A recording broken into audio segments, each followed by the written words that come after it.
真理，天启篇之57。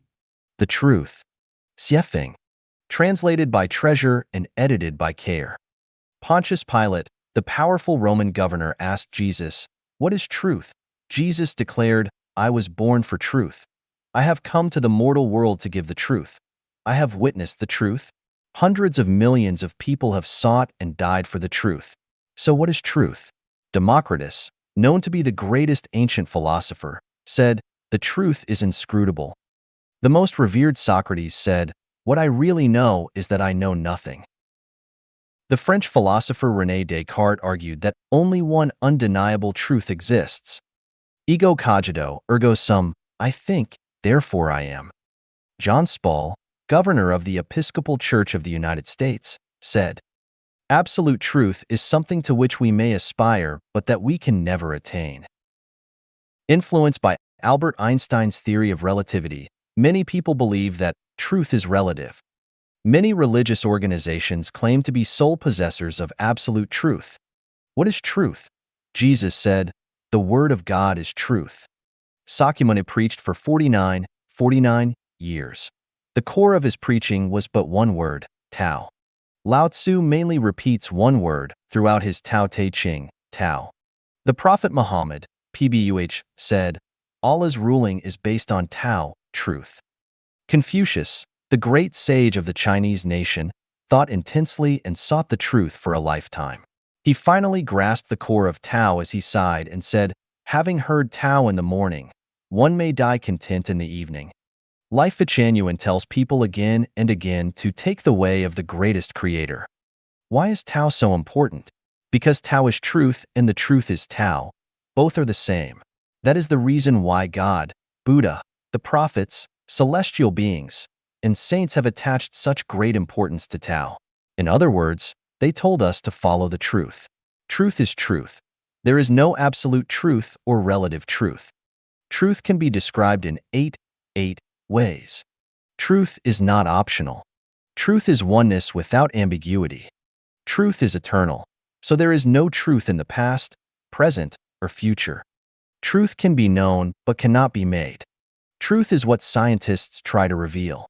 Truth comes to the Chinese Zen masters, unspeakable but subtle metaphysics to be awakened in the mind.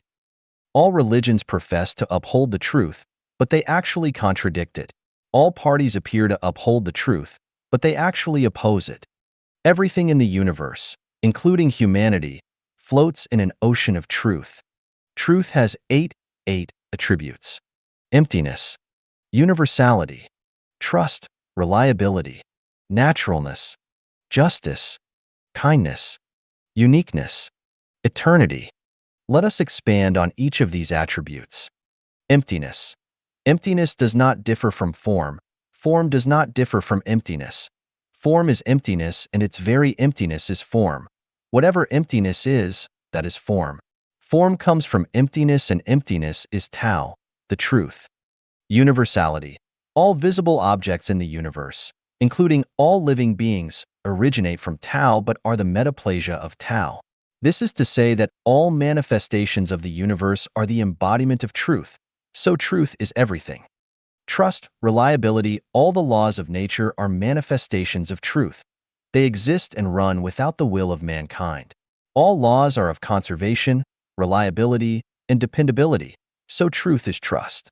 If one does not keep their word, but lies or breaks their word, they will be acting against the truth. Naturalness. Truth is natural and undoubtedly logical. When fruits fall off trees after they ripen, things are managed easily. Truth is true, not false. People can know it, but cannot create it, and we can neither add to it nor reduce anything from it. If a person or an organization controls themselves with importunity, then they will be acting against the truth. As to a person, regardless of their birth, age, health, or even after death, whether they are rich or poor, and no matter how high or low their status ever was, as long as they have led a natural life without importunity, then they have taken the way of truth.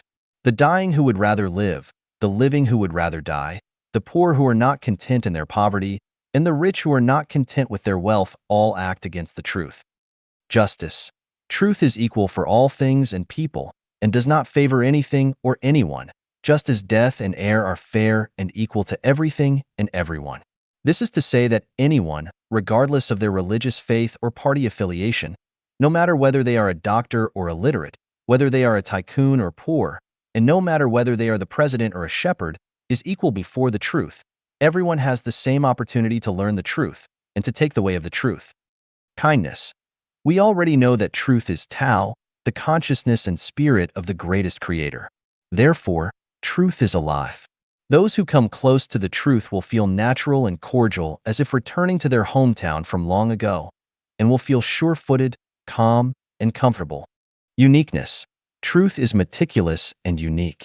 There is no near truth or semi-truth. 10,000 roads lead to the same and only truth, but never lead to thousands of truths. All roads may lead to Rome, but Rome is the one and only Rome. Eternity. Since Wuji generate Taiji, truth has existed eternally. Even if the earth and mankind were to disappear, truth would still exist. As long as there is truth, there is eternal life in the universe. The universe is filled with truth and with life. Life exists not only on Earth, but also elsewhere, only in different forms. The Encyclopedia of the United States says, "The truth is often revolting, for it neither supports prejudice nor follows rumor, so that which causes people disgust is against the majority view, and sets people away is most likely to be the truth. The gate of truth is narrow, and only a few will find it and pass through it. Truth can only be known to a few people, for it is lost to the boisterous and noisy. It is a priceless treasure and the top priority to seek, to know, and to respect in life, for anyone who does will attain eternal life and will reach the high-level life spaces such as the 1,000-year world, the 10,000-year world, or the Elysium world. Just take time to comprehend. 走出心灵的埃及。 Out of the Egypt of the Spirit. Xiefeng. The ancient Israelites were delivered out of Egypt with God's help, out of slavery and into freedom. Egypt is defined as the land of slavery, and the believers could only rid themselves of slavery by going out from Egypt. Where is our real Egypt? It lies within our hearts. It is easy for the body to be out of Egypt, but it is much harder to discard it from the mind.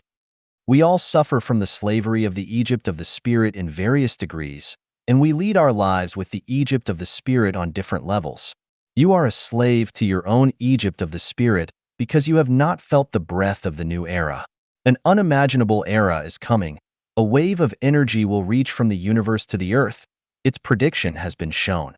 When this wave reaches the entire earth, only those who are out of the Egypt of the Spirit will be able to survive it, for their common frequency will resonate with it, and those who remain within the Egypt of the Spirit, those who cannot resonate with this wave, will completely disappear from the earth. I, Dayform Buddha, have come here to inform you, to give you this sacred inspiration, and to lead you out of the Egypt of the Spirit and into the new Lifechanyuan era. You should never resist me, for the consequence of such resistance will be your death. I depend on divine power, the love of Jesus Christ for human beings, the profound wisdom of Sakyamuni Buddha, the great ideal of Prophet Muhammad, PBUH, the profound and lasting meaning of Fairy Lao Tzu, and the great mercy of Mao Zedong, who tried to liberate all the poor people who suffer from oppression and deprivation at the bottom. They must all focus on me and came together to form a magnificent picture, a mysterious force which is the strongest and the softest dark energy in the universe, able to withstand all the sludge and turbidity that will lead the people out of the Egypt of the Spirit, but who are pleasing to the greatest Creator and who are into the new Lifechanyuan era. I, Dayform Buddha, by the revelation of the greatest Creator, do face all earthly citizens equally today, regardless of your sect, party, organization, nationality, or race, whether you are a king, a president, a civilian, or a prisoner, and no matter what your magnificent feats or unforgivable sins in the past have been, will treat all of you equally. You have an equal opportunity to accept this information and to have an equal opportunity to be out of the Egypt of the Spirit. You must not resist me. Upon learning this information, you must think it over quietly, digest it carefully, and sensitize yourself deeply. I will take nothing from you, place no chains upon you, and force no compliance out of you. Instead, I will lead you out of the Egypt of the Spirit and into the new Lifechanyuan era to enjoy the finest life with the maximum freedom. See the leaves falling. They should have felt the winter coming. See the willow becoming green by the river. It should have heard the footsteps of spring approaching. You do not have much time to waste. I want you to set all your inflexibility aside to no longer attack each other, and to waste no more time trying to overthrow political parties and regimes.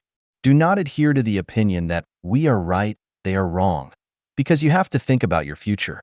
You can keep to your beliefs and faiths, but at the same time, you need to master the new knowledge and the new information as soon as possible and never to regard your own belief and faith as the only correct one. You must also not hold the feeling of being able to offer salvation because you have neither enough wisdom nor enough energy.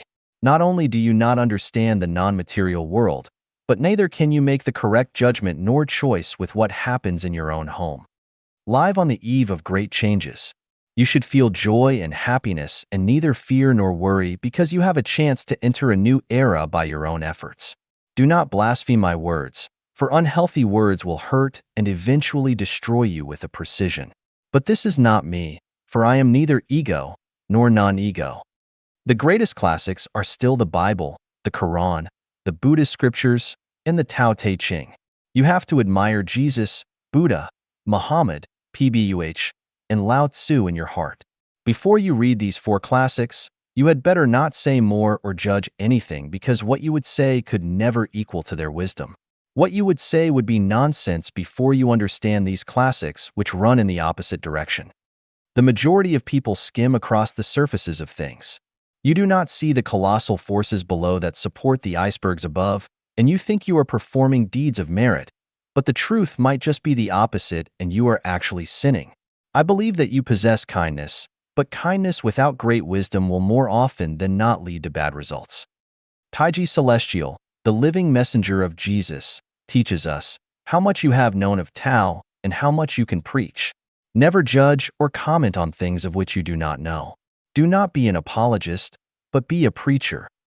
Do not use any of these sentences or paragraphs to threaten or intimidate others, or you might be threatening and frightening yourself unless you can answer a series of questions from others.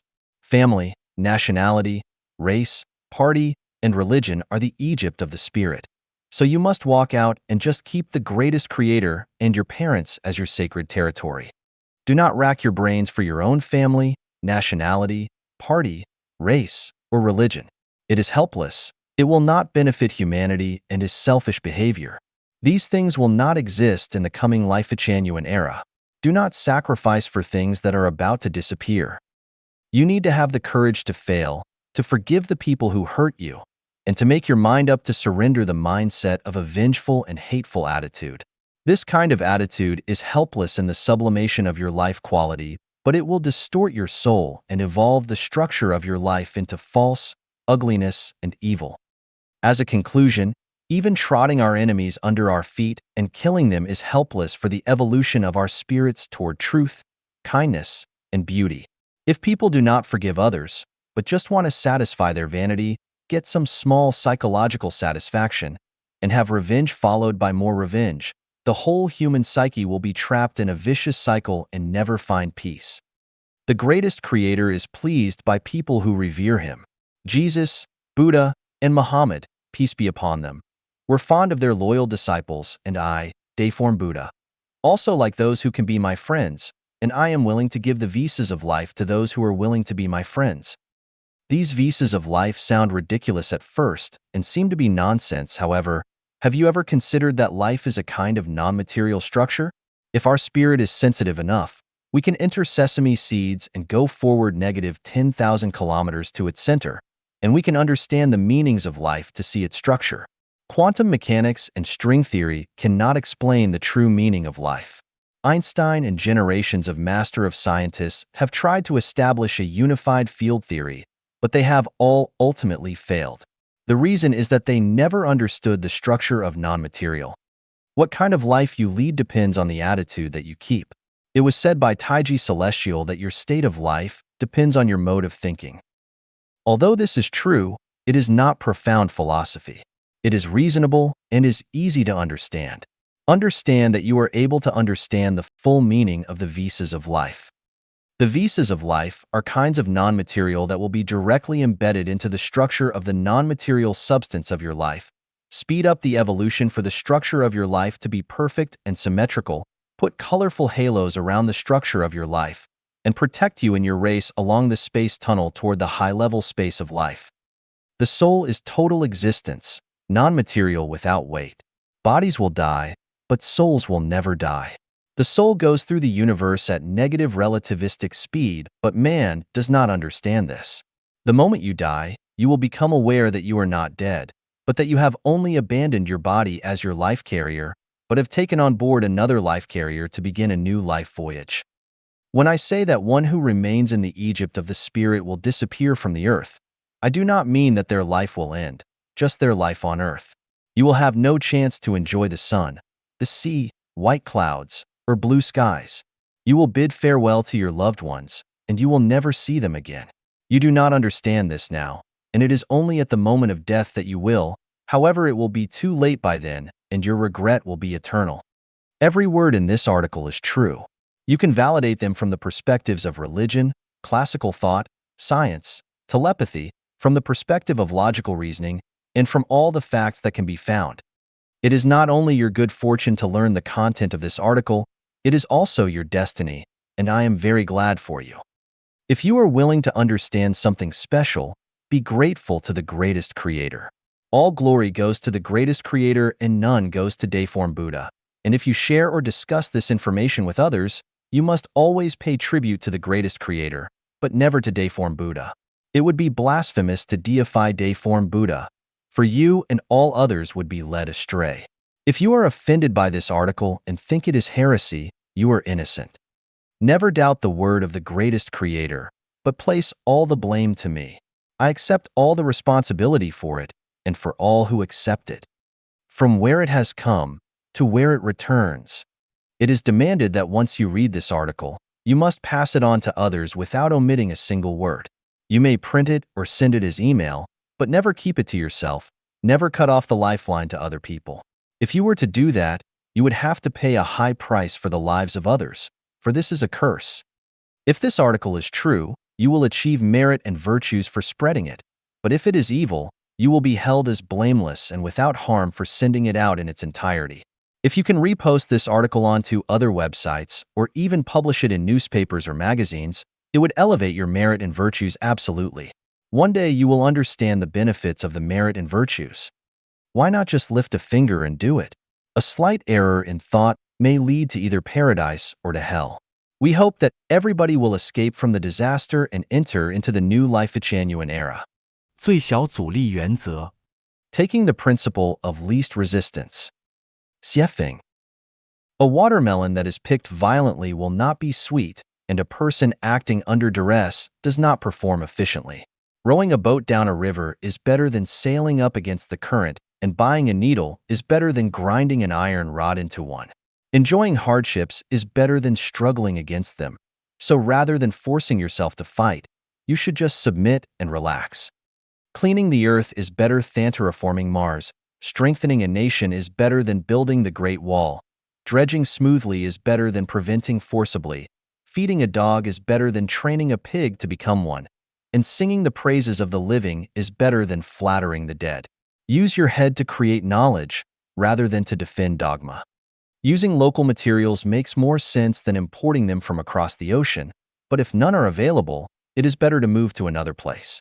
Obey nature and swim with the tide because everything changes, and do not store rotten apples. When the east is dark, the west will be bright. If it is dark in the south, there will be light in the north. People who were not raised here have obviously been raised over there. Change with the opportunity and take things as they come. Never complain about poverty when you are safe and well-fed. Never miss having meat when you have bread.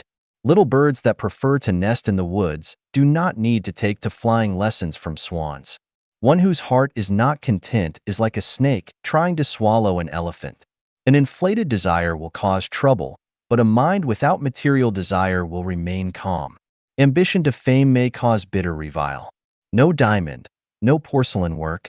There is no need to force one to learn to play the piano if they were not born to love its music. It is vain to dream of singing beautifully without being able to carry even a simple tune. Never mind when you are reviled as bullshit. There is no need to be modest when you are praised as an expert or master. The flower blooms today, but protect its leaves or it will wilt tomorrow. It would be awful to miss the blooming season, for it will be lost when winter comes. You are loved and appreciated. That is a God-given opportunity, so why be cold and distant? The time to achieve your dream with God's blessing is when you are regarded as a sage or saint. So take advantage of the opportunity to realize a glorious life. Do not eat meat on the table, but chew the bones under it. Leave the awarded honor, but go through hardship. Being a crouching tiger with talent, but without carrying a load or playing a role, one will be a pile of broken bones to their death. Butterflies are pretty sights as they fly freely, but a buried gemstone is no better than the soil. People cannot stay pretty for 1,000 days and flowers cannot remain beautiful for 100. Although fine cellared wines exude beautiful fragrances, they are of no use until they are consumed. Drink as we have wine today and never plan for the following 1,000 years. Tsunamis and earthquakes might happen at any time, so who knows how long we will enjoy our lives. Value what you have. Anything that is easy to gain is actually a gift from the greatest creator. If there is a faucet in the house, why dig a well miles away? Treasure what is coming to you without rejection, but never waste your life daydreaming. If there are many hardships and troubles in that which you are engaged in, you must have misunderstood life. God punishes infatuated people, and hell serves for flaunting people, so why not lead the easy life? Great events are determined by Tao, not by people who do not even understand themselves. The best life can be led by acting along Tao. Wasting a God-given opportunity is acting against Tao. Gangsters should be ruled by demons, but sages should be led by saints. Whether evil or a sage depends on Tao.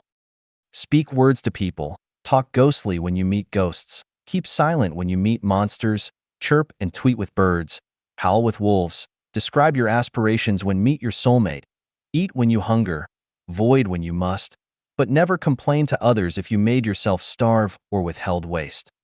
Buddha guides people with predestination and soulmates can be found in Lifechanyuan. It is sad to have layers between hearts. Melons are just melons while apricots must be apricots. Everything depends on the telepathy. If melons want to be apricots or apricots want to be melons, the program will be out of order and the goals cannot be realized. Taking the principle of the least resistance, life will be smooth. 麻将混沌与中华文化 Mahjong, holography, and Chinese culture shuifeng. The root of Chinese culture is holography, or rather, the major vein of Chinese culture is holographic culture rather than Confucianism, Buddhism, and Taoism. Holographic culture completely conforms to the Tao of the greatest creator. However, to be chaotic also means disorder, thus it is difficult to accurately express the meaning of the way of the greatest creator. So I regard the root of Chinese culture as the holographic culture. Many Chinese intellectuals have written articles calling for the renaissance of Chinese culture. After reading their articles, I feel bewildered and ask them in writing, which part of the Chinese culture do you want to revitalize? Not one of them can give me a definite answer or explanation. This shows that those who want to revitalize Chinese culture only have a good wish, but do not really understand what Chinese culture is. Chinese culture is actually holographic culture, and the renaissance of Chinese culture means the renaissance of holographic culture. The cultural primogenitor of the Chinese nation is Fuxishi, whose main contribution to culture is Hechaluo Book and the 8 Diagrams. Taiji, the 8 Diagrams, Book of Changes, Liujia, Jiuxing, and Feng Shui in traditional Chinese culture all are derived from him. Hechaluo Book is also the origin of the theory of main and collateral channels and acupuncture point in traditional Chinese medicine, and the origin of Book of Changes, Feng Shui, Yin and Yang, and the 5 elements, the 8 characters about one's birth, Zaiwei de Shu, the selection of auspicious dates, divination, and necromancy. What Hechaluo Book expresses is a holographic phenomenon, Fuxishi's telepathy between man and heaven, and the scene of the universe resulting from the unity between man and heaven. The connotation of holographic phenomenon is the hologram of the universe. It's so expansive that nothing is excluded, and it can also be so small that nothing can be included. Every phenomenon and everything has a hologram telepathy with the universe. There is nothing independent of a thing, and no phenomenon independent of a phenomenon. To put it more vividly, the fluttering of wings by a butterfly in Alaska of America can trigger a storm in the Cape of Good Hope in South Africa. A coughing by an Eskimo in the Arctic region may induce the fall of an Australian from a building. When interpreting the thinking of mankind, I discover that the most profound thinking is holographic thinking, which is followed in order by non-form thinking, Taiji thinking, visualized thinking, elusive thinking, and the like. The Confucian thinking is the material thinking, the lowest level of thinking. Taoist thinking is Taiji thinking. Buddhist thinking is non-form thinking. The Western thinking based upon science and technology is image thinking and associative thinking. The currently prevailing thinking of the new era, for example, Seth's thinking, conversation with God, the law of one, the disappearance of the universe, A Course in Miracles, and so on, belongs to elusive thinking. The ultimate road that man will take is holographic thinking, or rather, mankind will inherit, carry on, and promote the holographic culture. We can get to know and understand the holographic culture from the four phenomena revelation, the 8 diagrams, Huzi, and Mahjong. Revelation means the observation of the astrological movement in the sky, the search of the law of the earth, and the study of animals and plants, the close examination of what is near and the speculation of what is far away. In one word, we can have a direct dialogue with the greatest creator. The revelation that I have written may serve as an introduction for others to come up with something more valuable.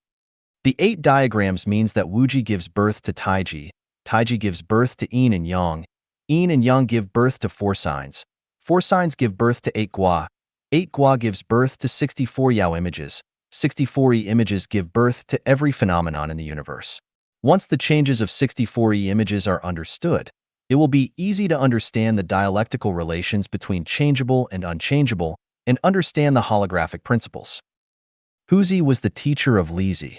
Huzi could skillfully apply the holographic principles. By studying him, we can understand what holographic phenomenon means. Mahjong is a game popular among Chinese people. Do not disregard Mahjong, because it is really what holographic principle is about. A regular set of Mahjong has 136 pieces, consisting of 4 east, 4 south, 4 west, 4 north, 4 center, 4 fa, 4 white, 36 tiao, 36 bing, and 36 yuan. These pieces combine to form the astronomical numbers. Therefore, we can say that even if a person plays Mahjong every day all his life, he may never encounter a combination that is identical to any other combination or array. You feel as if lost in a maze. You may know things as they are, but do not know why they are so. It seems that everything is a matter of accident. There is no order to anything. Every time you play Mahjong, you hope for chance and luck, and are not sure whether you will win or lose. However, to be holographic is to be orderly. There are rules and laws to what is holographic. The rules and laws are meticulous and allow of no loopholes.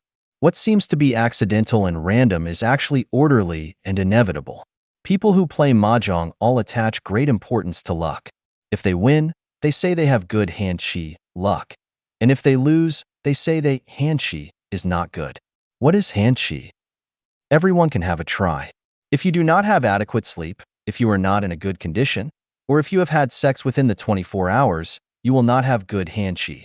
And the possibility for you to lose will be much higher than the possibility for you to win, unless other 3 people are in an even worse situation. Meanwhile, the direction you are facing and the 5 elements of all the players all have influence on whether you will win or lose. Therefore, if you want to win at Mahjong, you must maintain your vigor and good health and refrain from sex during the short period. If so, you are likely to enjoy good hand chi. Now the problem is, the combinations of astronomical numbers, which seem like a series of random occurrences, are actually closely in line with the hand chi of Mahjong players. If you do not have a good hand chi, you will lose the game no matter how well you can play it. This is where the holographic principles are working. Now let's take a look at these phenomena in the society. Many rich people and people who are good at making money actually have not received much education and do not work very hard, but they are very rich and can make much money. Many people in the officialdom do not have very high intelligence and are not so kind-hearted, but they have many opportunities and are promoted smoothly. On the other hand, many well-educated, intelligent, kind-hearted, and hardworking people are poor and cannot in any way have any opportunity for a promotion. And the secret is the holographic principle. One may fall victim to his own cleverness by outsmarting himself. Why? This is because of holographic principle. Mr. Zhang Baosheng, who is most accomplished in special skills in China, has not received very high education, but his thinking is in a holographic state, and this is the secret. The more concepts one stuffs in his head, the less holographic he will be. The more moral principles one stuffs in his head, the less holographic he will be. The more knowledge one has and the more reasons one understands, the less holographic he will be. The more rules one masters, the less holographic he will be. The more one pursues, the less holographic one will be. How can we be more holographic? Lao Tzu told us to return again to the innocence of baby. Jesus Christ asked us to become like a small child. Zhang Sanfeng told us that to obey is to be immortal, to disobey is to be an immortal. The matter is always shifting between obeying and disobeying. Buddha teaches us to stay away from all forms, let our minds abide nowhere, which is the highest Buddhist principle. The way of the greatest creator is the way of holography. What Lifechanyuan conveys is holographic information and holographic principles, and what Lifechanyuan is doing is building holographic culture and revitalizing the root culture of China and the most quintessential culture of China. This is infinitely profound and very interesting. 石墨和金刚石结构给我们的启示 A revelation from the structure of graphite and diamond. Xiefeng. Graphite is an allotrope of carbon, a transitional crystal among covalent crystals, metal crystals, and molecular crystals.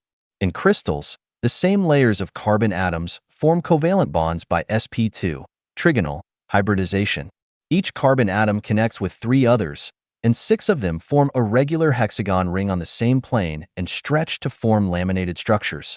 These carbon atoms in the same plane also have p orbits, which overlap with each other to form delocalized electrons that can move freely in crystal lattices and can be motivated. That is, the graphite has metallic luster which can conduct heat and electricity. Due to the large distances between the layers, and with small bonding forces, they have soft and creamy textures, are gray-black, opaque, and solid. They have a density 2.25 G/cm3, a melting 0.3652 degrees Celsius, a boiling 0.4827 degrees Celsius, and a Mohs scale hardness of 1. The chemical properties are stable and corrosion-resistant, and not very reactive with acid, alkali, or other chemicals. When burned in oxygen at 687 degrees Celsius, it will produce carbon dioxide. It can be oxidized by strong oxidizing agents such as concentrated nitric acid or mineral chameleon. It can be used as an anti-scuff agent and as a lubricant. Highly pure graphite can be used as a neutron moderator in nuclear reactors and can be used in the manufacture of crucibles, electrodes, electric brushes, dry cell batteries, graphite fibers, heat exchangers, coolers, electric arc furnaces, arc lamps, pencil lead, and much more. Diamonds are allotropes of carbon atoms which are typical covalent crystals.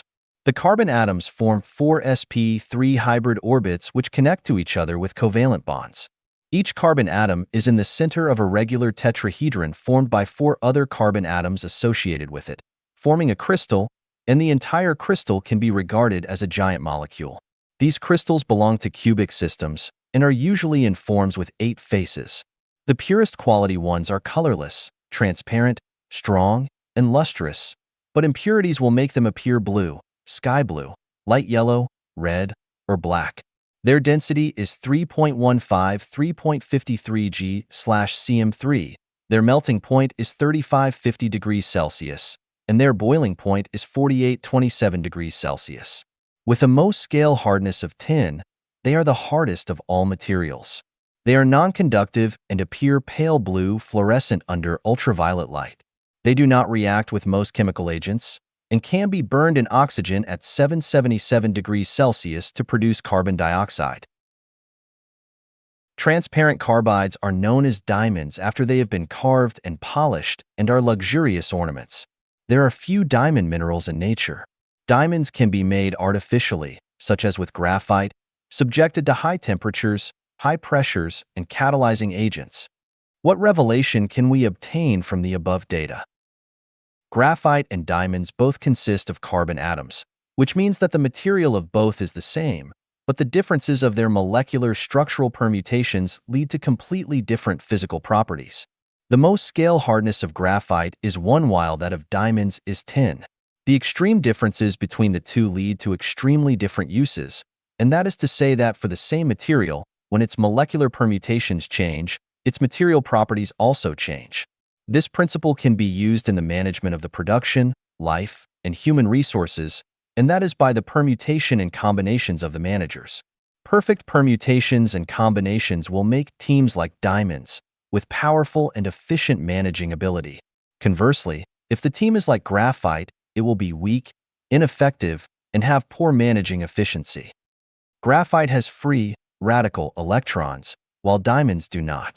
This shows us the analogy that if one group consists of people with different faiths and viewpoints who act without coordination by their own free will, then it will lack cohesion, capacity, and have low efficiency and internal friction. Conversely, if the group is like a unified diamond, it will be invincible, capable of destroying any stronghold, and energy efficient. The same materials form different material properties because of their different permutations and combinations. So it is with life. If the life's non-material structure is different, then it can be transformed from one form of life into another, and a human may be transformed into a celestial being or a Buddha. We can regard humans as graphite, while celestial beings and Buddhas as diamonds. If the consciousness of a human is out of order, they will likely devolve towards lower life. If the consciousness of a human is in order, they will likely evolve toward a higher life. I have obtained the secrets of transforming humans into celestial beings and Buddhas, and I am aware of how to do this with self-cultivation and self-refinery. As long as one follows my guidance strictly, they will become a celestial being or a Buddha and reach the high-level space of life. This is assured. 若无报应则无天理. If there is no retribution, there will be no natural law. Xiefeng, January 30th, 2019. Translated by Chinyu and edited by Care. What is natural law?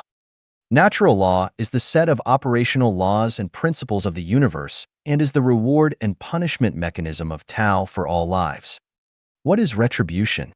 Retribution is the set of rewards and punishments given by natural law according to each life's thoughts, words, and deeds. Is there natural law? This depends on whether there is retribution. If there is no retribution, then natural law does not exist.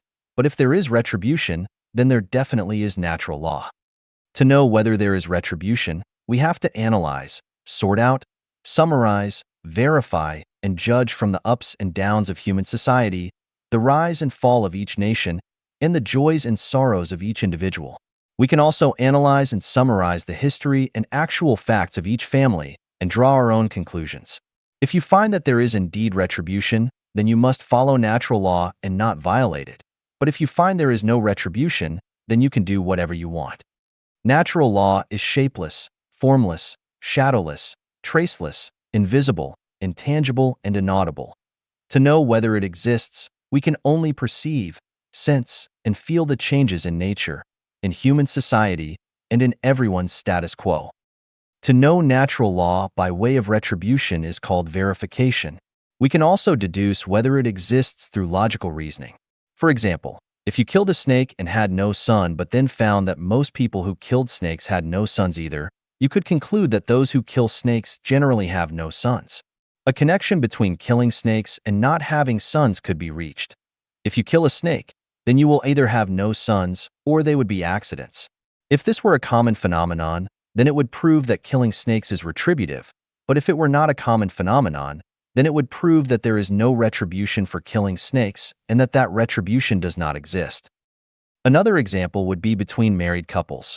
As long as the wife's aura exceeds that of her husband's, they will give birth to a daughter, but if the husband's aura surpasses that of his wife's, then they will give birth to a son. The formation of this aura correlates to the degree of love and respect that each person has toward their partner. If the wife's degree of love and respect is low, then her aura will be strong, and daughters will be born. But if her degree of love and respect is high, her aura will be low, and sons will be born. In the same way, if the husband's respect for his wife is low, his aura is strong, and then they will bear sons. But if his respect is high, and his aura is weak, then they will bear daughters. Whether this principle is true or not needs to be verified from a large number of cases. If facts prove that this principle is true, then it proves that retribution exists. Otherwise, retribution does not exist.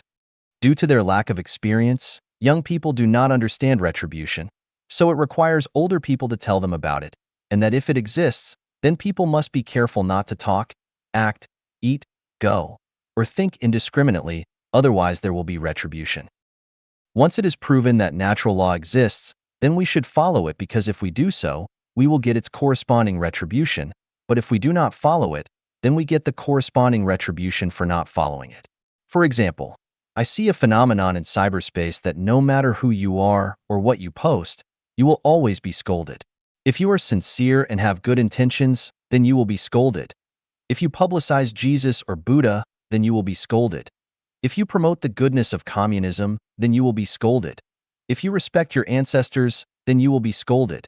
If you speak from your heart honestly, then you will be scolded. If you spread truth, goodness, beauty, love, faith, and sincerity, then you will be scolded.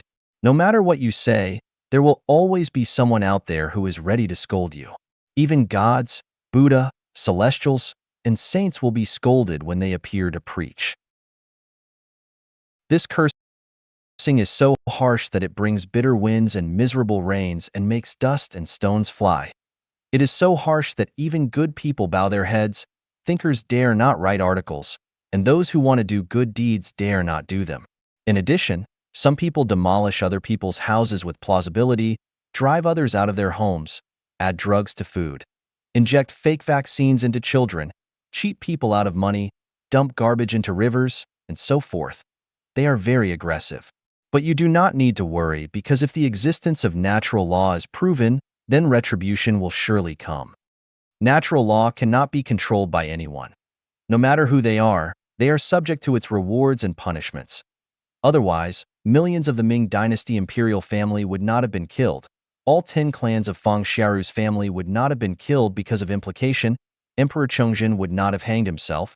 Ceausescu would not have been shot, and Saddam Hussein would not have been hanged. Some retributions appear immediately, some take years, decades, or even longer to manifest themselves. Therefore, when we study and explore whether retribution exists, we should not just analyze, sort out, summarize, and judge by only one event at one time by one person. We need to explore across time and space. If the retribution mechanism is real, then it can be foreseen that the Chinese nation will face a catastrophe. But if there is no catastrophe, then natural law does not exist and people can do whatever they want. 从2张图片思考心灵的温度。 Thinking about the temperature of the soul from 2 pictures. Xiefeng, May 22, 2020. Translated by Chinyu and edited by Musa. Please look at the following 2 pictures first. They are 2 pictures of the same place. This is the place where I live and work. From the picture we can see that one is a winter scene and the other is an early summer scene. From this we can see clearly that because of the cold weather and low temperature in winter, everything is bleak and the earth is silent. But when the climate is warm, everything will be thriving. The earth will present a scene of vitality.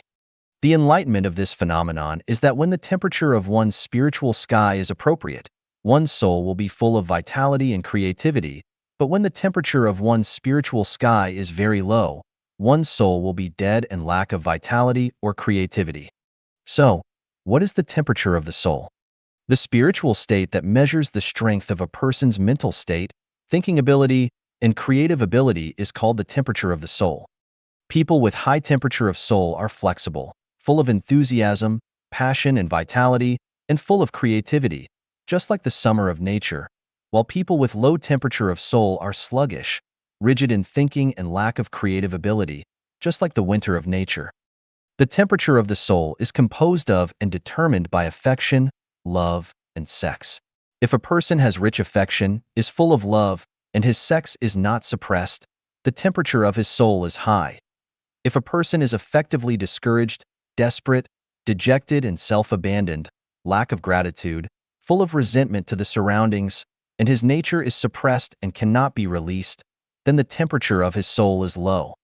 From the above two pictures, we need to warn ourselves that if the temperature of our souls is too low, our lives will fall into poverty and hopelessness. Our lives will be icy without energy and vitality. Therefore, we need to raise the temperature of our souls consciously and let our lives to be colorful and full of energy and infinite hope, just like the changing and colorful sky and earth in the summer. In addition to the temperature of our own inner soul, we also need the temperature of the outside soul.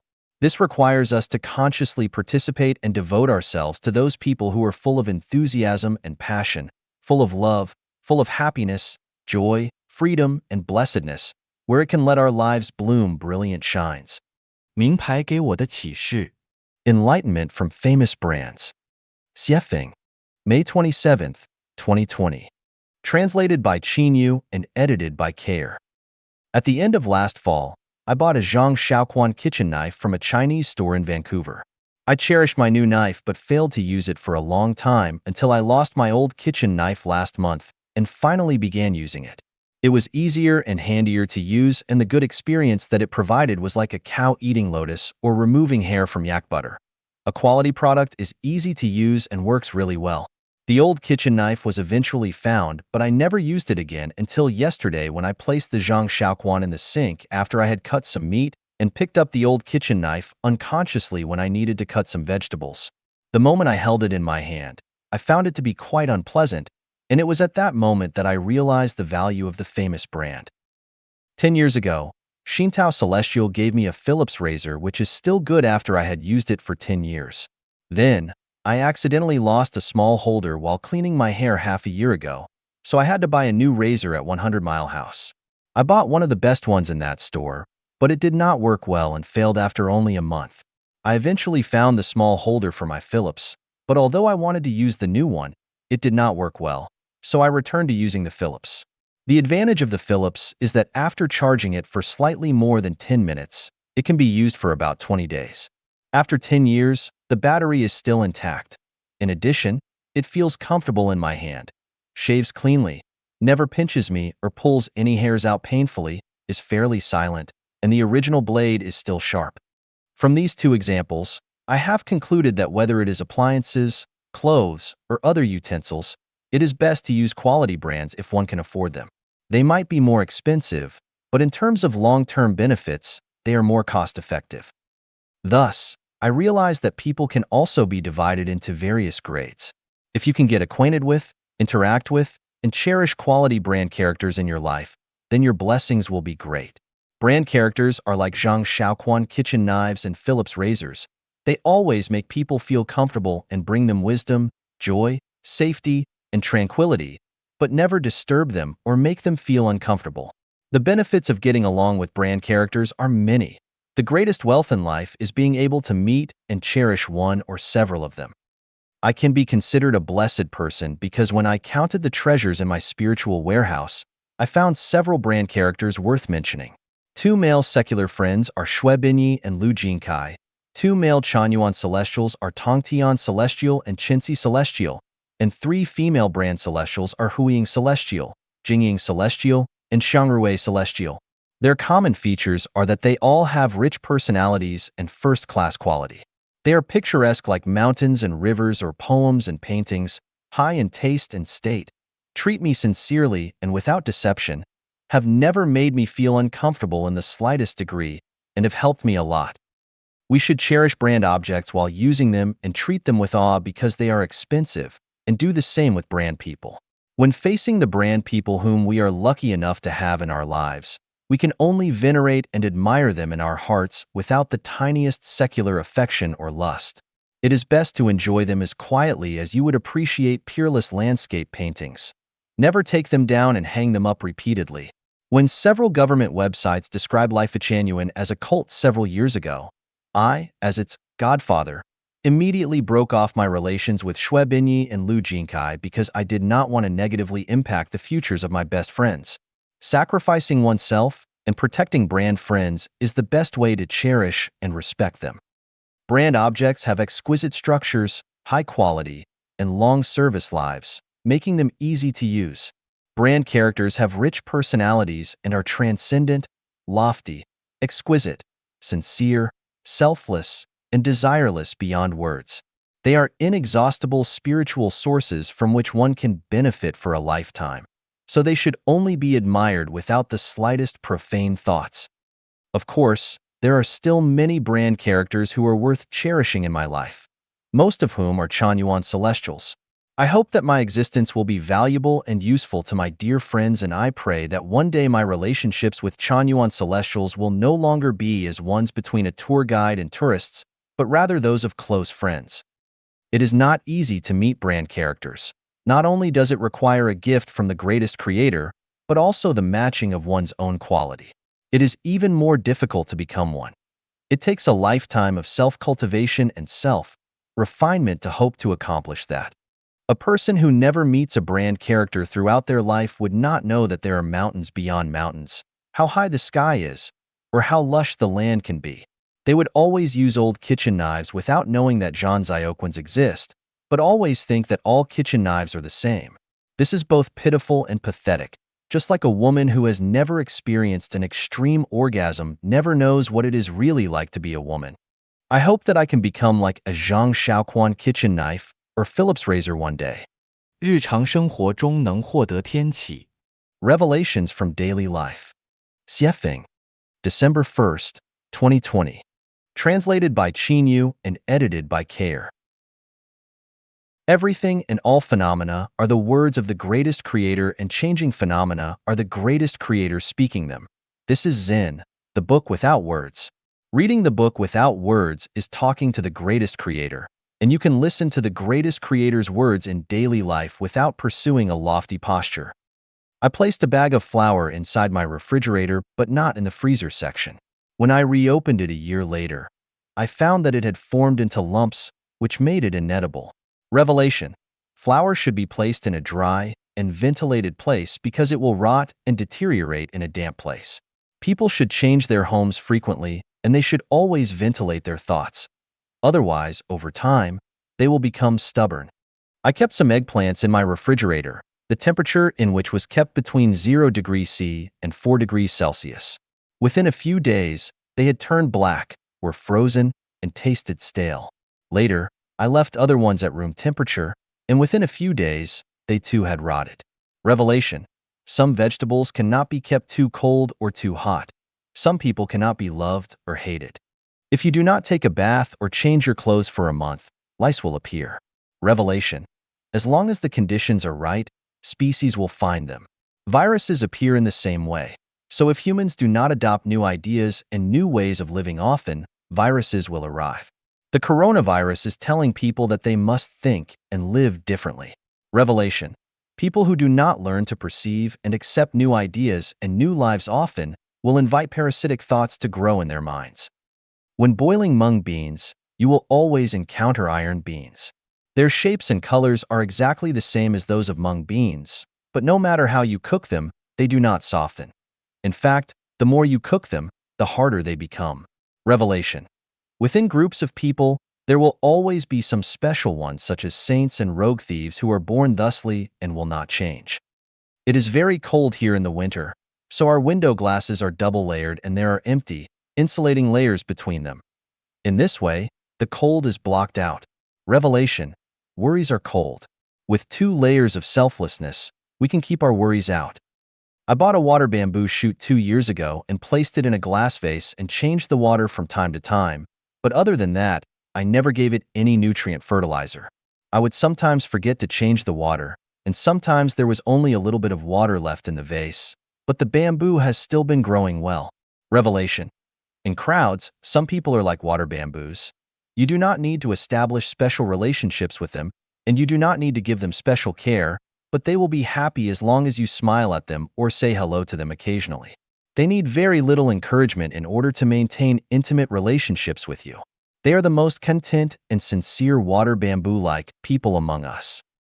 My neighbor moved out of his old house and wanted to store a bunch of his stuff in my place for a while and stay with me for a few days. I said sure, I would love to have him. I told him that he could live with me until he found his new home. that he could stay with me for the whole winter and that I wanted nothing in return. I even told him that he could treat my home as his own. Was I being extraordinarily generous? In fact, it was not that I was being generous, but because he had been helping me for the past several years. Every winter, this neighbor had driven his snowplow to shovel snow for me, and he never charged me anything. So my door was open to him. Revelation. If you want others to open their doors to you, and if you want to be welcomed warmly, then you need to accumulate merits in advance. If you have merits, then the door will open to you. But if there are none, then the door will be closed. The same is true for heaven. If you have merits there, then you will be welcome. But if you do not, then you will not be. Last year, I bought 2 red leaf trees from a nursery in Vancouver and grew them in flower pots. They grew very well in the summer. One day, one of them blew over in the wind, but I had not noticed it until a few hours later, so I picked it up and replanted the baby tree, but sadly it died soon after. A few days ago, I accidentally overturned some crab cactus pots on a table and poured out the soil, so I hurriedly replanted it. As a result, its growth was unaffected, and it even came into full bloom a few days later. Revelation. People are like plants. Sometimes, once you offend some, it is difficult to restore a good relationship with them, while if you offend others, it will not affect your good relationship with them at all. 天气越优秀者越美满。 Revelation. The more excellent, the happier. Xiefeng. December 4th, 2020. Translated by Chinyu and edited by Care. This year, one of my friends sent me 12 large peaches from Vancouver. The color of them were gorgeous. They tasted tender, crisp, and sweet. They were big and fragrant, and except for some that I had eaten as a child, I had not enjoyed such big and fragrant ones in many decades. Later, I bought several kinds of peaches from a local supermarket, but in terms of size, color, and sweetness, they could not compare with those big peaches from my friend. To satisfy my guests, I always serve a plate of fruit for breakfast. Grapes are a standing item, so I serve them every day of the year. In addition to ones grown locally in Canada, there are also grapes imported from the United States and Mexico. Since I buy and eat grapes often, I discovered their secret. The bigger the grape, the sweeter and more fragrant, the more delicious, fewer seeds, and less residue they have, and of course, the more expensive they will be. From the above revelations of peaches and grapes, I have found that for all things, including lives, the more excellent that they are in some ways, the better they will be in many ways. This revelation even applies to people. The more excellent that people are, the easier it becomes to deal with them. The less trouble they bring to others, the more reasonable they are, the more flexible and accommodating they are in dealing with affairs, the more they give and dedicate, the less they ask for, the more humble, positive, and optimistic they are, and the better the quality of their lives are. The more excellent that people are, the better one feels about getting along with them. On the other hand, the better that people can get along with them, the more excellent they are. A further enlightenment is that only the excellent can create beautiful environments and lives. Perfection creates perfection, but flaws create defects. From this revelation, we can understand that if a region or country is poor and backward, then too few outstanding people must reside within it. But if it is prosperous and its people live and work in peace, then many outstanding people must live within it. By the way, if someone always brings hope, beauty, happiness, and joy to people, and excites and makes them ecstatic, then this person must be excellent and is a big fairy peach or a big, sweet, fragrant, and colorful grape. If on the contrary, a person always brings worries, anxiety, troubles, confusion, pessimism, and unpleasantness, then they are, you guessed it, 老虎的背上不会长翅膀。 tigers will not grow wings on their backs. Xiefeng. March 6th, 2021. Translated by Chinyu and edited by Care. Suppose that tigers had wings on their backs and they could give birth to more than 10 cubs at a time like pigs and dogs. What would result? I am afraid that many other animals would have little chance to survive, and it would be questionable whether even humans could survive or not. This revelation tells us that life cannot be perfect and that people's wishes cannot be fully satisfied. If you want to be rich, powerful, famous, have a happy family, and go to heaven, there is no such possibility. You can either be a bird with wings or a fierce tiger But no desire to be both a bird and a tiger can be satisfied. When we study the scientists who have won Nobel Prizes around the world, we find that they had been trying assiduously to explore the mysteries of the material universe in obscurity. One day, one of them succeeded in discovering one of the mysteries that was sought, but before that success was their perseverance of long and hard work and a devotion to it. Just imagine, if a person wanted to be an entrepreneur, a government official, and a star, could they also become a Nobel Prize winner? Of course not. If you covet too much, then in the end, you will accomplish nothing. Too much greed will not only cause successive worries, but also lead to schizophrenia and, of course, failure.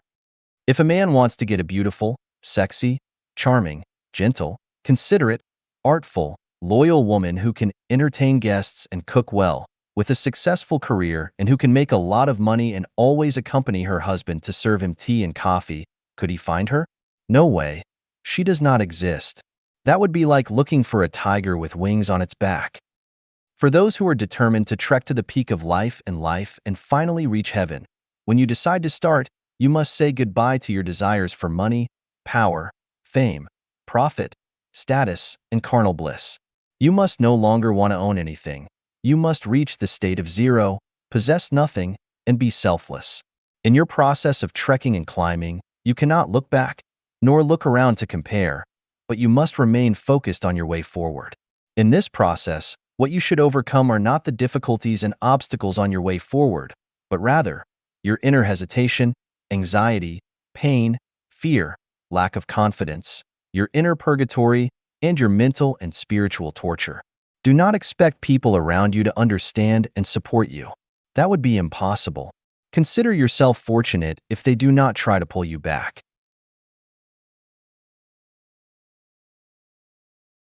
You will taste despair to the point of considering suicide, and at the same time, you will not have the time or energy to explain anything, let alone to get angry, complain, or consider revenge. These kinds of mental and spiritual suffering will be the prices that you will have to pay to go to heaven. Never have regrets in life. They will ruin your good memories of the past and your spiritual power to go toward the beautiful time and space. Over the past years, no matter how much blood, sweat, tears, and hardships we have paid, and no matter how much grievance and helplessness we have experienced, it has become history, and history is a burden. With this heavy burden, it is impossible to move forward lightly and leisurely, to walk a long way, and to reach the most ideal destination. For the past, no regrets; to the future, firm faith. This way, there will be hope to climb to the peak of life and life. 越纯越稳定。 The purer, the more stable. Xiefeng, January 26, 2019. Translated by Chinyu and edited by Musa. Let's first look at a natural phenomenon. According to a report by the British Daily Mail on January 22, 2019, in the attic of a resident named Roderick Cooper in Alaska, there are 2 bottles of water in the freezing weather of -22 degrees Celsius, which are still in liquid state, video shows. It is scientifically explained that this is the phenomenon of supercooling, which means that when a liquid is very pure without impurities, the freezing speed will become very slow, and the liquid will continue to remain in the liquid state, without ice crystals, and will not freeze into solid, even it is 22 degrees Celsius below zero or colder. Let's look at another phenomenon. What do we see when babies and children are with wolf, insect, tiger, leopard, and other wild and domestic animals? What we see is that wild animals do not harm babies and children. No matter how wild dogs are, when they are with babies and children, they become docile, even affectionate, when they are with babies and children. They not only do not harm babies and children, but also take care of them. Dogs are like this. Horses, cattle, sheep are like this. Even wild wolves are like this. According to the legend of the city of Rome, when the 15th king of Numitor was reigning, his brother Amulius usurped the throne. For fear of revenge from his brother's descendants, Amulius killed his nephew and forced his niece Silvia to be a priestess who was not allowed to marry. In this way, his brother would have no offspring, and Amulius thought that there would be no crisis in his regime. But his niece Silvia secretly fell in love with the god of war Mars and quietly gave birth to twins. When Amulius learned the news, He ordered the execution of his niece and asked the slave to throw the twins into the Tiber. The river washed the twins to the shore, and their cries led to a female wolf who was drinking water by the river. Instead of harming the twins, she lovingly licked them dry and brought them back to her cave and feed them with her own milk.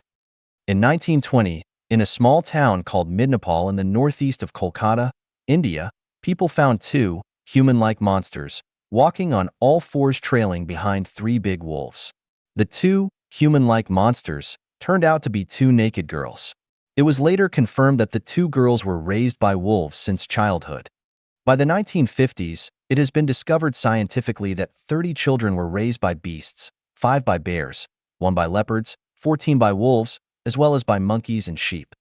Let's look at another phenomenon. There are many kinds of gemstones in nature. No matter what kind of gemstones, their value and price are related to their purity. The higher the purity, the higher the value and the price. This also applies to people. The purer and more beautiful they are, the more likable they are. The more complex they are, the more they will be hated by others. To sum up, we can come to the conclusion that the purer a thing is, the less susceptible it is to external factors, just like the rare gas helium, neon, argon, krypton, xenon, and radon in the periodic table chemical elements. Similarly, the purer a thing is, the higher its stability is. It can also be concluded that the higher the purity of things, the easier for it to get the love of the environment, that is the care and cherishment of the environment. Hence, we can understand why Jesus Christ said that if we want to enter the kingdom of the greatest creator, we must become a child. And we can also understand why Lao Tzu taught us that we must return to the state of infancy if we want to unite with the Tao. Because only by returning to the state of infancy, becoming a child, can you be qualified to enter the kingdom of heaven. Let's extend this principle. If you want to enter heaven, the key is to become pure.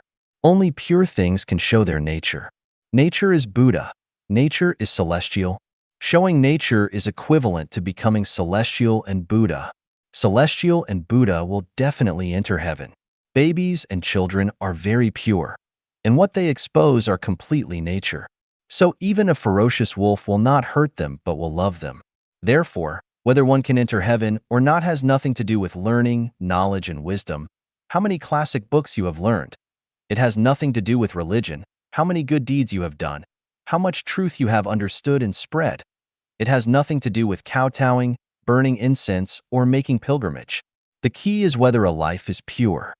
In this way, the content of self-cultivation and self-refinement is very simple. What we need to do is to let ourselves become pure, return to the state of infancy. So, we know that the more complicated people are, the farther away they are from heaven. The purer, the more stable. Is it a universal law? Let's analyze it. Most people will have friends. At the beginning, the friendship is very pure, so they can maintain a friendly relationship. But gradually, the friendly relationship cannot be maintained. Why? The reason is that the friendship is becoming more and more impure. If interests are added to friendship, the friendship will become complicated and impure, so it can no longer be maintained. Many people set up companies and business.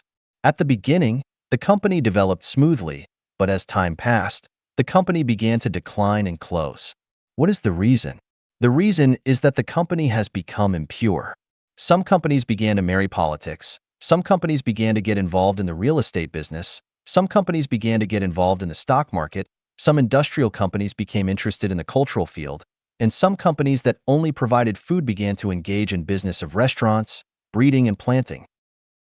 Although they are consistent with the content of providing food, their scope of business is different after all, so they will eventually decline. Let's look at the social fields.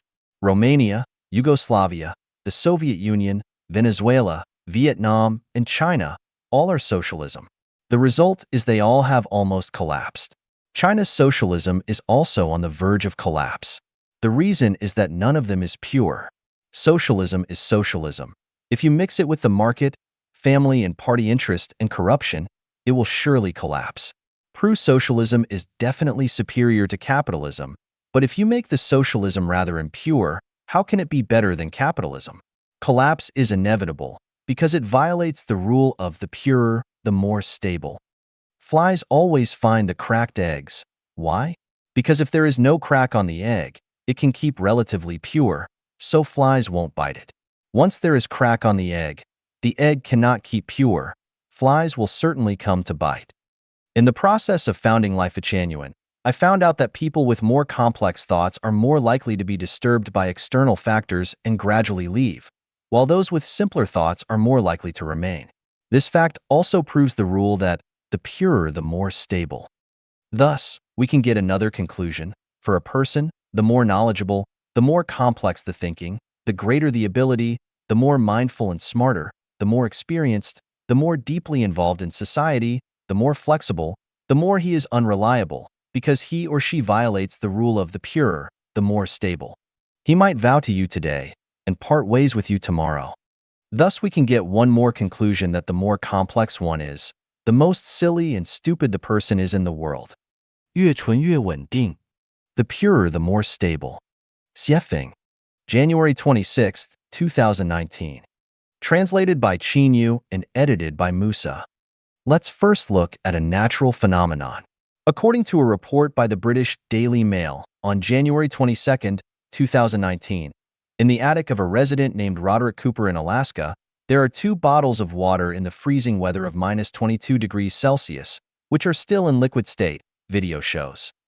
It is scientifically explained that this is the phenomenon of supercooling, which means that when a liquid is very pure without impurities, the freezing speed will become very slow, and the liquid will continue to remain in the liquid state, without ice crystals, and will not freeze into solid, even if it is 22 degrees Celsius below zero or colder.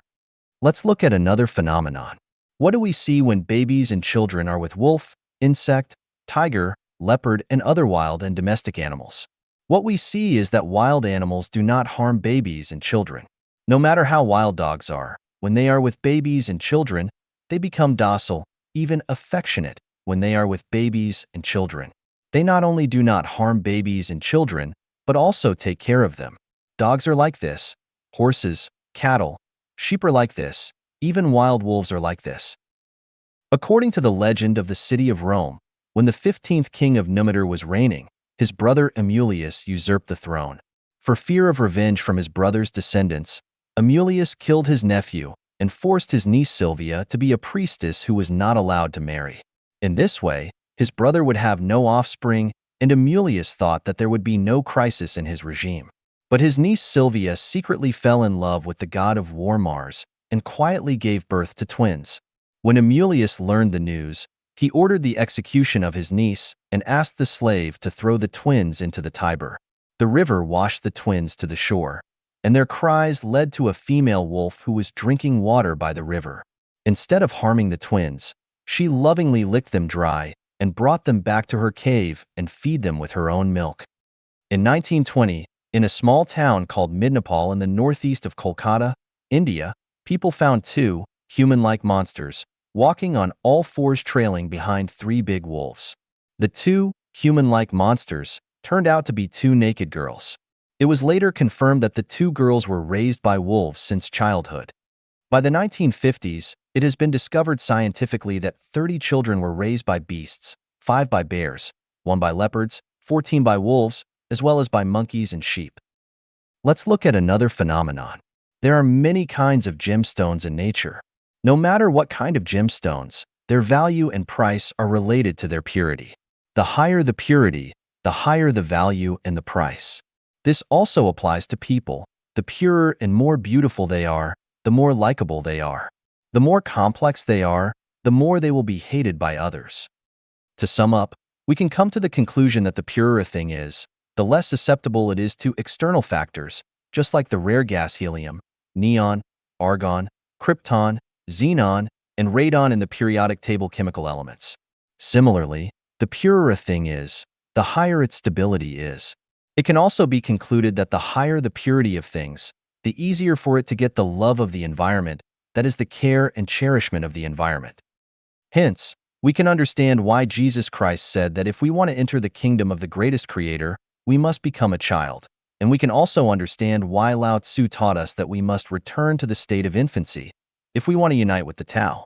Because only by returning to the state of infancy, becoming a child, Can you be qualified to enter the kingdom of heaven? Let's extend this principle. If you want to enter heaven, the key is to become pure. Only pure things can show their nature. Nature is Buddha. Nature is celestial. Showing nature is equivalent to becoming celestial and Buddha. Celestial and Buddha will definitely enter heaven. Babies and children are very pure, and what they expose are completely nature. So even a ferocious wolf will not hurt them but will love them. Therefore, whether one can enter heaven or not has nothing to do with learning, knowledge, and wisdom. How many classic books you have learned. It has nothing to do with religion, how many good deeds you have done, how much truth you have understood and spread. It has nothing to do with kowtowing, burning incense, or making pilgrimage. The key is whether a life is pure. In this way, the content of self-cultivation and self-refinement is very simple. What we need to do is to let ourselves become pure, return to the state of infancy. So, we know that the more complicated people are, the farther away they are from heaven. The purer, the more stable. Is it a universal law? Let's analyze it. Most people will have friends. At the beginning, the friendship is very pure, so they can maintain a friendly relationship. But gradually, the friendly relationship cannot be maintained. Why? The reason is that the friendship is becoming more and more impure. If interests are added to friendship, the friendship will become complicated and impure, so it can no longer be maintained. Many people set up companies and business. At the beginning, the company developed smoothly, but as time passed, the company began to decline and close. What is the reason? The reason is that the company has become impure. Some companies began to marry politics. Some companies began to get involved in the real estate business. Some companies began to get involved in the stock market. Some industrial companies became interested in the cultural field. And some companies that only provided food began to engage in business of restaurants, breeding, and planting. Although they are consistent with the content of providing food, their scope of business is different after all, so they will eventually decline. Let's look at the social fields. Romania, Yugoslavia, the Soviet Union, Venezuela, Vietnam, and China all are socialism. The result is they all have almost collapsed.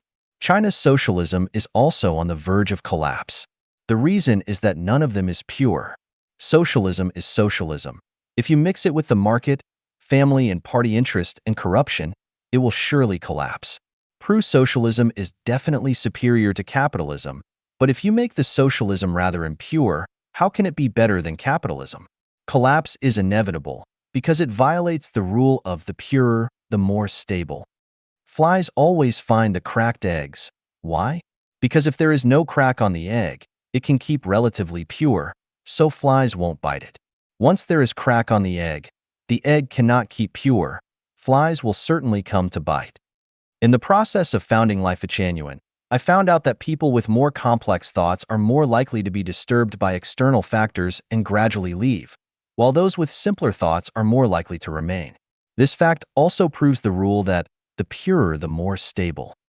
Thus, we can get another conclusion. For a person, the more knowledgeable, the more complex the thinking, the greater the ability, the more mindful and smarter, the more experienced, the more deeply involved in society, the more flexible, the more he is unreliable, because he or she violates the rule of the purer, the more stable. He might vow to you today and part ways with you tomorrow. Thus we can get one more conclusion that the more complex one is, the most silly and stupid the person is in the world. 万物皆有声，天启篇之5。 Everything has a sound. Xiefeng. As long as there is movement, vibrations will occur. With vibrations, waves are produced. And with waves, sound is generated. All moving machines make sounds. All living animals produce sounds. All growing plants have sounds. Plants grow with sound, white clouds drifting across the blue sky have sound, butterflies gracefully dancing among flowers have sound, mosquitoes buzzing as they suck blood have sound, and the movement of the intestines has sound. Flowing water has sound, and even seemingly still mountains, rocks, and the earth itself have sound. This is because they are not only moving with the Earth's rotation and its revolution around the sun, but also because the molecules within them are in motion. Any frequency of oscillation produces sound. The crashing waves of the sea have sound, Animals running and walking on the earth have sound. Birds flying in the sky have sound, and signals emitted by television stations, radio stations, communication towers, including the signals from our mobile phones, have sound. All light has sound, not only the radiant waves of the sun, but also the faint glow emitted by a lit candle has sound. The flowing underground springs have sound, blood flowing through our veins has sound, and the upward flow of nutrients within the branches of ancient trees that have lived for 100 years also has sound. The brain has brain waves, the heart has an electrocardiogram, and our mental activities, thinking consciousness have sound. The universe has sound, empty space has sound, positive objects have sound, and negative objects have sound. The greatest creator who created everything in the universe has sound. 万物皆有声，天启篇之5。Everything has a sound. Xiefeng. As long as there is movement, vibrations will occur. With vibrations, waves are produced. And with waves, sound is generated. All moving machines make sounds. All living animals produce sounds. All growing plants have sounds. Plants grow with sound. White clouds drifting across the blue sky have sound. Butterflies gracefully dancing among flowers have sound. Mosquitoes buzzing as they suck blood have sound. And the movement of the intestines has sound. Flowing water has sound, and even seemingly still mountains, rocks, and the earth itself have sound. This is because they are not only moving with the Earth's rotation and its revolution around the sun, but also because the molecules within them are in motion. Any frequency of oscillation produces sound. The crashing waves of the sea have sound. Animals running and walking on the earth have sound. Birds flying in the sky have sound, and signals emitted by television stations, radio stations, communication towers, including the signals from our mobile phones, have sound. All light has sound, not only the radiant waves of the sun, but also the faint glow emitted by a lit candle has sound. The flowing underground springs have sound, blood flowing through our veins has sound, and the upward flow of nutrients within the branches of ancient trees that have lived for 100 years also has sound. The brain has brain waves, the heart has an electrocardiogram, and our mental activities, thinking consciousness have sound. The universe has sound, empty space has sound, positive objects have sound, and negative objects have sound. The greatest creator who created everything in the universe has sound. 联想思维，天启篇之75。Associative thinking. Xiefeng. Translation edited by Jiejing. Being able to grasp a particular phenomenon in the natural world, and then through that phenomenon, draw analogies, make inferences, and establish connections with other related factors is called associative thinking. The most typical example of associative thinking is Newton, apple, universal gravitation. Newton, observing the common natural phenomenon of an apple falling to the ground, associated it with gravity. From gravity, he made connections to factors such as mass, velocity, and spatial distance, and subsequently derived the 3 laws of motion. This is an example of associative thinking. The phenomenon of swirling water in a bathtub drain can be associated with the direction of Earth's magnetic field lines. The spiraling ascent of a bean vine can be associated with the direction of celestial bodies' movement. The natural phenomenon of wood floating and iron sinking on the water surface can be associated with buoyancy and the shipbuilding industry.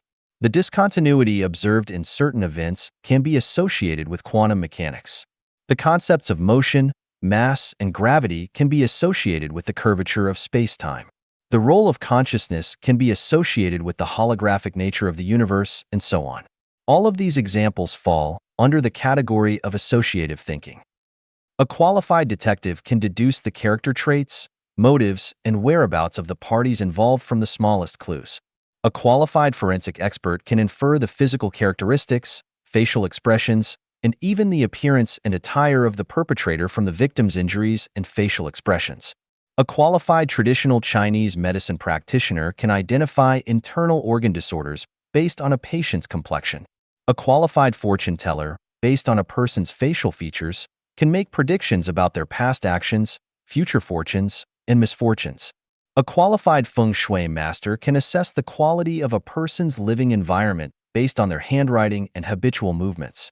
A qualified politician can anticipate a dynasty's transition and the arrival of a new era based on common psychological and behavioral patterns among people. A qualified economist can predict stock market fluctuations, the future economic development of a company or a nation based on specific events. A qualified sociologist can associate the prevalence of prostitution, drug use, and organized crime with the loss of a nation's belief systems and moral values. Even a fashion designer can envision future clothing trends based on popular colors and the pace of people's footsteps on the streets. Associative thinking possesses qualities of originality, inventiveness, novelty, and uniqueness. It is a divergent thinking process. Many people may appear to have associative thinking, but in reality, they are merely applying the associative knowledge of others or drawing from long-standing experiential summaries. For example, many farmers can relate the changing seasons to spring plowing, summer growth, autumn harvest, and winter storage. However, this is not the result of their own associative thinking, but a reflection of their accumulated experiences in their conscious minds. Similarly, many individuals can associate joint pain with changes in weather, which is the effect of knowledge and experience rather than the result of associative thinking. Many businessmen make decisions on what goods to import or export based on regional differences, timing variations, and seasonal variations. Again, this is a result of experience, with few exceptions.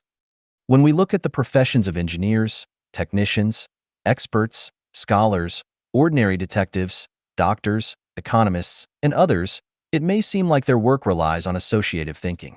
However, in reality, they are simply applying the knowledge or experience acquired from education or accumulated through their work. For instance, Newton's association of an apple falling to the ground with the concept of universal gravitation is a result of associative thinking. But if a college student claims to associate an apple falling to the ground with universal gravitation, they are merely stating the knowledge they have learned, recounting Newton's discovery, rather than expressing their own associative thinking unless they have never heard of Newton or were unaware of the concept of gravity. Strictly speaking, associative thinking refers to the type of thinking that leads to new discoveries, inventions, creations, and theories. In this sense, individuals who possess associative thinking are primarily scientists, inventors, forensic experts, traditional Chinese medicine practitioners, fortune tellers, feng shui masters, exceptional politicians, military strategists, and engineers or technicians who can develop new products to some extent. The individuals who primarily drive the slow progression of human civilization are those who possess the ability of associative thinking. Without them, the civilized society we have today would not exist. Materialistic thinking is rigid thinking, while associative thinking is divergent thinking. It breaks free from the rigidity of materialistic thinking and surpasses the imitation and copying of image thinking. It directly extends its tentacles into unknown territories, leading to new discoveries and inventions and finding new pathways. However, associative thinking still falls far short of truly grasping the profound mysteries of the universe. I can see this point from the thinking of great scientists such as Newton, Einstein, Planck, Hawking, and others. I also see it in the efforts of scientists attempting to establish a unified field theory of the universe. For the entire human race, I hope to see a significant emergence of individuals with associative thinking abilities. This is because when it comes to transporting a 6-ton cargo from point A to point B, which is 800 kilometers away, an individual with associative thinking can simply drive a heavy truck and complete the task in a day. On the other hand, if we rely on individuals with material thinking, even if each person can carry 50 kilograms and walk 100 kilometers a day, it will still require 120 people and 8 days to accomplish the task. This approach would be wasteful, laborious, and inefficient. As for individuals with image thinking, they simply cannot achieve this task. From an artistic perspective, image thinking may be greater than material thinking. However, from a practical standpoint, when one is hungry, a steamed bun can provide sustenance, whereas a picture of a bun, no matter how realistic, cannot solve practical problems. For Lifechanyuan members, I hope that everyone does not limit their thinking to associative thinking because associative thinking is still a lower-level form of thinking. It's like the situation where information needs to be exchanged between the two shores of the Atlantic Ocean. Materialistic thinkers would build ships and send people across. Imagery-based thinkers would lay undersea cables, and associative thinkers would use radio waves. However, our approach is 静处无灾殃，闹处有祸患，天启偏之期。 quiet places are free from misfortune, but places of excitement may breed disaster. Xiefeng. Translation edited by Jiejing. My kitchen at home is 20 square meters. Occasionally, I would see a few light red ants here and there.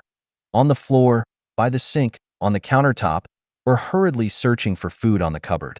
Since their numbers were small, my partner and I never paid them much attention, allowing them to roam freely and do as they pleased. Later on, we noticed that their numbers kept increasing.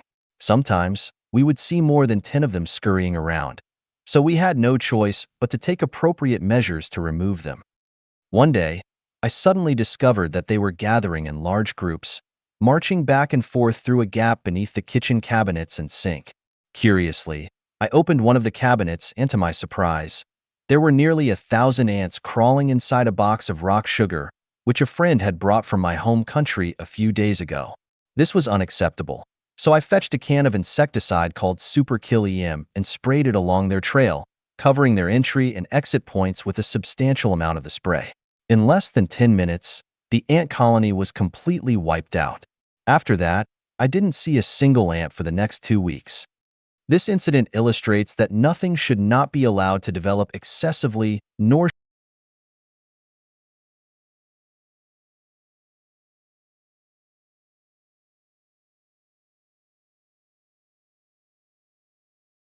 think about the rabbits and cacti that once proliferated uncontrollably in Australia, the kudzu vines that spread extensively in a certain state in the United States, the overpopulation of elephants in Zimbabwe, and the sparrows that covered the mountains in China during the 1950s. All of them encountered disasters as a result.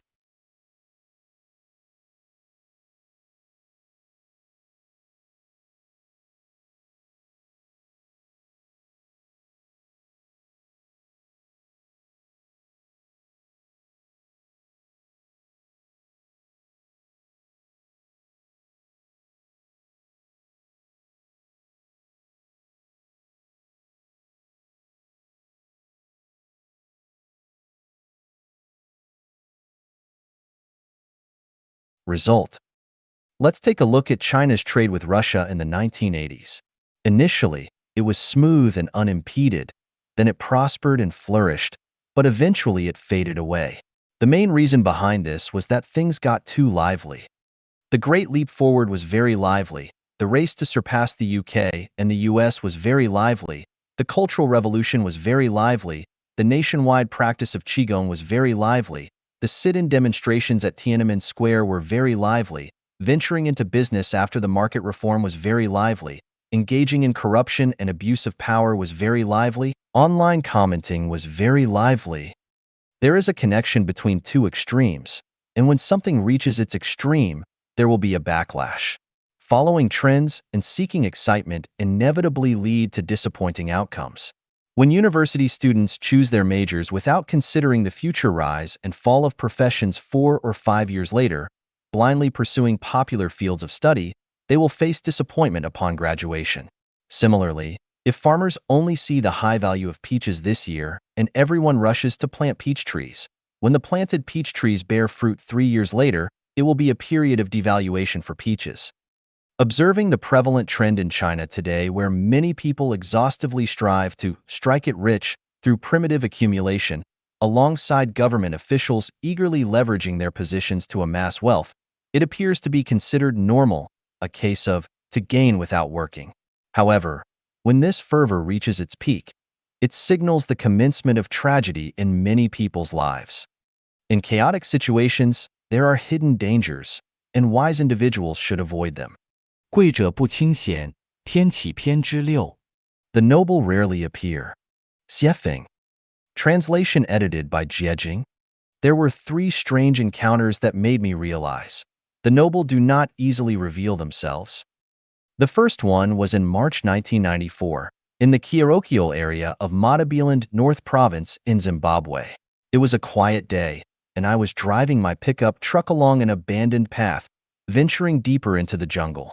As I reached a small hill, I turned off the engine and was about to get out when I suddenly saw a white deer on the hill. It turned its head and looked at me for just a few seconds before swiftly disappearing into the forest. I quickly got out of the car and chased after it, looking left and right, but I couldn't catch a glimpse of it again. I had asked the local villagers if there were any white deer in the area, and they replied, "Never seen one." I also asked many colleagues if they had ever seen a white deer, and they responded, "Nonsense. There are no white deer." The second time was in August 1995, but the specific location is now a fuzzy memory. We were drilling a well by a lush riverbank. It was a cold day when suddenly 3 cranes descended from the sky. Their bodies were gray, with long necks that turned white at the head, topped with red crowns. Their claws were also red. There were 2 larger cranes and 1 smaller crane. They landed about 30 meters away from us. I had seen this type of crane before in 1964 when I was herding sheep near the Yellow River. According to the elders, it is rare to encounter these cranes, and those who do are believed to have good luck and are likely to prosper financially. I have now seen 5 of them but still haven't struck it rich. At that time, there were 2 Zimbabwean people who witnessed these 3 cranes with me. I asked them, "Do you often see this type of crane?"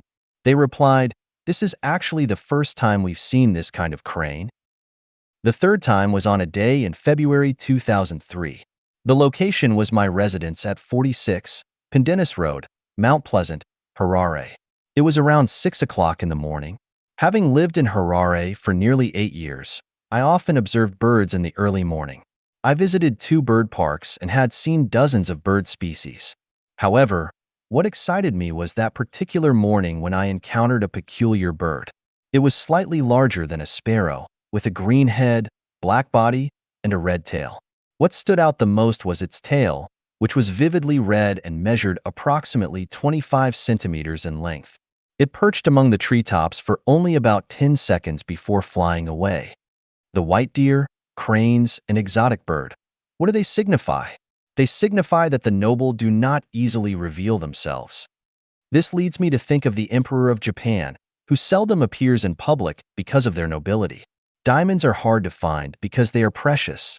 Reclusive hermits in the mountains do not easily emerge because of their nobility. Some households keep their extraordinary treasures hidden from the market because of their value. This leads me to the realization that anything that is esteemed, rare, and of infinite value is not easily found. This leads me to ponder, how many rare and precious things are yet undiscovered in this universe, in this world? How many wise and enlightened sages and immortals are hidden, like dragons and tigers lying in wait? Truly, the mysteries are boundless.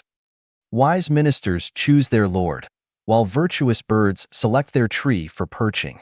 Tigers do not descend upon plains, and horses do not venture deep into mountains. The phoenix does not land in a place devoid of treasures, and immortals do not associate with ordinary people. Blinded by a single leaf, one cannot see Mount Tai, and without destiny, it is difficult for a person to encounter extraordinary experiences. Indeed, the noble do not easily reveal themselves, and those who readily display themselves are not truly noble. 我奶奶到底是谁？我又是谁? 天启篇之2。Who is my grandmother after all? And who am I? Xiefeng. Translation edited by Jiejing. If one contemplates the heavens and earth incessantly, profound principles will eventually become clear. Let's leave it to fate. These are 2 phrases that my grandmother often said when telling fairy tales. Contemplate the heavens and earth? How does one contemplate? Profound principles? What are these profound principles? Fate? What does fate mean? This ignorant and foolish grandson, why didn't I ask my grandmother about these questions in the first place? It wasn't until more than 20 years after her departure that I remembered to inquire about these matters.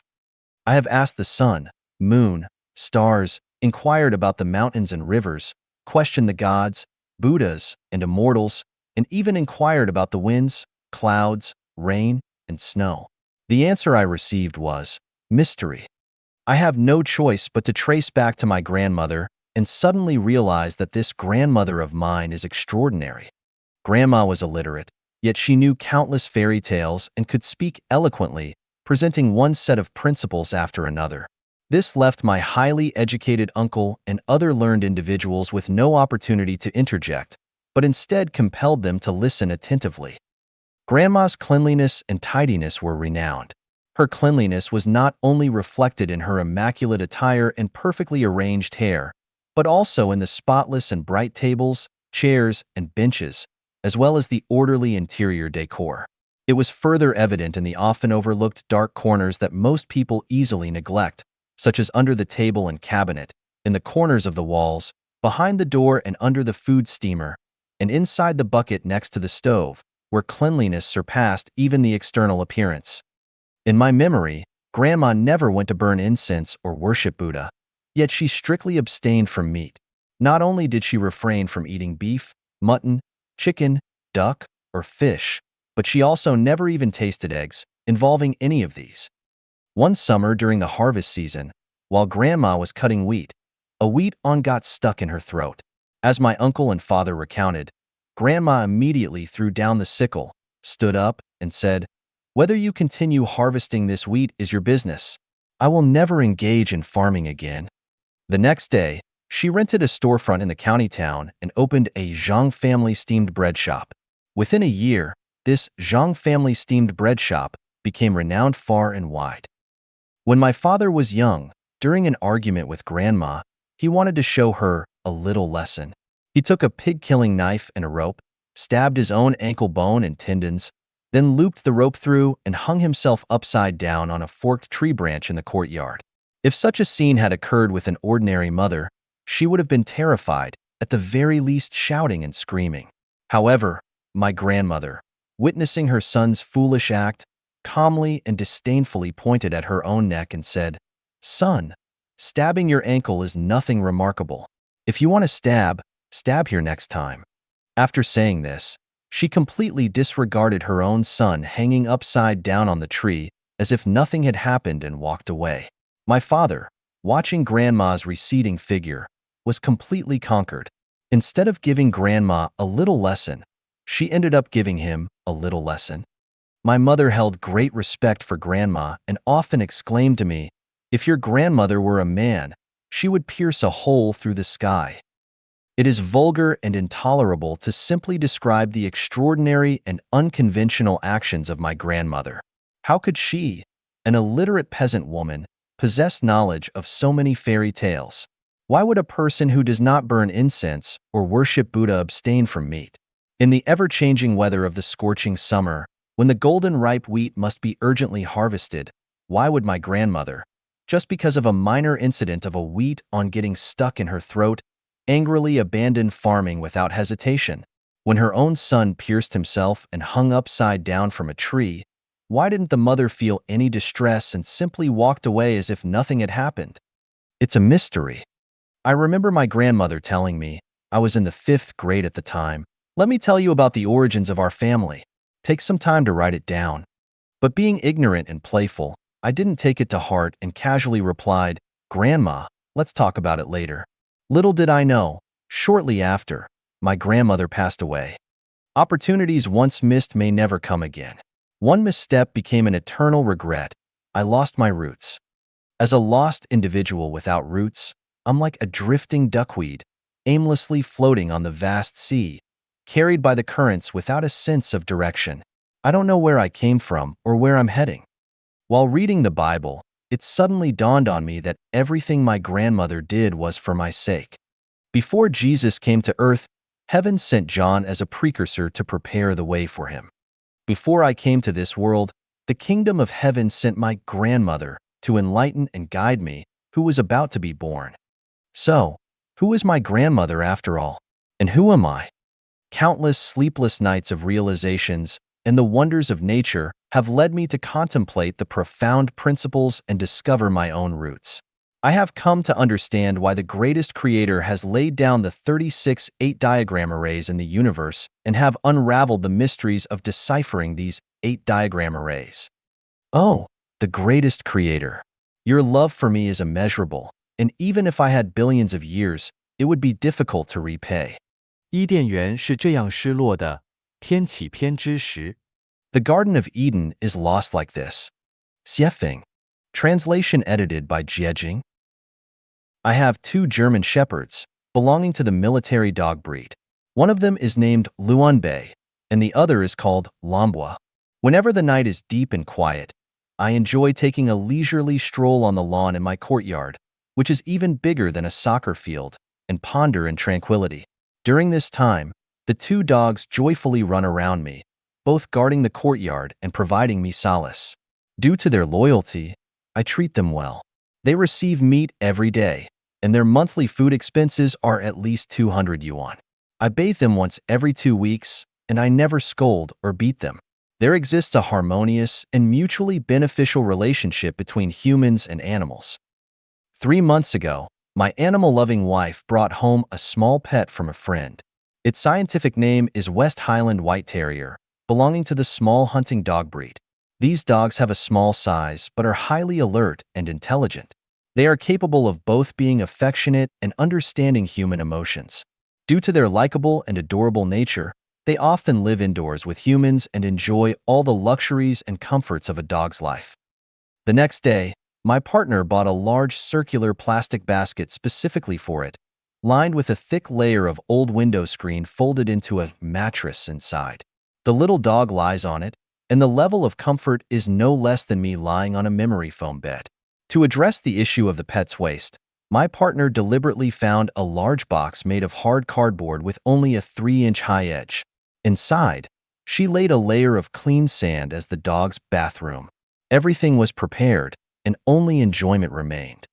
Unfortunately, this little dog doesn't use its bathroom and insists on urinating and defecating on the carpet. My partner searched for information, sought advice from experts, and repeatedly tried to train and guide the dog, but it remained stubborn and unchanged. Helplessly, we had no choice but to let it spend the night outdoors with Luanbei and Lambua. The treatment it should have enjoyed has been lost. Who should we blame? Do we as humans also experience the same kind of sadness as our dog? There was a tall and strong African man named Paul. He, along with his spouse and 2 underage children, lived in a less than 10 square meter room made of old wooden boards, in a very pitiful condition. When I spoke with him, I discovered that he was psychologically and mentally stable. Moved by sympathy and compassion, I invited their entire family to live with me. I assigned Paul to manage the garden and clean the courtyard, so that he could earn a wage through meaningful labor, enough to provide a relatively normal life for his whole family. A month passed, yet the weeds in the courtyard remained unattended, and the flowers continued to wilt. When I was at home, I often saw Paul squatting to weed, but as soon as I left, I discovered he had gone back to sleep. I assumed Paul didn't enjoy this task, so I brought him to the store to handle cleaning and organize merchandise. However, after a week, the dust accumulated, and the store appeared even more disorderly. What is the reason? Upon observing, I noticed Paul spent a considerable amount of time cleaning rags. He'd stand by the sink, dedicating an hour to washing a single rag. Feeling helpless, I assigned him as a security guard at the club, providing him with a brand new security uniform that suited his tall stature. He looked remarkably enthusiastic, unable to wipe the smile from his face. I assumed this would finally please him. I briefed him on his duties, specifically instructing him on handling disruptive individuals and theft incidents. However, much to my surprise, he still didn't put much effort into his work. He would stand at the entrance like a statue. When a thief took the camera, he lacked the courage to even ask a question.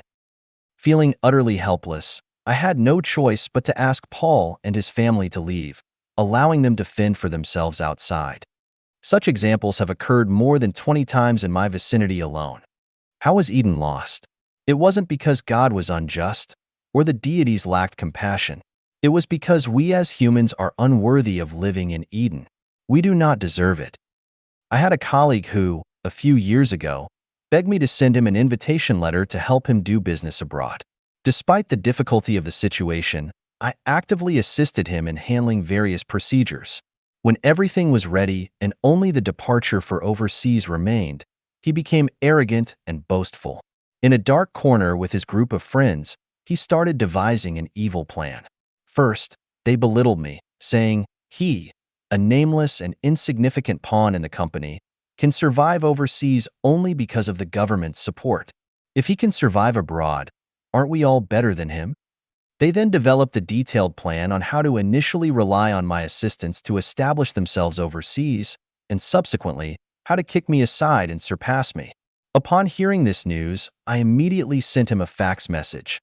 There has been a change in circumstances, and I am unable to accommodate you temporarily. Let's discuss this in the future. How was Eden lost? The expulsion of Adam and Eve from Eden had special reasons, but one factor was their own actions, disobeying the rules and taking the forbidden fruit. When individuals face misfortune, the majority of people's initial reaction is to seek various reasons to absolve themselves. They can always find sufficient reasons to blame the heavens, the earth, society, and others, but they rarely look within themselves for the causes. When humanity as a whole faces misfortune, many people begin to blame the greatest creator, gods, and Buddhas, unwilling to look for reasons within human moral behavior. Alternatively, they may pray to the greatest creator, gods, and Buddhas, seeking salvation for humanity, yet they are reluctant to reflect on their own actions and make necessary changes for self-improvement. The old Eden has been lost, and the new Eden has long been established, with its gates open to everyone. My disobedient little dog would certainly not be able to enter Eden. Paul, being lazy and irresponsible, an unproductive individual, cannot be allowed into Eden. Despite my colleagues' active pursuit, their intentions are impure, and I cannot permit them to enter the sacred Eden. The blind cannot see the blue sky, so they claim there is no sky. The deaf cannot hear sounds, so they say rivers have no ripples. Those without spiritual awareness cannot see God, so they say there is no Eden. God loves the humble, and Buddha enlightens those with affinity. As for the rest, they are like Paul, destined to fend for themselves. 从青霉素过敏到舍利子形成，天启篇之8。From penicillin allergy to the formation of Saraira. Xiefeng. Translation edited by Jiejing. In 1999, I drove a Nissan car with my lover and child from Harare to visit Victoria Falls, which was over 800 kilometers away. During that trip, what amazed me was not just the grandeur of the waterfall, but a young European girl, not even 20 years old, who was bungee jumping. Between Zimbabwe and Zambia, there is an iron bridge over the Zambezi River. The bridge is approximately 1 kilometer above the river surface. Standing on the bridge and looking down, the river water surged and huge rocks protruded, making one feel dizzy and amazed. On that bridge, people often came to play bungee jumping. It involved tying a specially designed rope around the waist and feet, and then jumping from the bridge. This jump wasn't from a 3-meter-high wall to the ground. It was a leap beyond the limits of death, not to mention those who have acrophobia, heart disease, or nervous disorders. 90% of people in general wouldn't dare to try it. Some men could be seen playing bungee jumping, which seemed acceptable, but seeing a delicate and beautiful young girl doing it left people dumbfounded and speechless, unable to break a sweat. Even some men still had pale faces after finishing their jumps. However, when this girl was pulled up to the bridge, someone asked her how she felt, and she excitedly exclaimed, "Wonderful. Oh my." While others were almost scared out of their wits, she found it wonderful without changing her expression or heartbeat. Is she even human? It suddenly dawned on me that this girl's mental and emotional makeup was different from others. What ordinary knowledge considers strange phenomena held no strangeness for her. She treats it as simple, ordinary, and normal. It turns out that people are fundamentally different from one another. Despite all being human, the differences between individuals are immense. Some people are allergic to penicillin, while many others are not. Some people are allergic to pollen, while others are not. Some people are allergic to metals other than gold and silver, while others are not. When reading Strange Tales from a Chinese Studio by Pu Songling and Ji Xiaolan's Notes from the Orchid Pavilion, we discover that some people turn pale at the mention of ghosts, while others, upon encountering a ghost, treat it as casually as they would treat a cat, showing no signs of fear or disturbance. Perhaps some would argue that Strange Tales from a Chinese Studio and Notes from the Orchid Pavilion are metaphorical stories and should not be taken literally. I believe there is some truth to that. However, in broad daylight, when someone puts on a ghost-like mask, some children tremble in fear while others not only show no fear but even burst into laughter. This is a fact. I remember in 1989, after the students in our school watched the movie Painted Skin at a theater in Zhangjiago City, Hebei Province, some of them were afraid to stay alone in the dormitory that night, and they didn't dare to go to the bathroom alone. Yet, many others were completely unfazed. I still remember when I was in middle school, Dongxiang County No. 3 Middle School in Gansu Province. One day, a classmate carried a 1-meter-long snake and stood on the podium, shaking it to intentionally scare the female students. The girls laughed and giggled, but a tall male student sitting in the back row screamed and turned pale. The image of fear from that student is deeply etched in my mind. It has been 30 years, but the memory remains vivid, as if it were yesterday. What's there to be afraid of a dead snake? Yet, my classmate reacted as if he had seen a ghost. Freud or parapsychologists might be able to explain it, but regardless of the explanation, it is a fact that this classmate's psychological makeup is unique compared to ordinary people. On the eve of a life-and-death battle between enemies, some people sleep soundly, snoring loudly, while others toss and turn, unable to fall asleep. Beethoven could compose the heroic symphony, so why can't we? Da Vinci could paint the Mona Lisa, so why can't we? Newton could discover universal gravitation from a falling apple, so why can't we? Einstein could find the equation for mass energy equivalence, so why can't we? Because people are fundamentally different. This means that using our own understanding to judge the thoughts and actions of others often leads to incorrect conclusions. In the future world described in the Bible, everyone is free from illness. In the Buddhist scriptures, the Pure Land is described as a realm where everyone lives eternally. In the Lifechanyuan description of the 10,000-year world, people can fly. Do we believe in these descriptions or not? After the death of Buddha Shakyamuni, his remains were cremated, and numerous crystal-clear, colorful, and steel-like solid sarira were discovered among his ashes. In December 1990, after the passing of the Singaporean Chinese monk Master Hongchuan, 480 colored crystal-like sarira were found in his ashes. In 1994, during the cremation of Master Yuanzhao's body at the Fahua Temple on Mount Guanyin in Shaanxi, his heart remained intact and transformed into a dark brown, hard relic. For the past 10 years, I have been almost free from illness. On rare occasions when I feel discomfort, taking a painkiller quickly relieves it. Why is that?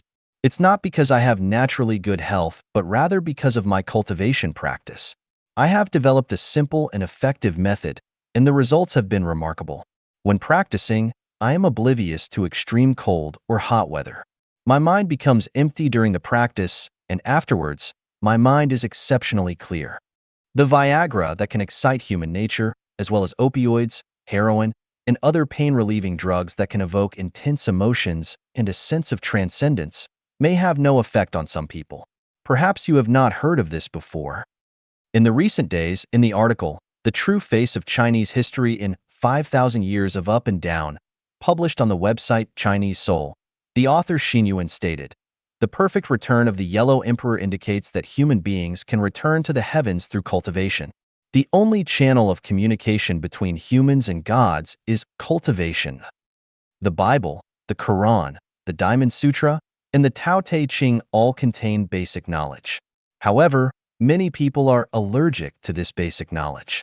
Regardless of the content of these scriptures, as soon as they hear the word scripture, they become allergic.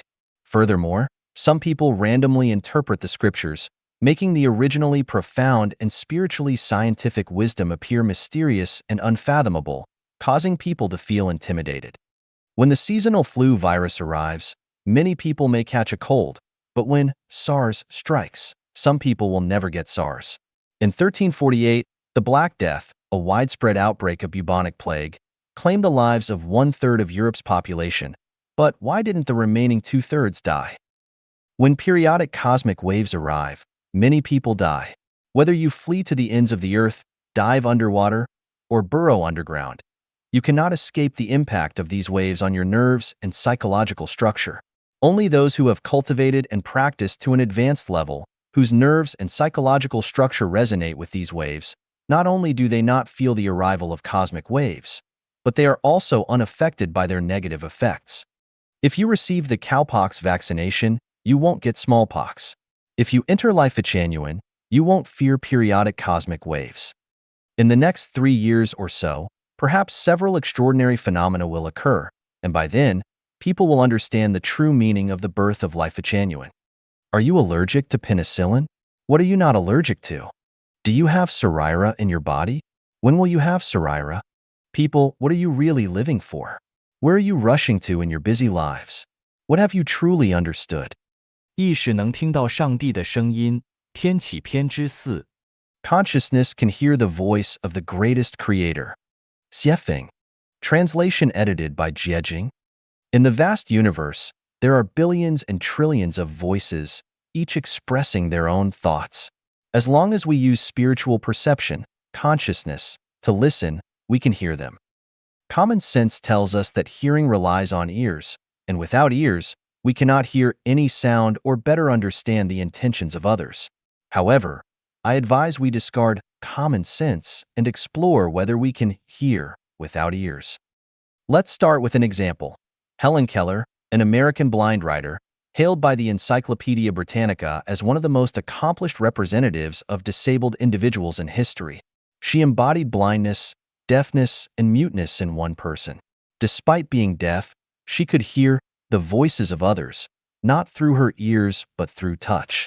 She would place her index finger on the speaker's lips, her middle finger on their nose, and her thumb on their throat, enabling her to hear their voice clearly. By placing her hand on a violin, she could hear the melodies played on it.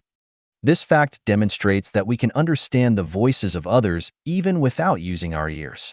We can hear through the sense of touch. People with arthritis, as long as they pay attention, can be the first to hear the sound of climate change. When the river water warms up, ducks are the first to know, and sunlit flowers and trees meet spring early. The sounds of spring are first heard by certain animals and plants. Listening can be categorized into 3 levels. Using ears to listen is the primary level, using senses to listen is the second level, and using spiritual perception, consciousness, to listen is the highest level. What ears hear are the appearances of things. What senses hear are the processes of things. What consciousness hears are the essences of things. If someone says, "I love you," and you hear it with your ears, you perceive a sweet and pleasant sound, which is the superficial aspect. However, if you can feel the sound of love, then love has taken on a process. And if you can hear the sound of love with your consciousness, that love becomes a selfless and enchanting love. The love heard with ears is fleeting, the love sensed is enduring, and the love heard with consciousness is eternal. The supreme love is silent. To generalize further, the sounds heard with ears are often illusory. The sounds sensed are a mixture of reality and illusion, difficult to discern truth from falsehood, while the sounds heard with consciousness are genuine. The loudest sound is silence. The sound of silence can only be heard through consciousness. When a strong wind blows across the wilderness, we can hear the sound of the wind with our ears. When a gentle breeze passes through the wilderness, we can perceive the sound of the wind through our senses. However, there are countless sounds of the wind that we cannot hear with our ears or perceive with our senses. We need to use spiritual perception, consciousness, to listen. On a hot day, if you can quiet your mind and listen with consciousness to the sound of the Arctic's icy landscapes, you will immediately feel cool. On a cold night, if you can hear the sound of the flowing lava from a volcanic eruption, you will not feel cold. In this statement, there's a fundamental difference between what's imagined and what's actually perceived with consciousness. For instance, during hunger, envisioning eating lavish dishes doesn't solve the hunger issue. Yet, when consciousness is used to simulate eating, the sensation of hunger isn't felt. This pertains to a matter of different levels. If one exercises consciously, like Helen Keller did, they will discover many natural mysteries. On a calm, windless night, You raise your palm and feel in all directions. You will notice a cool breeze coming from certain directions and a warm gust from others. Over time, your palm will be able to discern the sound of any object, whether it's directed towards mountains, rivers, trees, flowers, houses, cars, people, or tables. You can hear their sounds. For example, when you hold your palm against a thin book rolled up in your hand, you can sense its essence. Some books emit warmth, others coolness, while some books have no discernible temperature. If you can't feel anything, the reason lies not in the material itself, but in the lack of conscious training within yourself. It's like an ordinary piece of iron that lacks magnetization.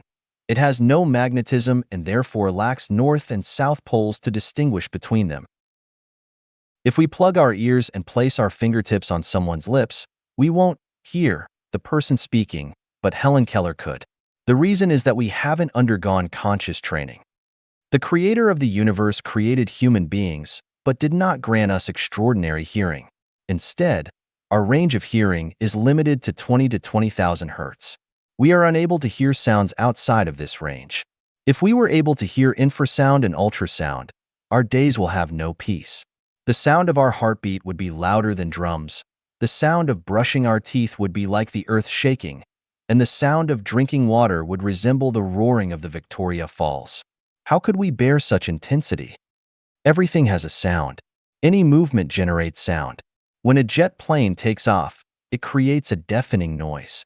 However, if the frequency of its sound during takeoff exceeds 20,000 hertz, it becomes silent. In reality, it is not truly silent, but rather beyond our range of hearing.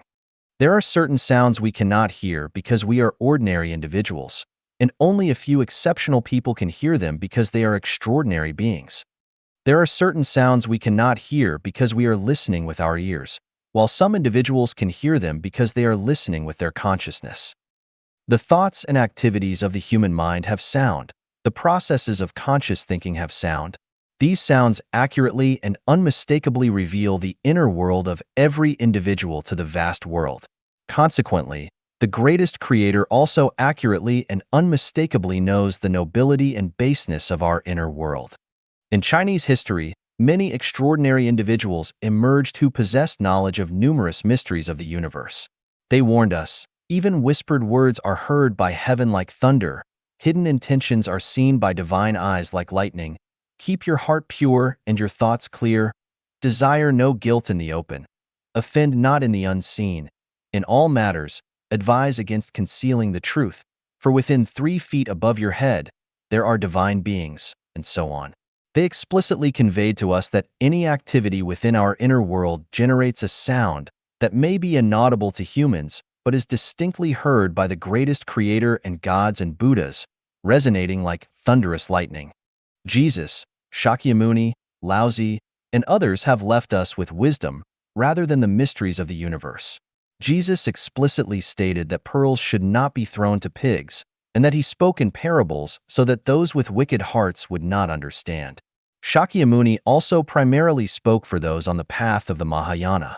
Laozi similarly understood that if the petty-minded individuals were to grasp the mysteries of the universe, it would bring endless harm. Lifechanyuan has made the greatest efforts and has led everyone to the edge of the mysteries of the universe. Looking at human history, the current state of human hearts is worse than before. In truth, humans no longer qualify to continue existing on this beautiful blue planet. However, gods and Buddhas are unwilling to give up and still want to make one last effort, even though the chances of realizing this desire are only 1 in 10,000. Everything within our inner being is heard without omission by the greatest creator. Similarly, the greatest creator selflessly communicates his intentions to each and every one of us.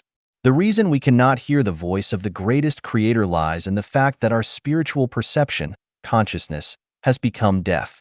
We have been misled by appearances. Our consciousness is too chaotic and restless, and we lack concentration and focus. Shakyamuni sat under the Bodhi tree for 7 days and nights, fully concentrated, before hearing the voice of the greatest creator and attaining enlightenment to become a Buddha. Any individual who can hear the voice of the greatest creator will undoubtedly achieve Buddhahood. The souls can resonate with one another, and extraordinary consciousness can hear the voice of the greatest creator. May all beings become Buddhas. 知识与智慧，天启篇之9。 Knowledge and wisdom. 雪峰 Xiefeng. Translation edited by Jiejing. In the movie Fearless, Huayuanjia is a master of martial arts. His shadowless fist allows him to overcome enemies, catch them off guard, and make them defenseless. It is an unstoppable technique that leaves opponents unable to defend themselves and provides them no room for counterattacks. The power of the shadowless fist lies in its lack of a fixed pattern. It is highly versatile, constantly changing, and adaptable to any situation. It may seem complex with only one move, yet it contains endless variations and techniques. The shadowless fist is a technique without a technique.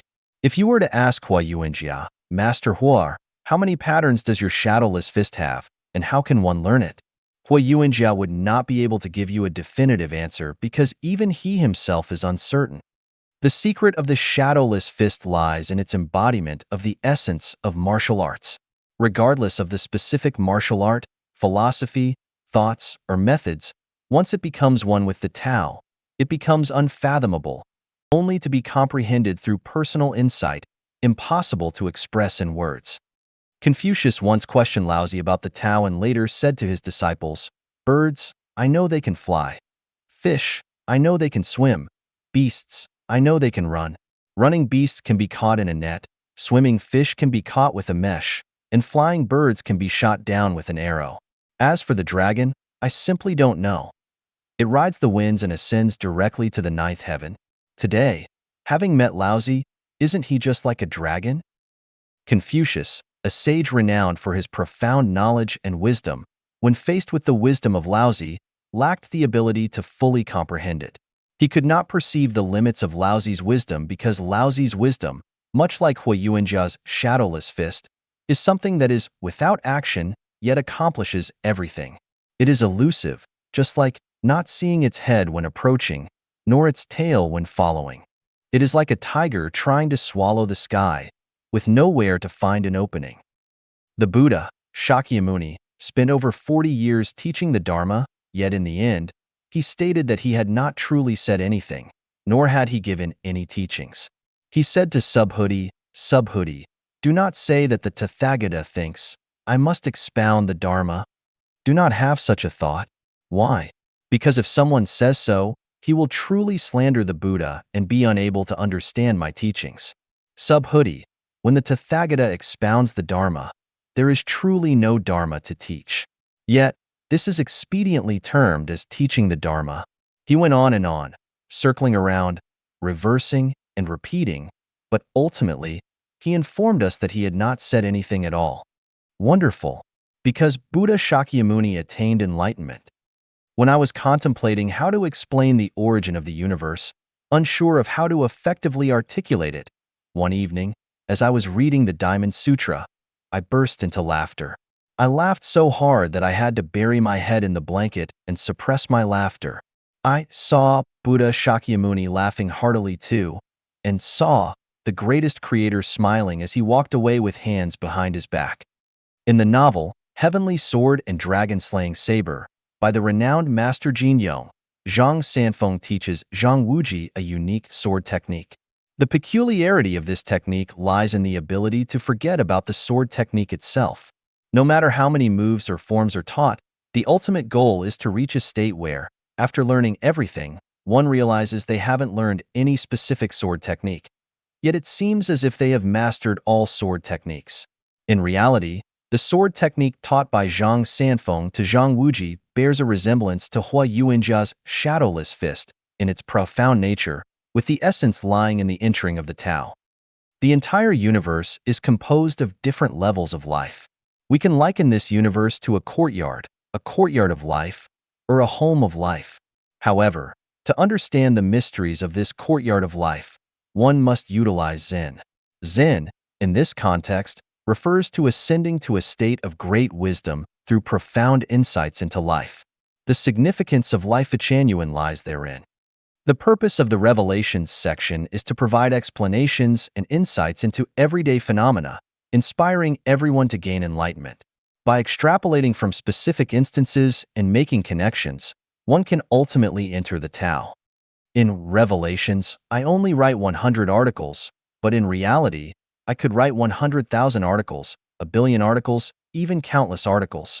However, if readers cannot attain self-realization, no matter how much I write, what purpose does it serve? In order to expedite everyone's path to enlightenment, let me provide a definition for knowledge and wisdom and explain their meanings and differences. What is knowledge? It refers to the understanding and experiences acquired without personal contemplation and profound insights. Everything learned from schools and churches, everything acquired from parents and masters, and everything obtained from books, magazines, movies, and television are considered knowledge. What is wisdom? Wisdom refers to the ability gained through one's own brain's contemplation, analysis and judgment, or the perception of the heart. Wisdom cannot be obtained through sight, hearing, taste, smell, or touch. Wisdom is the crystallization of thinking, the child of thinking, and the outcome of thinking. When entering Lifechanyuan, one should not focus on acquiring knowledge, but instead strive for wisdom. Otherwise, no matter how much I said, it will be in vain. Silence might be better. The more I speak, the more confused you become. In order to stimulate the birth of wisdom, I will now present several questions for everyone to contemplate in their free time. By the time I finish writing the 100 articles of Revelations, I hope to witness the emergence of a large number of individuals who can attain Anattara Samyak Sambodhi, supreme, profound, and perfect enlightenment. If fate allows, I will then discuss advanced spiritual cultivation and the chapter of preaching the Tao. Why are there so many stars in the sky? Where is the greatest creator exactly? How did the earth start moving initially? Why is there only one moon hanging in the sky? Will the human population on Earth continue to increase infinitely? What is the best way to limit population growth? How was the atmosphere formed? Are wolves the ancestors of dogs? Why don't humans have eyes on the back of their heads? Why do species vary greatly, while human faces differ immensely? Why do orange trees only bear oranges, and peach trees only bear peaches? Despite being born from the same mother, why do siblings have such vastly different destinies? With the same earth and the same sky, why is there so little rain or snow over deserts and wastelands? Why do carnivorous animals have lower reproductive abilities compared to herbivores? Why? In the universe, which direction is up and which direction is down? Is empty space truly devoid of everything? Assuming no major obstacles, to what extent can human development ultimately reach? When someone unexpectedly encounters a car accident, is it a coincidence or a necessity? Who am I, really? 无爱、小爱、大爱。 No love, small love, and great love. Xiefeng. Translation edited by Qinyu. As a child, I used to herd sheep. I observed that when the lambs knelt to suckle, the mother sheep always turned her head to lick the lamb's bottom, which seemed an unfortunate, unclean habit for a mother sheep. While teaching in high school, my son had 7 or 8 cats at home. Watching the mother cat after giving birth, it hastily licked the sticky dirt off the kittens. I could not agree with the mother cat's unclean habit. While conducting business abroad, my wife kept several dogs. I noticed that within a dozen days after the mother dog gave birth to puppies, she licked the urine and excrement of the puppies inside the doghouse daily, which I found extremely disgusting. Sitting under a tree contemplating quietly, I realized my astonishing stupidity. Isn't all of this the greatest creator telling me what love is? If the mother sheep does not promptly lick the thin stool from the lamb's bottom, it will quickly form a scab, preventing the lamb from defecating, leaving the lamb with only one option: to die. For the lamb to grow healthily, the mother sheep must lick its feces. This is not an issue of hygiene, but a matter of whether life can survive and continue. After the kittens are born, the mother cat must quickly eat the afterbirth. Otherwise, the kittens will suffocate inside the afterbirth. If the mother dog does not lick the excrement and urine of the puppies in the den daily, the den will inevitably emit a foul odor, the puppies will stink, and bacteria will breed massively. Flies and other insects will swarm the den, causing not only the puppies to be unable to grow healthily, but also leading to their rapid illness and death. This is love. For the sake of love, we should not just consider hygiene. We should not hesitate to endure even hardships. So, how to define love? I believe love is an inner liking and selfless dedication without any conditions. Based on this definition, let's compare it to the love in human society. If a person does not properly care for the elderly or raise their children, then that person lacks love. Being unable to show love for both the elderly and children makes such an individual extremely selfish and cruel, nothing short of human waste. Given the opportunity, such a person, apart from neglecting wildlife, deforestation, and polluting rivers, lakes, and oceans, can even betray friends, their own ethnicity, and their country, all for personal gain. Any heinous act is within their capacity as long as it satisfies their self-interest. If a person loves their own elderly, children, and family, yet neglects siblings, neighbors, and nature, then this person possesses only small love. There's not much difference between this person and animals. For the sake of their children and family, if conditions permit, they may not hesitate to engage in actions that violate their conscience, involving deceit or theft. If a person not only loves their own elderly and children, but also cares for the community, nature, and the future and fate of humanity, this person possesses great love. Those with great love do not care about personal gains and losses. For the sake of others and humanity, they are willing to endure all hardships and injustices. In the human world, the one with the greatest love is Jesus. It's the heart of Christ. To save humanity, he sacrificed his blood and his own life. Despite the Roman soldiers cruelly nailing nails into his hands and feet and humiliating him, he not only didn't hate but also prayed for the greatest creator to forgive them. This is a tremendous amount of love. Humanity. Should we doubt Jesus' identity as Christ? Is there any hatred we cannot let go of? Is there any psychological knot that we cannot untie? People should possess great love. This is not just moral preaching, it's not teaching you to be a good person, but because the magnitude of love directly involves the future direction of your own life. In general terms, those without love will definitely end up in inflamed layers, frozen layers, netherworld, or animal world. Those with small love will at best return to this world. Only those with great love qualify to ascend to the higher realms of life. Death is not the end of life. This is not superstition, nonsense, deception, or lies. It's a fact. It's not because other realms of life do not exist, but because our spiritual perception is too dull. It's not because this world lacks light, but it's because the blind cannot see the light. It's not because there's no sound in this universe, but the deaf cannot hear the sound. It's not because the Pure Land does not exist, but our vision lacks that function. The greatest creator is fair and selfless. Gods and Buddhas love humanity. What can I say that you will believe? 快速达标，及时撤退。 Quickly attain standards and retreat in time. Xiefeng. Yesterday, I went to the seaside. Normally, during high tide, there's a solitary island not far out in the sea, with a sea view pavilion built on it. Normally, people take yachts to visit the pavilion. Several times, I stood by the sea, gazing at the pavilion and sighing, wishing I could ascend and enjoy the vast sea views. Yesterday, our wish came true. When we arrived at the seaside, the tide was at its lowest, allowing us to walk from the shore to the sea view pavilion. We traversed a stretch of white sandy beach cleansed by the sea waves, encountering oddly shaped exposed rocks along the way. These rocks twisted and turned within the reef cluster for several hundred meters. Ahead was a smooth stone naturally laid out over 10 meters, connecting the North and South Seas.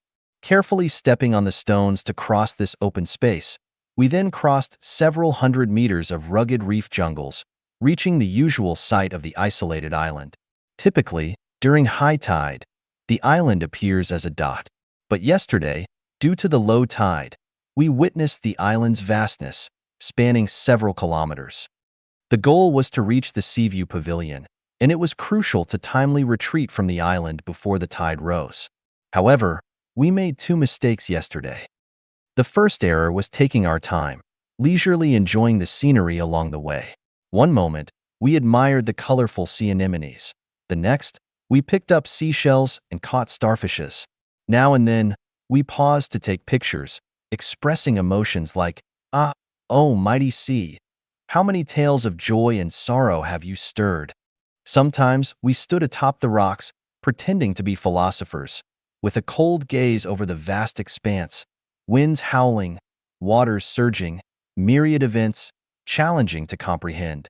We lingered too long and reached the island close to high tide. The second error was that after reaching the Seaview Pavilion, we should have retreated immediately.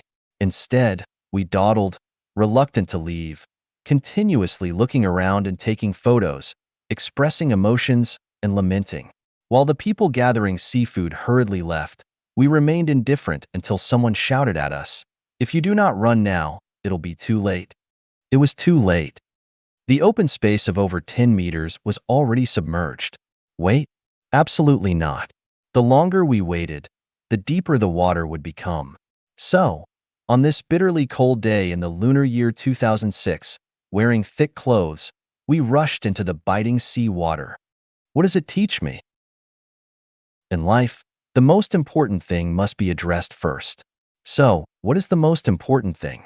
Going to school, starting a family, establishing a career, making money, becoming an official, all undoubtedly are not the most important things. Achieving fame, gaining honor for the family, contributing to the nation, leaving a lasting legacy for generations, and creating a new era are also not the most critical matters. Love affairs, enjoying leisure activities, pursuing fame and profit, and even fighting and killing are far from the most important matters. The most crucial thing in life is understanding the issue of life and death. If the issue of life and death is not resolved, everything else is futile. Death can arrive at any moment. When it does, there's no time for regrets or remedies. Everything returns to nothingness, to zero. The problem of life and death is the Seaview Pavilion. Instead of lingering to admire the scenery along the way, we should head straight to the core theme. After reaching the Seaview Pavilion and understanding all the beauty of the island, we can then slowly appreciate the scenery along the way according to the specific tide conditions. Retreat in time from the Seaview Pavilion. Grasp the time to handle the matters on this shore, such as settling debts, accumulating merits, processing life visas, buying plane tickets, organizing luggage, and more. Only after resolving these matters can you fully indulge in entertainment and play and fully enjoy life. Otherwise, once the tide rises, it will be too late. We should learn from Sun Wukong's spirit of seeking the truth. Whenever the master wanted to teach Sun Wukong a skill, he'd always ask, "Can this make me immortal?" If it wasn't about immortality, Wukong would say, "Not learning, not learning, not learning." We are facing the same question as Sun Wukong. The mentors of life teach us skills such as how to establish a family, make money, become an official, protect our family and country, gain fame, and cure illnesses. Learning these skills is not wrong. The issue is that we must first learn the essential skill of immortality. The issue of death is not a simple matter. Humanity's sages have been continuously exploring the true meaning of death. Nearly all religions consistently discuss the post-death fate of life, the soul. It's time to ask this question just like Sun Wukong. If someone comes to impart knowledge, teach us skills, we must focus on the theme and ask, can the skills you teach me allow me to understand the meaning of life and death while alive and ensure that I go to the so-called heaven after death? If yes, then hurry up and learn. If not, turn away. If a Christian comes to teach us, we should ask, can I go to heaven? Where is heaven? How do I get there? You must explain the whole story clearly so that I can understand it while I'm alive. If it's vague, unclear, and demands only faith without proper explanation, then, I'm sorry, I will not learn. Whether it's a Christian, Buddhist, Muslim, Taoist, a member of a political party, this master or that master imparting knowledge, we should pose the same question about life and death.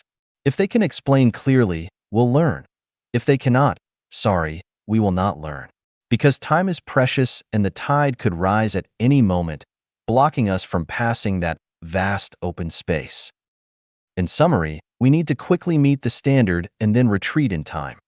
Otherwise, we will regret it. Many things, always urgent. The world turns, time presses. 10,000 years are too long. Seize only the present. 随宇宙周期性演变而变化。Changing in tune with the cyclical evolution of the universe. Xiefeng. Translation edited by Qinyu. That year, my son was 15. We lived at 10 Forest Road, in a detached house surrounded by 63 different plants. Among them was a tree emitting a peculiar and strong fragrance after dinner during the flowering seasons. The scent wafted through the courtyard, drifted into the dining room, living room, bedroom, permeating our nostrils, seeping into our organs and minds, intoxicating and enchanting us. That evening after dinner, I strolled with my child in the courtyard, standing under this divine tree, whose name I still do not know, and began a lecture for my son. Here is what I shared with him back then. Son, since you were 3, I've been teaching you about life. For the past 3 years, every Wednesday evening has been our designated father-son exchange. I may lack the ability to provide you with abundant material wealth. Instead, I'm passing on the little wisdom inherited from your great-grandmother and grandfather and some traditional virtues of the Chinese nation that I've come to understand. Over these 3 years, I've taken you to the Jehovah's Witness Church every Sunday, exposing you to their teachings to make you aware of what's missing in Chinese culture. Your future insights will rely on your perception. Read some books that are not books, like this tree. It's a book. Let's read it now. Son, Dad, how do we read this tree? Child, this tree is a book encompassing everything. Imagine how it grows, what sustains it, its origin, why its leaves are green, why it only blooms once a year, why its leaves and flowers have distinctive shapes. What force is behind this uniqueness? Tonight, let's not discuss anything else, only explore why this tree emits fragrance only at specific times. What can this phenomenon teach us? Son, Dad, is it trying to tell us it adheres to a governing law? You truly are your father's good son, clever with high comprehension. What else do you think is also governed by a law? Son, it seems all plants and flowers follow a law. When spring arrives, they sprout, bloom, and grow. When winter comes, they wither, decay, and hide. This happens every year. Reasonable. What else is bound by a law? Son, seems like weather changes are also governed by a law. Zimbabwe has dry and rainy seasons. During the dry season, rain does not fall for months. When the rainy season arrives, it starts raining. Midway through the rainy season, thunder and lightning occur frequently, accompanied by heavy rains. This happens every year. Anything else? Son, the moon also seems to be governed by a law. Otherwise, we wouldn't have regular full moons and new moons. Anything else? Son, Dad, are not people also constrained by a law? I do not have a beard now, but you do. You didn't have a beard at my age. When I'm your age, I'll surely have a beard. Isn't this something we cannot control, Dad? Absolutely right, child. What else is bound by a law? Son, can't remember. Child, everything in the universe is bound by laws, like an invisible vast net covering everything. From celestial bodies' movements to insects' reproduction, from tides' ebb and flow to roosters' crowing, everything is within this net. Nothing escapes it. Son, is this net like the palm of the Buddha? You can understand it that way. Son, Dad, since everything is governed by laws, does that mean everything in my life is inevitably constrained by laws? Can I skip school tomorrow? Silly child, trying to stump Dad? I patted his head then, and the child smiled shyly. Since everything is bound by a law, you must go to school. You do not have a choice. Just like when you're hungry, you must eat. Or when your bladder is full, you must urinate. Son, then when can I have control over myself? Haven't I lost my freedom? Child, this delves into something deeper. Firstly, we need to seek out and understand the laws. Without knowing the laws, one's life remains bewildered, confused, and unclear. Everyone believes they are acting according to their own will, but in reality, they strictly adhere to established procedures in their actions and speech. Whether it's Jesus, Buddha, Hitler, or Mao Zedong, it's all the same. Son, Dad, the more you talk, the more confused I get. Child, seeking and understanding laws are one thing. Following them is another. For example, if you discover the law of seasonal changes, you should consider adapting to those changes. When winter is approaching, you should think about how to survive the cold. Are your winter clothes prepared? Is the heating equipment effective? And so on. Farmers aiming for a good harvest must prepare seeds, fertilizers, tools according to seasonal changes and sow, water, weed, fertilize, and harvest on time. Missing the season means no harvest. Discovering the law enables us to grasp the cyclic evolution of the law. Like geese flying north and south, a comet returning every 76 years, women menstruating, and societal cyclic upheavals. Mastering the cyclic nature of laws tells us what to seek and what not to seek in life. Son, Dad, you said that we have no control over everything. So what should I pursue and what should I not pursue? Can I have control over that? This involves whether we have mastered the laws and their cyclical evolution. If we are completely ignorant of the laws and their cyclical nature, we are always out of control, just like mice that must inevitably dig holes or bees that inevitably gather nectar to make honey.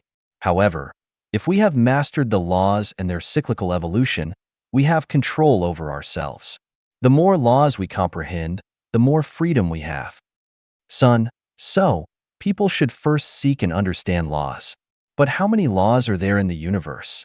Child, the laws in the universe are endless, like the vastness of the ocean's waters. Son, Dad, with so many rules, when will we ever find them? It seems impossible to grasp them in a lifetime. Plus, we still need to eat, go to school, work, sleep. There is not enough time. Child, it's true that it seems difficult, and it is indeed difficult. However, saying it's not difficult means it's not. I have a trick. Once you master it, you can navigate effortlessly through endless changes. If I were to place you in a space where the sky is not the sky, where there's no distinction between up and down, how would you find your way out from there? If there's a cycle of significant change in this universe every 5,000 years, how could we escape it? Son, Dad, the universe is unfathomable, and it seems like you are too. But it's already past 10, and I have school tomorrow. Can I go to bed now? Child, school is important. Let's stop our conversation here for tonight. I patted my child's head again, and the child smiled shyly. 识别真假的功夫。 Distinguishing the truth from the false. Xiefeng. Translation edited by Qinyu. When I was young, I followed my parents to the fields to weed. The wheat was less than 3 inches tall, the field a lush green, seemingly without any weeds growing amidst it. Yet, my parents bent over, carefully pulling out the weeds one by one, while my task was to move the uprooted weeds away from the wheat field and pile them together. Once, while observing the neatly stacked weeds, I thought I discovered a mistake made by my parents. With a proud yet reproachful tone, I called out to my mother, "Mom, you've mistaken the wheat for weeds." "Bring it here, let me see," my mother responded. Excitedly, I brought the uprooted wheat to show my mother, aiming to prove her wrong. However, without even looking at it, my mother said to me, "Compare it to the wheat growing in the field. See if it truly is wheat." I compared it repeatedly, but I was still convinced that what she had uprooted wasn't grass but indeed wheat. "Mom, I am sure what you've pulled out is wheat." My mother then, with a gentle smile, had me squat down and said, "Look, this grass is called barnyard grass. It looks almost like wheat, but upon careful observation, there are differences. The color of barnyard grass is slightly darker than wheat. Its leaves are a bit wider, and when you touch it, its leaves are not as soft as wheat. This barnyard grass has a stronger vitality than wheat.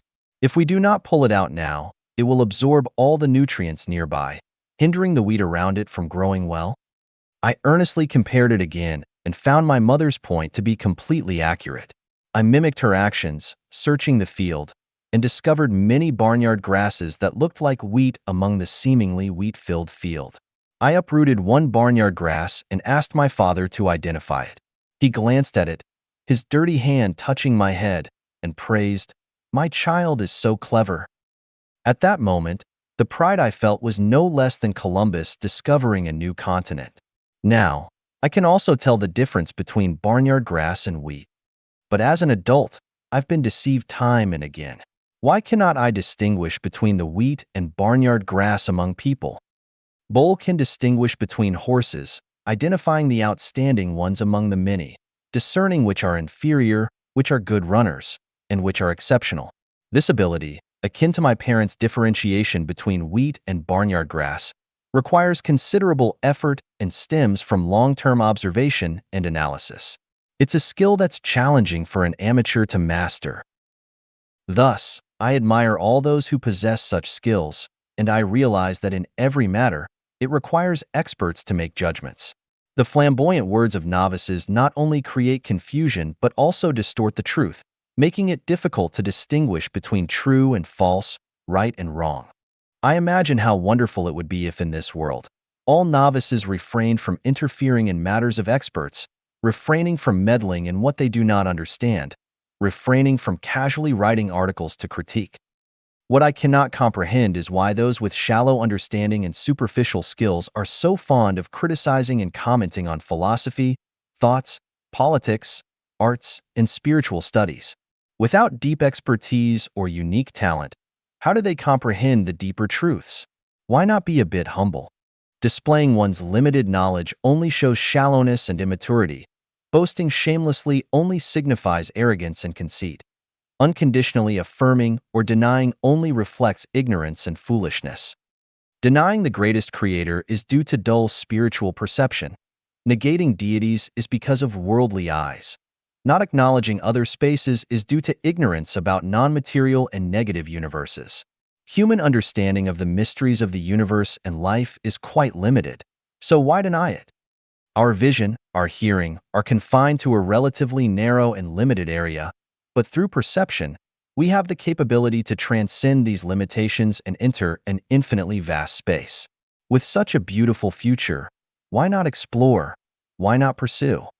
I see that human society is filled with isolated lakes that do not connect to rivers and oceans. Christianity, Buddhism, Islam, Taoism, science, they're like individual lakes. Evolution, the Big Bang Theory, genetic studies, socialist theories, capitalist theories, democratic theories, human rights theories, and more, they're like drying up small ponds. Why not connect them to understand and contemplate? In his book, Morals, Naked Ape, physicist Mr. Jam Kaming vividly likened this situation to studying the elephant's toenails, legs, tail, ivory, ears, without anyone truly studying the entire elephant. If there were someone studying the entire elephant, those studying just the toenails or tail would sneer. What? I cannot even figure out the elephant's toenails thoroughly, and you claim to understand the entire elephant? The fable of the blind men and the elephant tells us that if we confine our thinking to what we've touched and cling to our biases, we'll never understand the complete picture of the elephant. We'll forever remain in endless debates of the elephant is a pillar, the elephant is a wall, the elephant is a rope, the elephant is a fan, but we'll never unravel the eternal question of which came first, the chicken or the egg. In the past 20 years, many knowledgeable, aspiring, and idealistic people have been exploring ways to end authoritarianism. However, very few have explored from the perspective of studying the entire elephant. Most have confined their vision to the narrow field of elephant toenail studies, leg studies, focusing solely on emperors, political parties, and systems, as if you could both nurture fish and grow crops in water equally. I lack profound moral virtues, but I've learned from my parents how to distinguish wheat from barnyard grass and understand the method of integrating human culture. But how many are interested? Continue with your debates. 简单加淳朴等于美。 Simple plus unsophisticated equals beautiful. Xiefeng. Translation edited by Qinyu. The most complex thing in the universe is within holography, which is the negative universe, entirely composed of non-material. Holography has no specific structure. It's a unified world of spirits. Holography controls everything in the universe at negative universe speed. Events occurring on Earth can be sensed almost instantly on another planet tens of thousands of light years away. This is called heaven-human resonance, also known as cosmic holography. All scientific theories and hypotheses lose their efficacy within holography. This includes Einstein's general theory of relativity, quantum mechanics, superstring theory, and many assertions by scientists about the universe, such as those by Hawking in A Brief History of Time. Even people's imaginations hold no value within holography. Currently, we do not need to understand holography. Let's analyze what is most beautiful in the universe from the origin of matter. No one denies that everything in the universe originates from structure. A fertilized egg can develop into a relatively perfect life form, depending on the structure of that egg. The type of life form corresponds to the structure of the fertilized egg. A dog's fertilized egg cannot develop into a pig, and a monkey's fertilized egg cannot develop into a human because the structures of their material origins are different. Though the superstring theory is fascinating, it relies on structure, just as the sound from a flute and an era differs, depending on the different structures of the instruments. However, for us humans, structure is elusive. We cannot grasp it. Melody is beautiful, but it has no visual effect. Quarks, protons, neutrons, photons, electrons, etc., cannot exhibit their beauty to humans. A single molecule may be simple, yet its beauty eludes our appreciation. From holography to structure, from structure to superstrings, from superstrings to particles, from particles to molecules, from molecules to matter. This process is a journey from complexity to simplicity.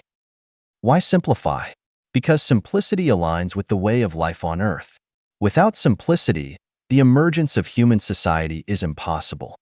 Gazing at the sky at night, stars twinkling, we feel beautiful. During the day, gentle breeze and sunshine, clouds drifting, we feel beautiful. Blooming flowers, flowing rivers, babbling brooks, towering mountains, all evoke a sense of beauty. Simplicity is beautiful. For humans, being merely simple might seem foolish. Human beauty primarily lies in intrinsic qualities, and among all intrinsic qualities, unsophistication is the most precious quality.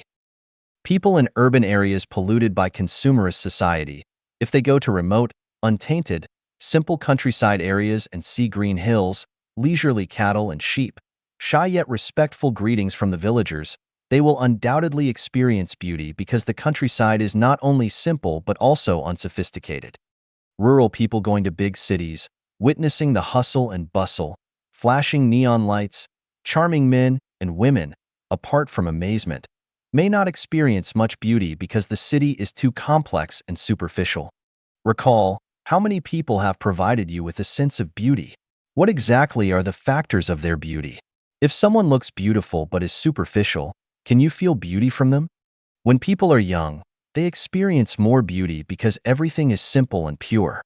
The older people get, the less beauty they feel, because through simplicity and unsophistication, they see complexity and superficiality. Human society is becoming increasingly complex, vulgar, and superficial, deviating from the true path, losing not only beauty but everything. People, do you not long for beauty? 垃圾的作用和价值。The function and value of garbage. Xiefeng. Translation edited by Qinyu. In 1997, while tidying the courtyard, I collected a carload of trash. Following municipal regulations, unlike in my homeland where one might handle garbage as they wished, I obediently took the trash to the designated dump. At the dump's entrance, after paying the dumping fee, I precisely disposed of the trash in the specified area, as directed by the dump staff. After dumping the garbage, I glanced around and noticed that over the years, the garbage pile had become a thriving mound of plants and flowers. It was hard to imagine a vibrant world of flowers and lush grass growing atop a massive heap of rubbish. Nature is truly amazing. It can turn decay into wonders and death into eternal life. This was a remarkable revelation that urged me to treat garbage with kindness. Garbage is treasure. By collecting various types of trash in one place and allowing them to undergo exposure to the sun, rain, wind, and heat, the garbage can transform into potent organic fertilizer, providing a continuous source of nutrients for the plants growing above it, creating a beautiful garden. Expanding on this revelation, if material garbage can become nourishment for plants, can spiritual garbage become nourishment for spiritual life? Deliberately, I began collecting spiritual garbage. I discovered that human-created culture contains a considerable amount of garbage. If we gather this garbage and let it ferment and decay within our minds, it will surely turn into something extraordinary and magical. Scavengers in cities know where to find scrap iron, discarded cans, old papers, and bottles. Similarly, I gradually learned where to find cultural garbage. Aside from picking up garbage from historical cultural repositories, I also collected garbage from modern political doctrines, religious studies, scientific inferences, especially from newspapers, magazines, and online forums, where I could gather large amounts of trash every day. I loaded all this garbage into my mind, allowing them to contradict, refute, and generate a biochemical reaction. Eventually, I used this as nourishment for Lifechanyuan, providing fertile soil for its germination and growth. Just as grass and flowers grow on piles of material garbage, Lifechanyuan has sprouted from heaps of cultural refuse. Just as grass and flowers purify the earth, Lifechanyuan purifies the soul. Anticipate the future of earth, verdant, blossoming, filled with talented individuals, and harmonious. Watch with anticipation. Now and in the future, humanity's cultural treasures will radiate brilliant light within Lifechanyuan. The writings of saints and sages will find their place here, sparkling like stars, galloping like 1,000 horses. And those articles deemed cultural garbage will continue to provide nourishment for Lifechanyuan. 小脑袋聪明，大脑袋笨。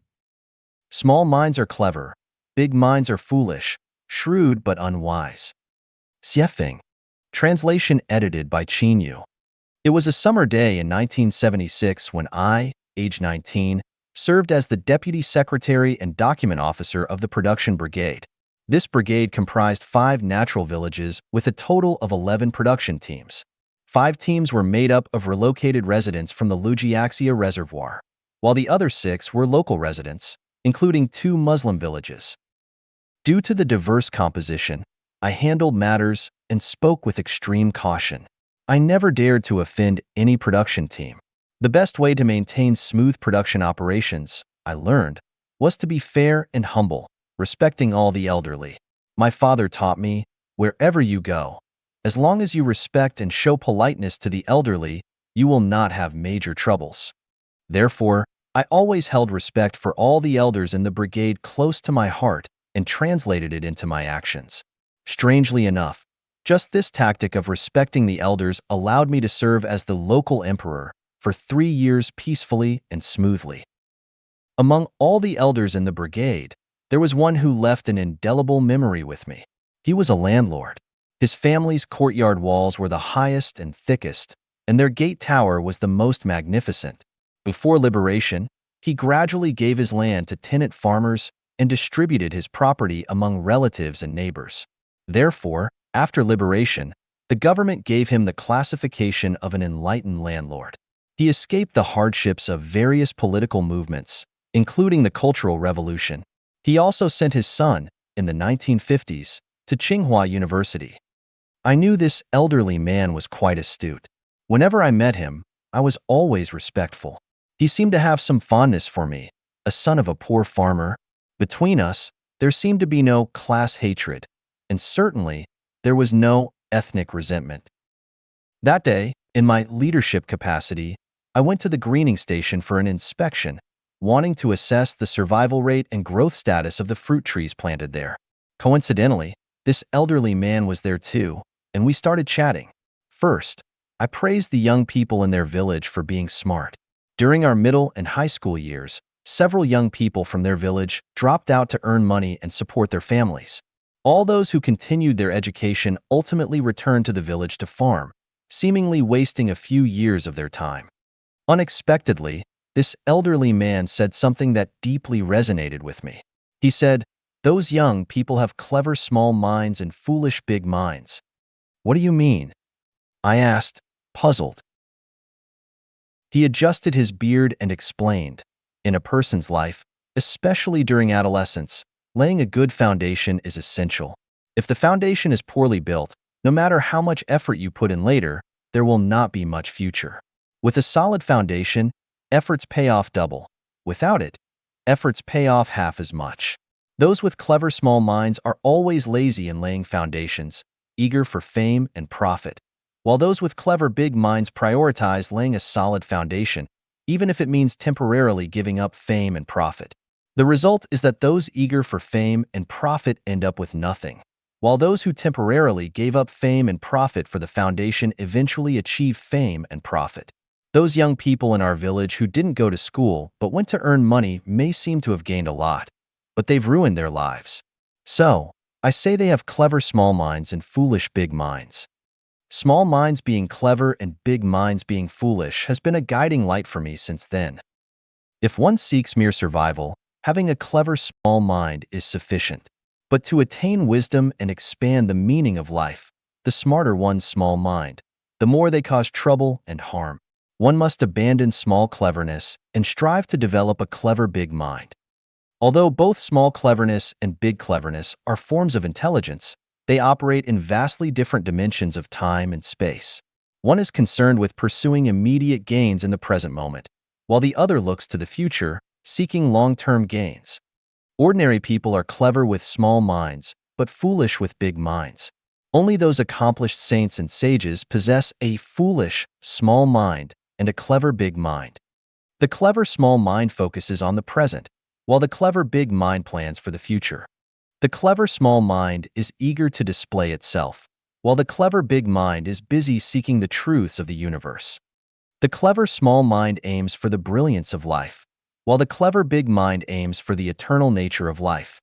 使生命不朽的小法则 Laws which keep life immortal. Xiefeng. Translation edited by Qinyu. Every morning, turning on the tap to wash my face, I noticed that the initial water flow was murky and not clear. This happened every day. It then dawned on me that life truly resides in movement. The house I lived in had 3 bathrooms. Once, one of them had a leak and was temporarily closed. Since there were 2 others available, there was no hurry to repair it. To prevent anyone from using it, my partner not only covered the toilet seat but also sealed it with transparent tape. However, she overlooked dealing with the water remaining at the bottom of the toilet. About 10 days later, we noticed tiny flies frequently flying in the hallway. Our room was cleaned daily by the floral workers, and it was challenging to find even a speck of dirt. Throughout the year, we rarely saw flies. Why did they suddenly appear? Despite searching everywhere, my partner and I couldn't locate the source of the issue. My partner prefers cleanliness and tidiness. She not only got upset at the sight of a group of flies, but if even a single fly appeared in the room, she had to either crush it to dust or chase it out to feel at ease.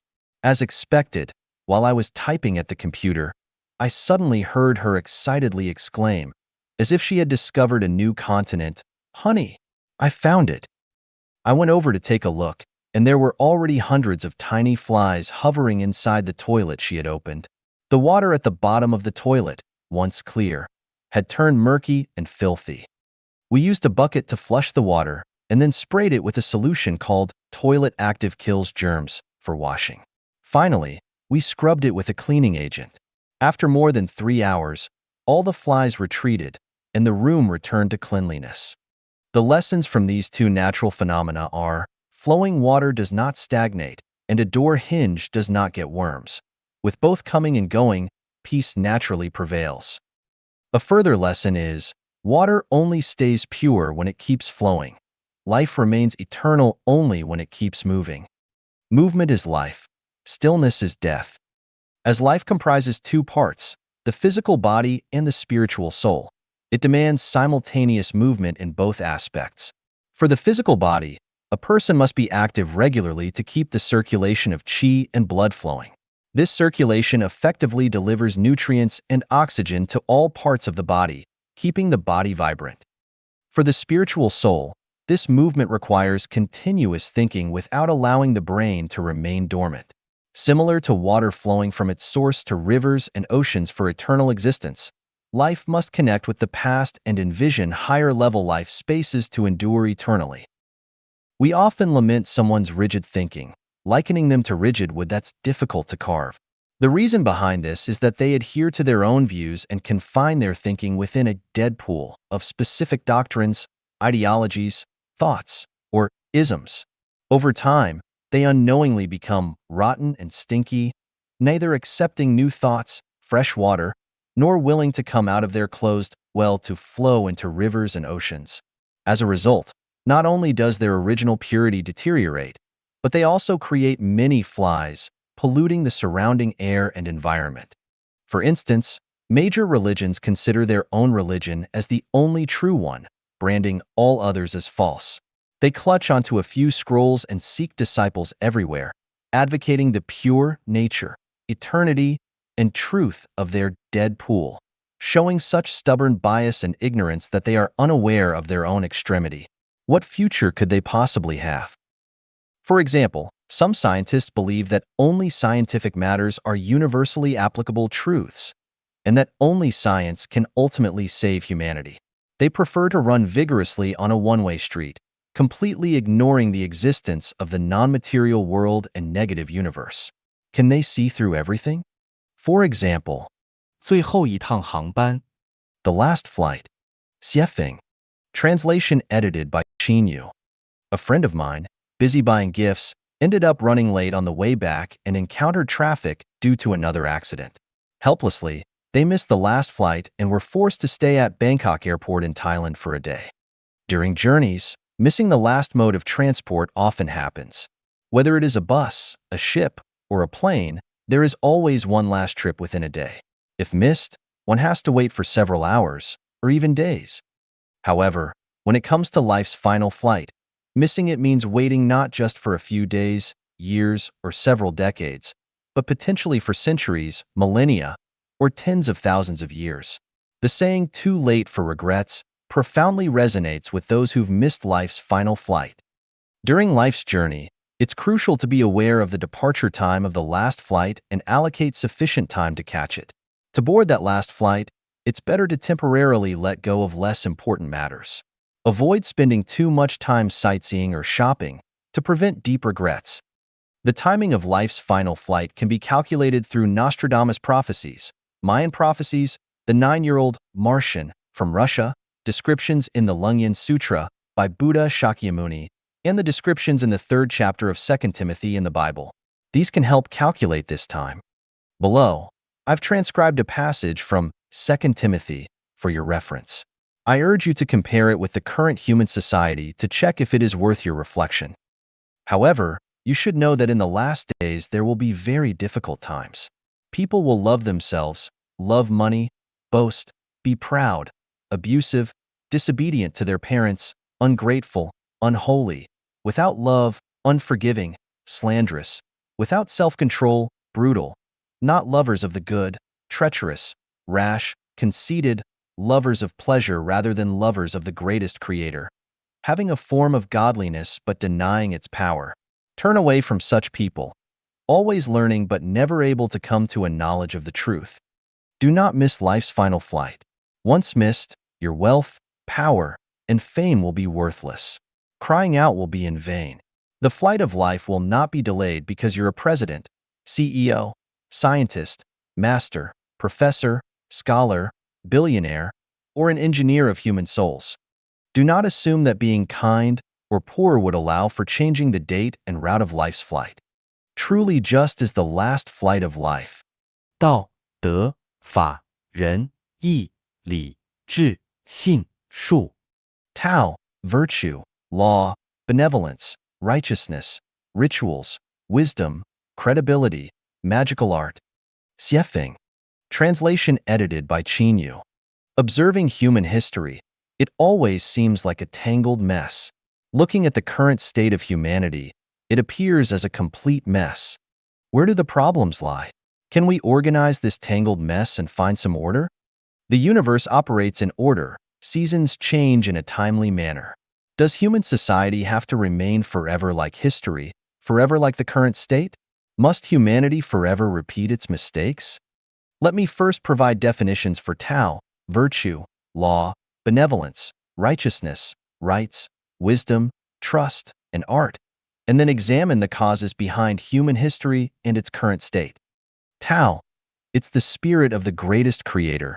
To put it simply, the consciousness of the greatest creator. Tao is non-material, belonging to the negative aspect of the universe.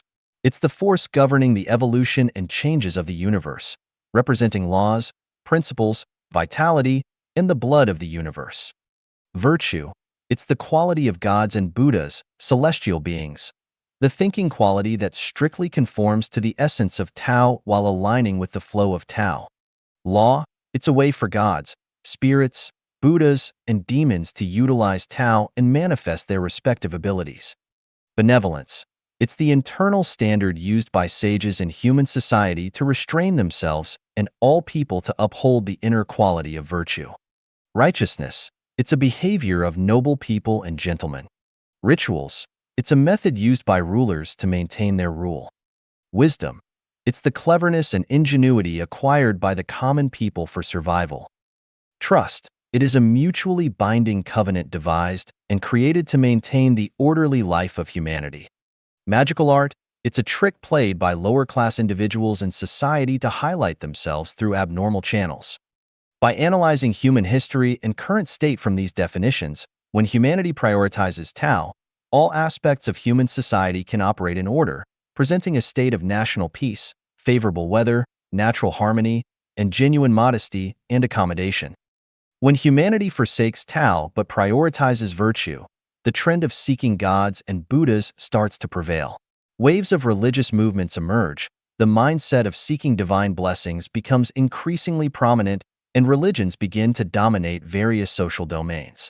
People refrain from arrogance and recklessness, thus maintaining effective societal functioning while preserving harmony between humans and nature.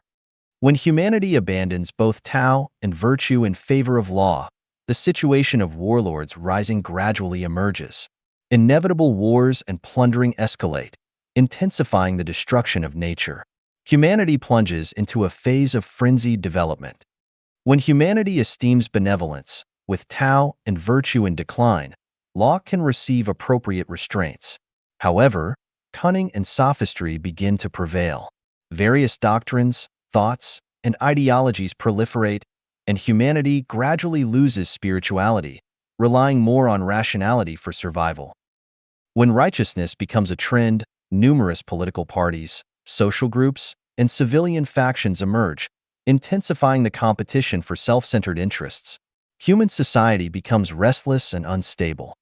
When rituals dominate society, the essence of human nature begins to degrade, and beastly behavior finds its way.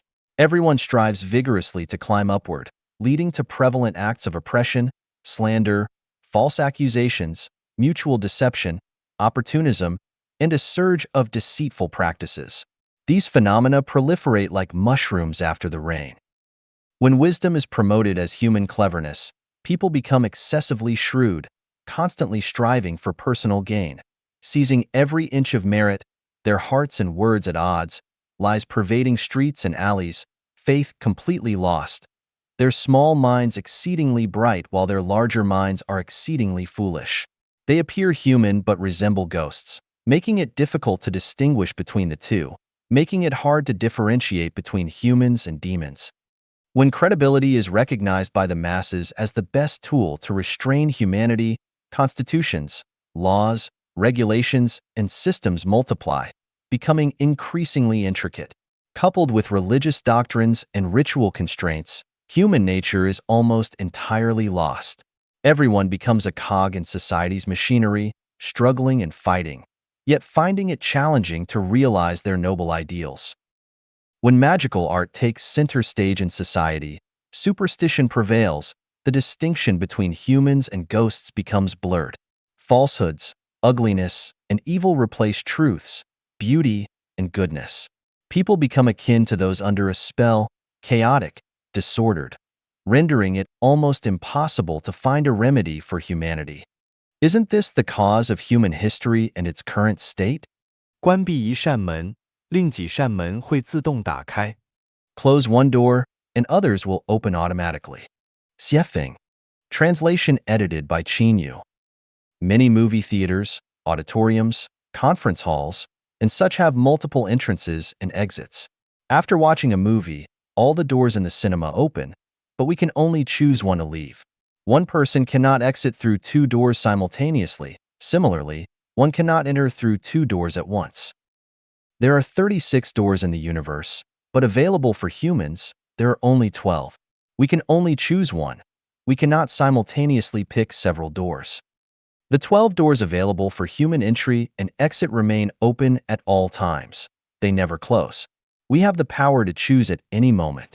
However, once we choose one door, the other 11 automatically close. Similarly, when we close one door, the remaining 11 doors open automatically. It's like going to an airport to board a plane.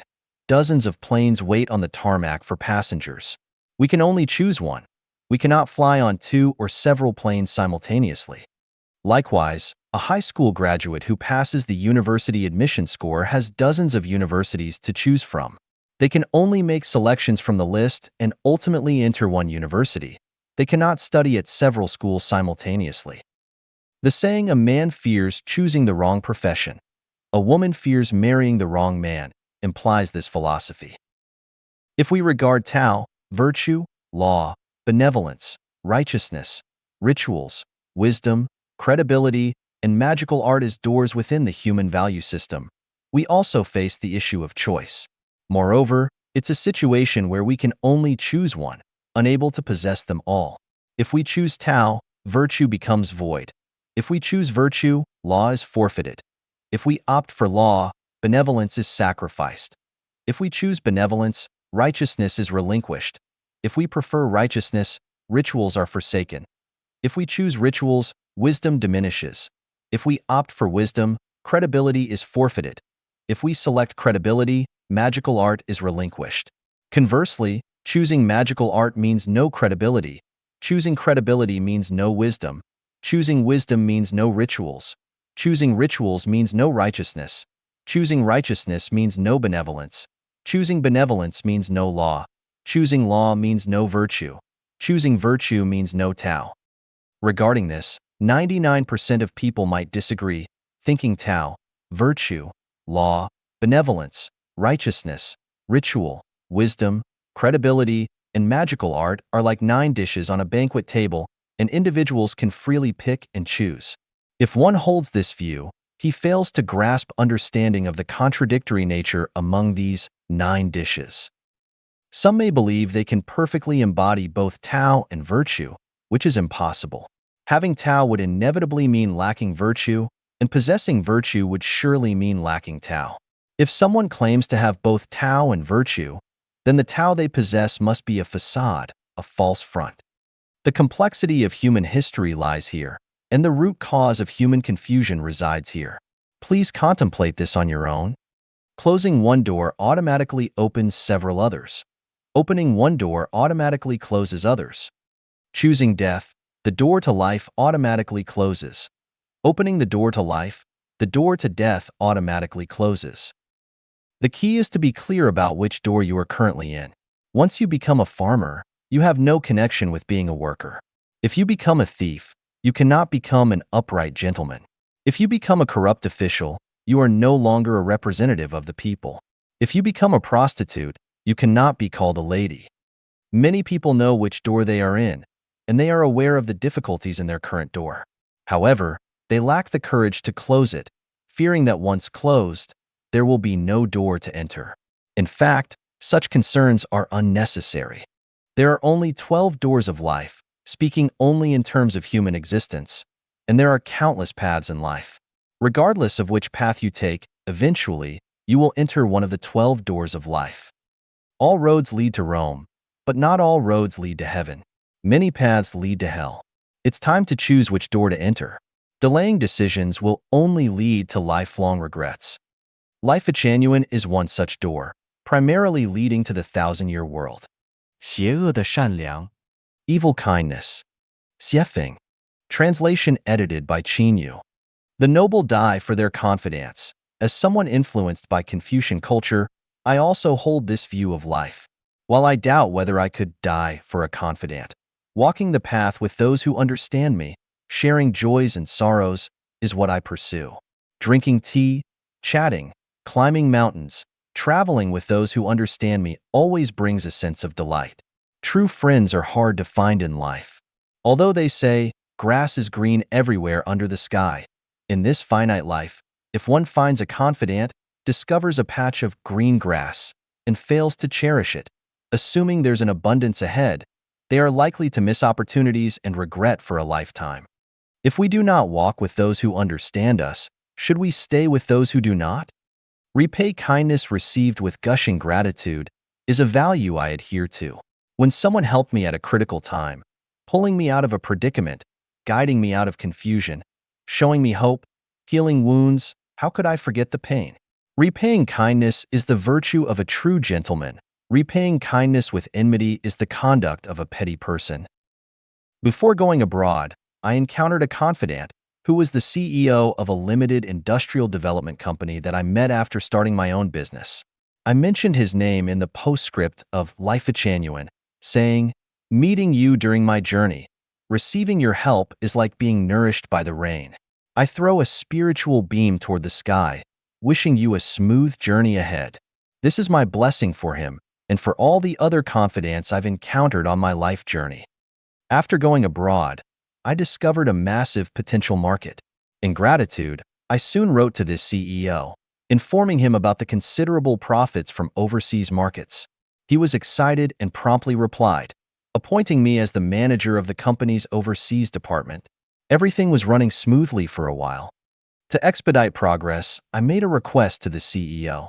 "I need to rent an office, set up a telephone, and buy a car.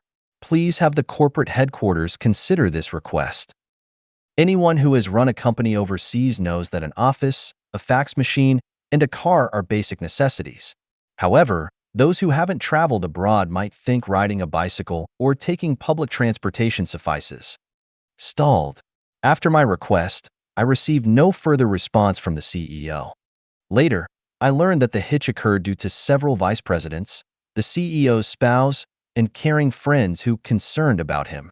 Upon learning of my request, they cautioned him, saying, "Be cautious, do not fall for his tricks. This person is ambitious. He might be a fraud." A great opportunity, capable of bringing the CEO immense wealth, fizzled out, vanished, and miscarried. This happened in the name of kind concern. Later, the increasing success and growth of many Chinese compatriots in this place confirmed my initial judgment. Instead of the kindness and warnings from those around the CEO, if he had taken swift action and seized the opportunity, this industrial company would have evolved into an entirely different entity. Upon pondering this for a long time, I realized the kindness around the CEO was a kind of evil kindness. Evil kindness always presents itself as sincere, considerate, caring, and "it's for your own good." Yet, it consistently sets invisible obstacles in the way of others' development, ruining their bright prospects. You must be careful. Be cautious not to fall for it. Always be cautious of others. This person is ambitious. You must be cautious. Allow me to speak frankly. I'm doing this for your own good. Evil kindness not only ruins someone's bright future, but can also crush their beliefs, create discord among brothers and sisters, make friends and colleagues turn against each other, cause divorce between spouses, sow hatred between parents and children, lead partners to court, cause the downfall of political parties, dissolve organizations, bring turmoil to nations, and bring disgrace to ethnic groups. Evil kindness is everywhere, always cloaked in kindness, making it hard to guard against. Those with a twisted mind, lacking genuine talent, those with a cunning mind but no substantial intellect, insistent on displaying themselves as frogs at the bottom of a well, and those who cannot argue logically, provide evidence, and thrive on baseless speculation are the breeding grounds of evil kindness. Sanlang de Shiera. Benevolent evil. Xiefeng. Translation edited by Chinyu. Once while watching Animal World on TV, I came across a scene. A tall tree with a bird's nest, a big bird cruelly driving away a young bird seemingly not fully feathered from the nest. The young bird, panicked, tried to hide, squeezing back into the nest. The bird mother, seemingly lacking any sympathy for her daughter, flapped her wings, squawked, not letting it take a step back, eventually forcing the young bird to fly away from the tree nest and clumsily spread its wings for the first time. The fledgling bird landed clumsily on the grass, and the big bird promptly flew to a branch not far from it, preening its feathers. But observing the newly liberated young bird, chirping and hopping joyfully on the ground, it seemed to say, "Mom, look, I can fly. I can hop on the ground. Life outside is so much freer and comfortable than in the nest. Look, Mom, I can even catch insects. Oh, the outside world is wonderful." At first glance, the mother bird's act of driving away her offspring seemed evil. Yet, upon seeing the joyful scene of the young bird on the ground, I immediately recognized that the mother bird's seemingly evil actions were, in fact, a form of benevolent evil. Inspired by the big bird, I employed a kind of benevolent evil in raising my own child. Starting at 13, my child took charge of the family's dinner, learned to drive at 14, and began driving to school at 16. I never did tasks he could manage himself. At 16, he competed for the position of the student company's general manager and succeeded. Regarding university, I said he could choose any university in the USA, UK, Australia, or South Africa, except elite schools like Harvard or MIT due to unaffordable tuition fees.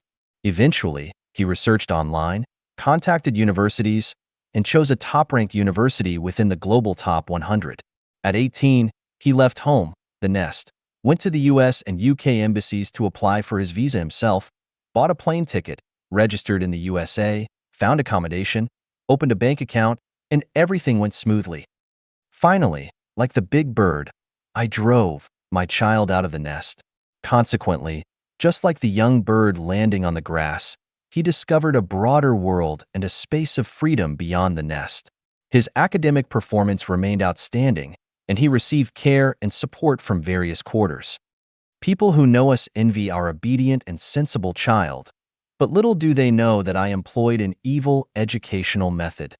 Whether educating children, managing employees, or governing countries, leading people should adopt benevolent evil. Pure kindness ultimately harms oneself and others. Only benevolent evil can save both. To those who are ignorant, the most effective approach is to employ a strategy of benevolent evil as they are unresponsive to reason and unmoved even in life-threatening situations. Resorting to a fascist dictatorship is inhumane, leaving us with no option but to employ evil methods. To those who damage nature, those who cause trouble without reason, those who lazily parasitize, and those who are fanatics, the most effective way to rescue them is through a form of benevolent evil. If we spend too much time waiting for them to understand it, it is too late and humanity will be on the brink of catastrophe. Children who cannot swim insist on bathing in the river, those unfamiliar with electricity want to touch high-voltage wires, those lacking faith insist on freedom, and those unfamiliar with Chinese culture and the human spiritual world insist on advocating private ownership. Is it wise for them to follow their own whims without considering the consequences not only for themselves, but also for the future of others and the entire nation? Humanity faces an immense potential disaster. We are standing at the edge of a precipice. It's time to wake up. 98% of people are currently in the nest. Don't you want to fly freely like the young bird? All authoritarian systems are nests. Can there be prospects for those crowded and fussing within these nests for an extended period? All religions are nests. Can there be prospects for those dreaming with closed eyes within these nests for an extended period? Like the big bird, Lifechanyuan aims to encourage the young birds to leave the nest. Only by flying out of the nest can you understand the benevolent evil of Lifechanyuan. Soar into the world, and it becomes yours. Remain behind, and it leads to a dead end. 时来运转。 Time brings changes in fortune. Xiefeng. February 7th, 2007.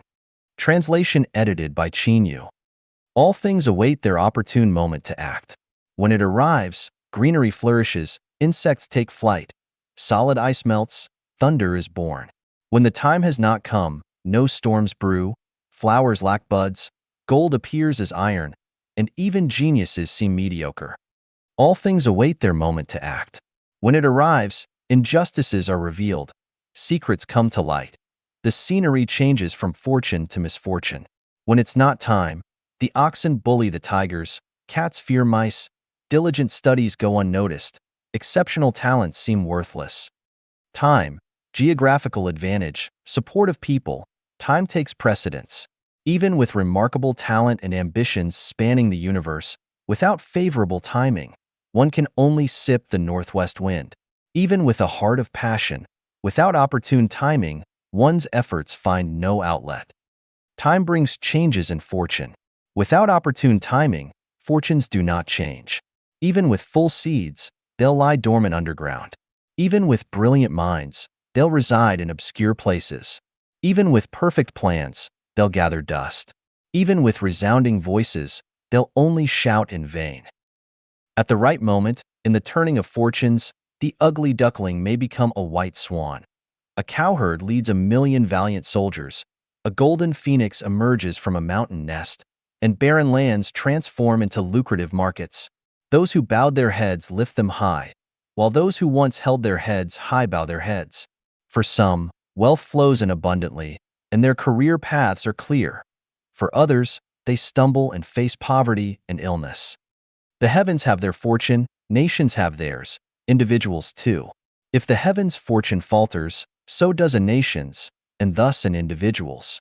If a nation's fortune wanes, it's hard for an individual's fortune to turn. Grass and trees know their seasons. In spring, they thrive. Wise individuals discern opportune moments and create grand achievements in due time. Failing to act when necessary leads to missed opportunities and bad luck. Inappropriately, forcefully, or foolishly acting when one should not turn good fortune into misfortune. Sprouting in winter leads to inevitable demise. Budding in autumn leads to fruitlessness. Sprouting in spring is opportune. Time is fortune. When time brings change, it might be favorable or adverse, depending on one's perception. Time, ever-changing, constantly seeks auspicious winds and timely rains, seeking prosperity for the nation, peace for the people, and harmony throughout the world. With everyone's well-being, there comes good fortune. In the face of widespread misery, personal good fortune is elusive. Fortune is transformative. Apparent good fortune may be substantial misfortune, and apparent misfortune may be substantial good fortune. If heaven intends to grant people good fortune, it might first befall them with misfortune. If heaven intends to bring misfortune to people, it might bestow apparent good fortune first. Whether it is calamity or fortune, it all depends on one's own perspective. 3 elements constitute fortune: life structure, genes, gestation period, and timing. Life structure determines the broad trajectory of fortune.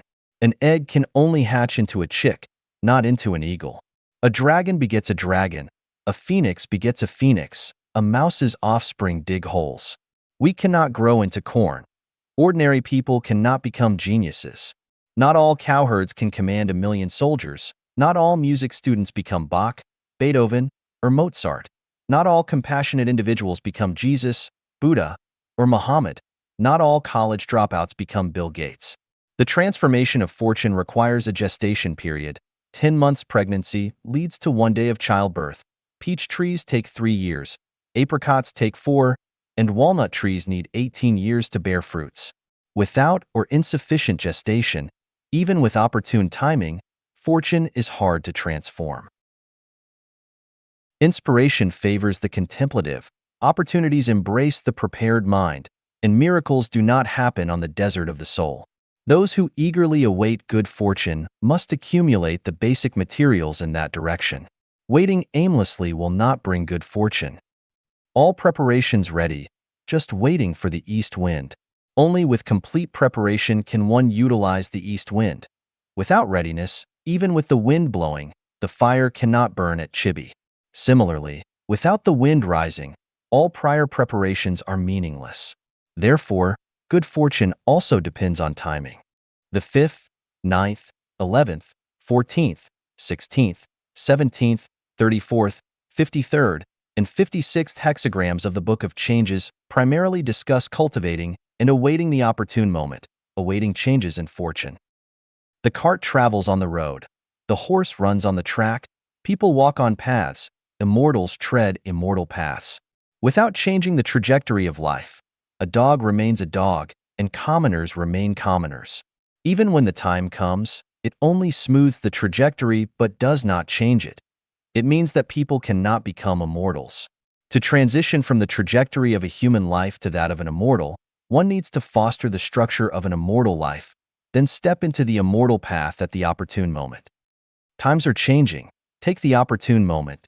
The era of networking, combined with the consciousness of the new age, acts as a catalyst for transforming one's life fortune. Today, the information we receive in a day surpasses that of an entire year in the past. Old systems are gradually disintegrating, even collapsing. The times create heroes, and the consciousness of the new age shapes higher dimensional lives. When the time comes, seize the opportunity, align with the international system. Embrace the lifestyle of the immortals, and in doing so, great fortune awaits. 魔鬼的钓饵, Satan's bait. Xiefeng. Translation edited by Chinyu. A friend once shared the art of fishing with me, mentioning the method of using pig feed, vitamins, essential balm, and eggs as bait to lure fish to the hook. The revelation was heart-stopping. Poor fish. How would they know that this tantalizing aroma was nothing but pig feed? How could they comprehend that this bait, disguised as something appealing, spells disaster once consumed? To these fish, the fisherman is the devil. For the devil, these fish are utterly naive. A few simple tricks and they're hooked. In the water, fish only see the fragrant food, oblivious to the devil on the shore. The fish's devil is humans. Then, who is the devil for humans? The mantis hunts the cicada, unaware of the oriole behind. The oriole hunts the mantis, unaware of the cobra behind. The cobra hunts the oriole, unaware of the eagle behind. The eagle hunts the cobra, humans behind. Humans hunt the eagle, the devil behind. The devil hunts humans, and behind the devil is the greatest creator. All seek immediate gain, ignoring what comes after. Humans fish, and the devil fishes humans. Humans employ all sorts of tricks to lure the fish. The devil uses all sorts of tricks to hook humans. Adding vitamins, essential balm, and eggs to pig feed lures fish to the hook, just as the devil casts money, power, and lust into the human world, luring humans to the hook. The fish do not know it's a human trap. Humans do not know it's the devil's scheme. The fish cannot see the person behind the trap. Humans cannot see the devil behind the scheme. Ah, fish. Ah, humans. Beware. 生命是这样腐烂发臭的。Life rots and stinks like this. Xiefeng. Translation edited by Chinyu. Today, July 14th, 2004, while preparing dinner for my beloved and child, I was frying eggplant and thought of adding some garlic. I fetched a plastic bag containing stored garlic from the storage, opened the bag, and picked a clove. To my surprise, the garlic was darkened, and upon breaking it open, it was rotten. Emptied out all the cloves. Not a single one was spared. It's odd. Normally, garlic does not rot for several months. So why did this bag, purchased just a month ago, turn rotten and stinky? Suddenly, I recalled an incident during a summer business trip within the country. After washing my face with a towel in the morning, I absent-mindedly placed the damp towel inside a plastic bag. I forgot to remove it that day, and the next day when I retrieved it to wash my face again, a gentle twist broke it into two sections.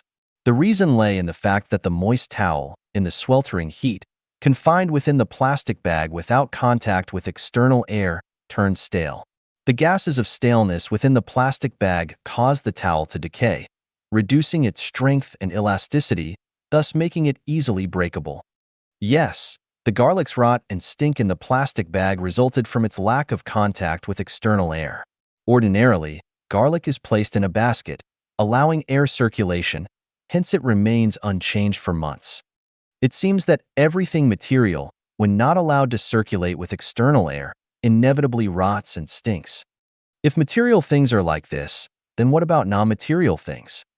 If a family only allows internal marriages without intermingling with other families, after several generations, this family will inevitably perish. A nation that does not interact with other nations, confined within a singular cultural circle, will eventually decay. A country that isolates itself, refraining from interactions with other nations, will surely decline. Now, what about an individual?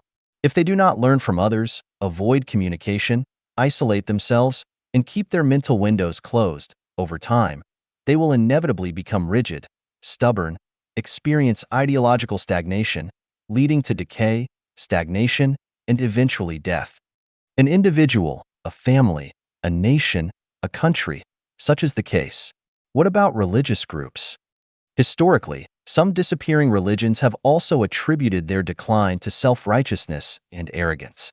It's foreseeable that present religions like Christianity, Islam, Buddhism, etc., if they hold on to an attitude of superiority, refusing to engage in mutual exchange, cutting themselves off contact with the external air, will inevitably rot and stink as well.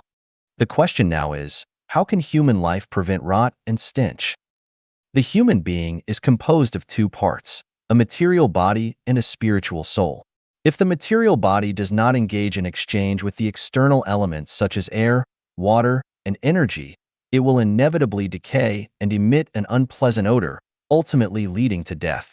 Similarly, if the spiritual soul does not connect with the divine source of the universe, the greatest creator, the soul will also decay and emit an unpleasant odor, resulting in death. A more intriguing question is, if life on Earth chooses to seal itself off and refuses to engage in spiritual communication and contact with life forms beyond Earth, will it also rot, stink, and eventually die? 有眼无珠与买椟还珠. Seeing without recognizing and the folly of buying the casket and returning the jewel. Xiefeng. Translation edited by Qinyu. Everyone desires to possess treasures, be it rare diamonds or exquisite jade, be it wise mentors and supportive friends, or virtuous and beautiful women. It's the intrinsic value that triggers people's longing and pursuit. Among all treasures, the most valuable is the truth that allows life to extend towards higher-level space, the spirit of the greatest creator and the pure and kind hearts of humanity. Treasures are everywhere, appearing and hiding at every turn. Why can't we see or find them? It's because we are blind to the jewel. In 1995, our family hired a lady for the first time. This lady, named Rebecca, learned to cook Chinese food in just 3 days.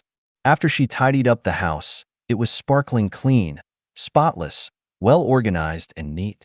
Every day, after my beloved and I returned home from work and the kid came back from school, she stood at the door to welcome us, showing concern and casually taking the kid's school bag and our purchases.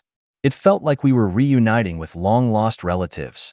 Inside the dining room, a table of not-so-sumptuous yet delectable dishes always awaited us. The day's fatigue dissipated in this warm and harmonious atmosphere. At that time, my residence had no flowers or plants outside. However, since Rebecca arrived, she managed to bring in some exotic plants and flowers. 2 months later, flowers blossomed in front and behind the house, creating a splendid scene. Unfortunately, due to our move, we had to let her go after 6 months. More foolishly, we lost the note with her address. A rare and precious jewel was thus lost. Every time we think of Rebecca, my beloved and I deeply sigh, regretting immensely. Such a wonderful woman. Where else could we find her? I am someone who is blind to the jewel. The gem is right in front of us, but we do not cherish it. Once it's gone from us, it's hard to trace it again. One wrong step causes everlasting regret. Discarding the jewel hurts the heart the most. Who should be blamed when blind to the jewel? Blame no one but your own blindness. Blindness to the jewel not only hinders its discovery, but also ensures its eventual loss even if acquired.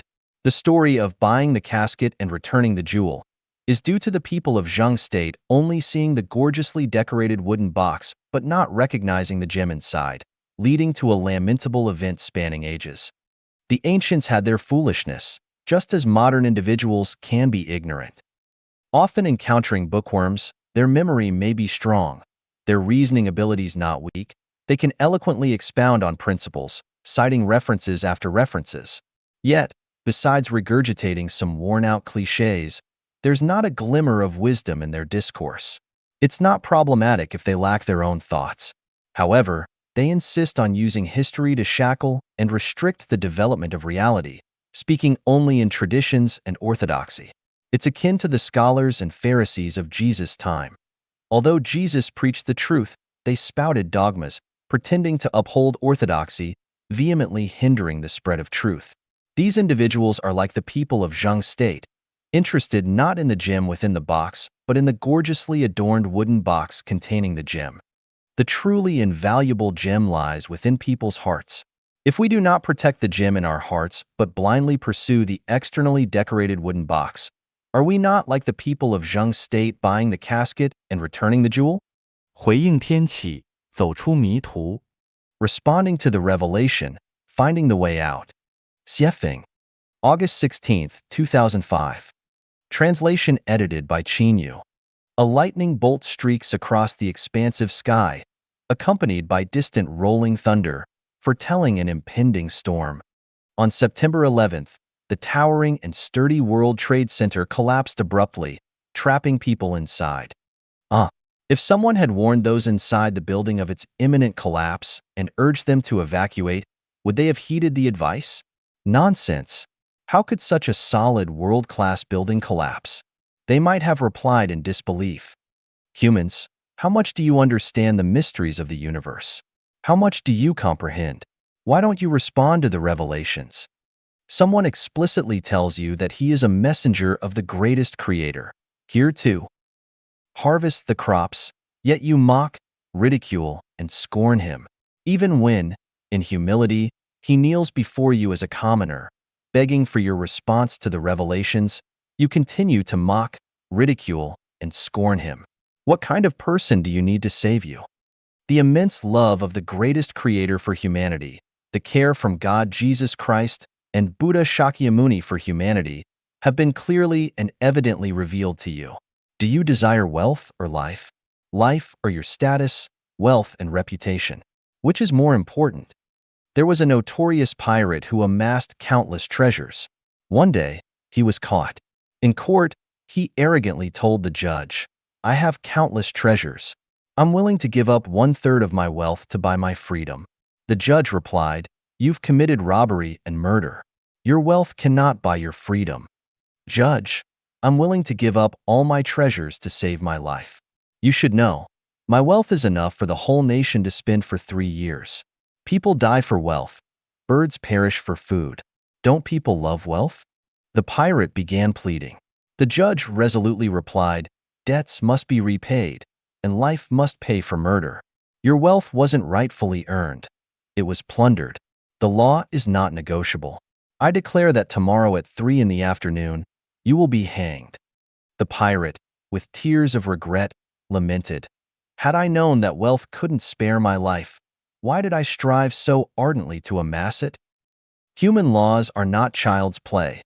They cannot be bargained with, let alone the laws of the greatest creator. Don't be stubborn, do not falter, do not retreat midway, do not be captured by demons. Ignite the divine lamp within your heart, seize the moment. Transcend the shackles of life and death, reclaim your true nature, discard conventional thinking, advance at superluminal speeds, abandon all possessions, firmly believe in the journey of life. Don't look around, do not heed others' words, do not run with the crowd, do not feel lonely and forsaken. The key to opening the gates of heaven lies in your hands. You need only ponder quietly, listen to the guidance of your inner spirit. Don't wait for torrential rains to build an ark. Do not wait for the Titanic to hit an iceberg to search for life jackets. Do not wait to see a bombing plane before rushing out of the building. Once everything becomes apparent, it's too late. Your eastern land, due to its vastness, sparse population, and abundant resources, has fallen into a state of excessive greed, rampant killing, widespread falsehoods, and deceitfulness. Many are unfaithful, unfilial, unkind, and unjust. Now, I bring the Tripitaka, capable of transcending life and death, to save all beings. Your eastern land, ignoring the Tripitaka Buddha scriptures, your sky is low, your earth thin, your resources scant, and your population dense. You do not believe in gods, Buddhas, despise laws and heaven. Yet you still indulge in excessive greed, rampant killing, widespread falsehoods, and deceitfulness. Many are unfaithful, unfilial, unkind, and unjust. Your eastern land disregards Buddhas and the greatest creators, unaware of how to be human. Ears but deaf, hearts but void, as fragile as paper, as lofty as the sky, spirits desolate, hearts like stones, still stubbornly refusing to heed teachings, superficially humble, but inwardly arrogant. I now call again, hoping for a response to the revelations, a return from the misguided path. If delayed or procrastinated, divine punishment will follow. The vast heavens perceive your hearts. The myriad gods know your names. The sun, moon, and cosmic laws observe your deeds. In the vast expanse of existence, life takes precedence. In the limitless desert, retracing steps leads to the oasis. Every millennium is but a fleeting moment. The righteous path is the only way. Respond to the revelations and find your way out of the maze.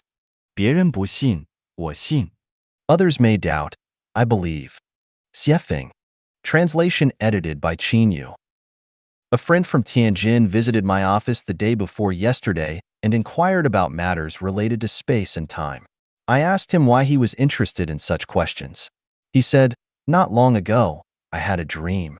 My grandfather appeared and told me that after using the toilet, he suddenly fainted before standing up, unable to get up.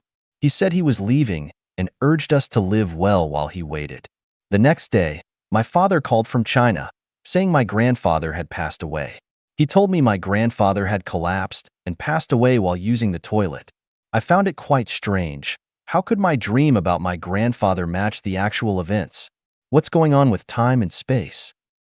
I asked him if he had watched the Lifechanyuan section on Chinese soul, and he mentioned that he had seen some of it. However, due to the extensive content, he hadn't watched it all. I responded, "Your grandfather left this physical space and entered another dimension of life. Due to his concern for you, he conveyed his inner thoughts to you through a dream before departing from this space. This is entirely normal. Your elevated spiritual sensitivity allowed you to connect with your grandfather's thoughts. There's nothing mysterious about it." Taking the opportunity, I asked, "Do you believe in the immortality of the soul and in the existence of other dimensions of life apart from our current space?" He replied, "While others may doubt, I believe." Belief, such a mysterious and profound word. Peter, a disciple of Jesus, walked on water because of belief, but almost drowned when he saw the wind and waves and lost belief. Those with belief are blessed. Those without belief are miserable. Those with belief have roots. Those without belief are like floating duckweeds. Those with belief know how to navigate life. Those without belief randomly fly like headless flies. Those with belief are humble. Those without belief are arrogant. Those with belief have a bright future. Those without belief have a bleak one. What to believe in? Believe in facts. Believe in what you see, hear, and experience. Whom to believe in? Believe in Jesus, Buddha, Muhammad, Laozi, and the sages. What to believe in? Believe in the negative universe information sensed by your spiritual perception. Whom to believe in? Believe in the greatest creator. Many people doubt everything, do not believe in anything, lack faith in themselves, and have no confidence. Some start with belief, but, swayed by phenomena and others' opinions, lose faith even in facts. They cannot sustain their faith, vacillating between belief and doubt until they believe in nothing. Some seem to believe but harbor doubts, so when confronted with storms, they lose their foothold and are devoured by demons. Some people's faith is mere lip service, steering with the wind, changing with their immediate self-interest. In reality, their hearts lack genuine belief. Today, they believe when it's advantageous, and tomorrow, they do not when it's not. How can one live without faith? What is the purpose of such a life? Where is it headed? Job in the Bible is an exemplar of faith. Apostle Paul is an exemplar of faith, and several bodhisattvas in Buddhism have also set examples of faith for us. Many believers in Islam are also exemplars of faith. Without faith, one cannot stand firm. I said to my friend, your dream aligning with reality can be considered a revelation. While the world may harbor doubts, you cannot afford to. Doubting would betray your grandfather's wishes and the revelation. In the end, my friend reiterated, while others may harbor doubts, I remain steadfast in my belief. Friend, do you also believe? 于无声处响惊雷， Shocking thunderclap in silence. Xiefeng. August 16th, 2005. Translation edited by Chinyu. That was a day on the Christmas of the previous year.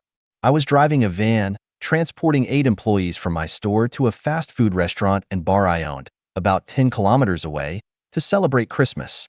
Just as we pulled up to the entrance of the bar, we heard a clack sound, and the left front wheel dropped, tilting the vehicle to the left. Quickly checking, I discovered the axle supporting the left wheel had completely snapped. After a week, I had the car towed to Sadie Motor for repairs. The shop owner, holding the fractured axle, asked me, "Why didn't the car overturn?" I replied, "The axle broke only as the car came to a stop. That's why it didn't overturn." That British gentleman sighed, saying, "A miracle, the greatest creator's protection.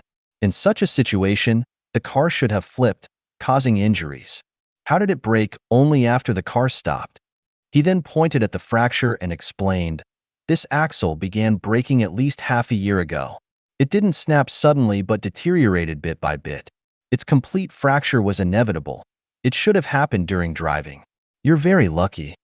Initially, I didn't care for the analysis, but after hearing his explanation, I felt terrified. I usually drive fast. If the axle had snapped during high-speed driving, not only would everyone in the car have been in danger, but other vehicles around might also have faced disaster. That was close. The axle had been gradually breaking for months, yet I remained oblivious. Thunder lurked in silence. Disasters hid within calm waters. Unseen perils surfaced unnoticed amid the excitement and joy. How can one prevent such occurrences? Since then, I have started contemplating the latent crises within nature. Earthquakes, typhoons, volcanic eruptions, tornadoes, plagues, wars, floods, landslides, droughts, pestilence, sandstorms, accidents, plane crashes, collapsed walls, dam breaches, land subsidence, strokes, sudden power outages, water stoppages, social unrest, riots, and other unforeseen calamities all exhibit early signs of axle fractures. People typically care about results or consequences, rarely focusing on the gradual axle deterioration leading up to them. People often live in regret, never considering early checks and preventive measures. Furthermore, since axle fractures happen gradually and invisibly, they are easily overlooked. Even if someone predicts a disaster in advance, not many believe it. This guy's exaggerating, talking nonsense, or has ulterior motives. What's the solution? Think about Noah building his ark on the mountaintop. How many ridiculed and mocked him? Currently, Lifechanyuan has faced and will continue to face ridicule, mockery, and cold indifference from many. Among all these axle fractures, my focus is on the fate and future of humanity. It seems that the greatest creator, God Jesus, and Buddha Shakyamuni have particularly favored me, granting me the key to unlock the treasury of wisdom and authority to establish Lifechanyuan, bestowing upon me the honor of harvesting crops. People, I know you will not easily believe me. In Jesus' era, how many truly believed in Jesus? How many truly believed in Buddha Shakyamuni? How many truly understood Muhammad and Laozi? Many talk about the greatest creator, Allah, the ancestor of Buddha, Emperor Chakra, the heavens, or the divine, but how many genuinely follow them? Many speak of Tao manifests itself in nature. What is nature? Do you understand? Some claim that Xiefeng is creating the greatest creator, that he aspires to be its spokesperson. Oh, ignorant ones, can the greatest creator be created? Is Xiefeng's, the chapter of the greatest creator, creating the greatest creator? Who in human history has explained the greatest creator as comprehensively as the chapter of the greatest creator? Thunder and silence exists. If you don't believe it, just wait and see. But I'll caution everyone in advance. Do not come running later, shouting, "Greatest Creator, now I believe," after the axle breaks. By then, it'll be too late, and no one can save you. 上帝对人类的审判随时随地进行。The greatest Creator's judgment of humanity occurs at all times and in all places. Xiefeng. Translation edited by Qinyu. All major religions mention Judgment Day, or the judgment by the king of hell in the netherworld. However, after exploring the 36-dimensional spaces, I haven't discovered a designated place for judgment. The greatest Creator has never assigned a fixed date for a collective or individual judgment of humanity. So, how did this notion of a judgment day originate? One reason could be a mistaken understanding of divine teachings. Those who recorded the words of gods or Buddhas might have misinterpreted the meanings or added their own cleverness and wisdom when translating the divine words. The other reason is that people mainly focus on outcomes, neglecting the processes that lead to them. People see death as life's conclusion, ignoring the process itself. Consequently, they believe that death marks life's end, and after death, souls face a final judgment. Such beliefs are erroneous. The concept of Judgment Day blasphemes the greatest Creator, confuses humanity, and exacerbates life's hardships and misfortunes. It's a kind of magical power, a spell, a barrier and hindrance placed within human consciousness. The greatest Creator's judgment and selection of humanity, both collectively and individually, occur anytime, anywhere. There is not a final judgment. It's immediate, executed by Tao rather than by gods, Buddhas, or any celestial beings. How does Tao judge people? Up to this point, I've outlined in other articles what Tao is. In the Bible, it says, Tao is the greatest Creator. However, there's a meaning not yet revealed. The greatest Creator is not Tao. Tao is the greatest Creator. The greatest Creator is not Tao. How to understand this? Mao Zedong thought is Mao Zedong, but Mao Zedong is not Mao Zedong thought. Wang Mazi's consciousness is Wang Mazi, but Wang Mazi is not consciousness. China's laws represent China, but China is not its laws. Tao manifests itself in nature, means Tao follows the will of the greatest Creator. The will of the greatest Creator corresponds to the spirit of the greatest Creator. Tao and the spirit of the greatest Creator are synonymous. Although the meaning of Tao is vast and profound, in this context, Tao is specifically defined as the spiritual law that upholds the orderly functioning of the universe and the cycle of life. Although the Diamond Sutra may not explicitly expound on the concept of Tao, those of superior wisdom who comprehend the sutra would undoubtedly understand that what Shakyamuni Buddha repeatedly elucidates is essentially Tao. All phenomena are illusory. The Dharma cannot be grasped, expressed, nor is it truly Dharma or non-Dharma. What is referred to as the Buddha's Dharma is, in reality, not the Buddha's Dharma. The Dharma is neither real nor unreal. The Dharma is a quality, without high or low. Regarding the Dharma, there is no notion of extinction. That which is referred to as the appearance of the Dharma is, in fact, not the appearance of the Dharma. This is called the appearance of the Dharma. All sages are differentiated by the Dharma of non-attachment.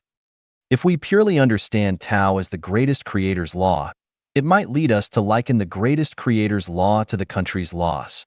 It's easy to regard the greatest Creator's law as dead dogma. The laws of the greatest Creator, Tao, cannot be fully explained in words. Why? Because the greatest Creator's law is spiritual, alive. Laozi and Buddha earnestly imparted to us this layer of meaning regarding Tao. Now we understand. Tao is the spiritual law that sustains the orderly operation of the universe and the cycle of life. So, let's see how Tao judge humanity, both collectively and individually, at any time, in any place. When Chinese people cook, it's inevitable that frying and cooking will lead to the accumulation of grease around the kitchen walls and ceilings. We have to ask whether this layer of grease formed all at once or gradually built up with each instance of frying and cooking. Look inside a smoker's teeth. They turn dark due to smoking. When did this discoloration occur? Not after one cigarette, right? It's the accumulation of repeated smoking. When someone suffers a sudden heart attack or stroke, Is it caused by a single instance of low vitality or inadequate blood supply, or an immediate surge of heart fire? Unlikely. Was the sudden earthquake in Tangshan the result of a single tectonic shift? Does the emergence of a dust storm result merely from pulling out a few blades of grass or cutting down a few trees? When someone is abruptly elevated to a central government position, is it purely coincidental? When someone unexpectedly gets a chance to study abroad, is it solely an opportunity? When someone dies in a car accident, is it just misfortune? Aren't there accumulations of various factors behind these events? 10 years to nurture trees, 100 years to cultivate individuals, gathering streams to form rivers, accumulating grievances to lead to disasters. If one consumes 9 steamed buns, does it mean only the ninth bun satisfies hunger, while the preceding 8 are wasted? Is poverty the fault of the heavens? Does it not have its own causes and consequences?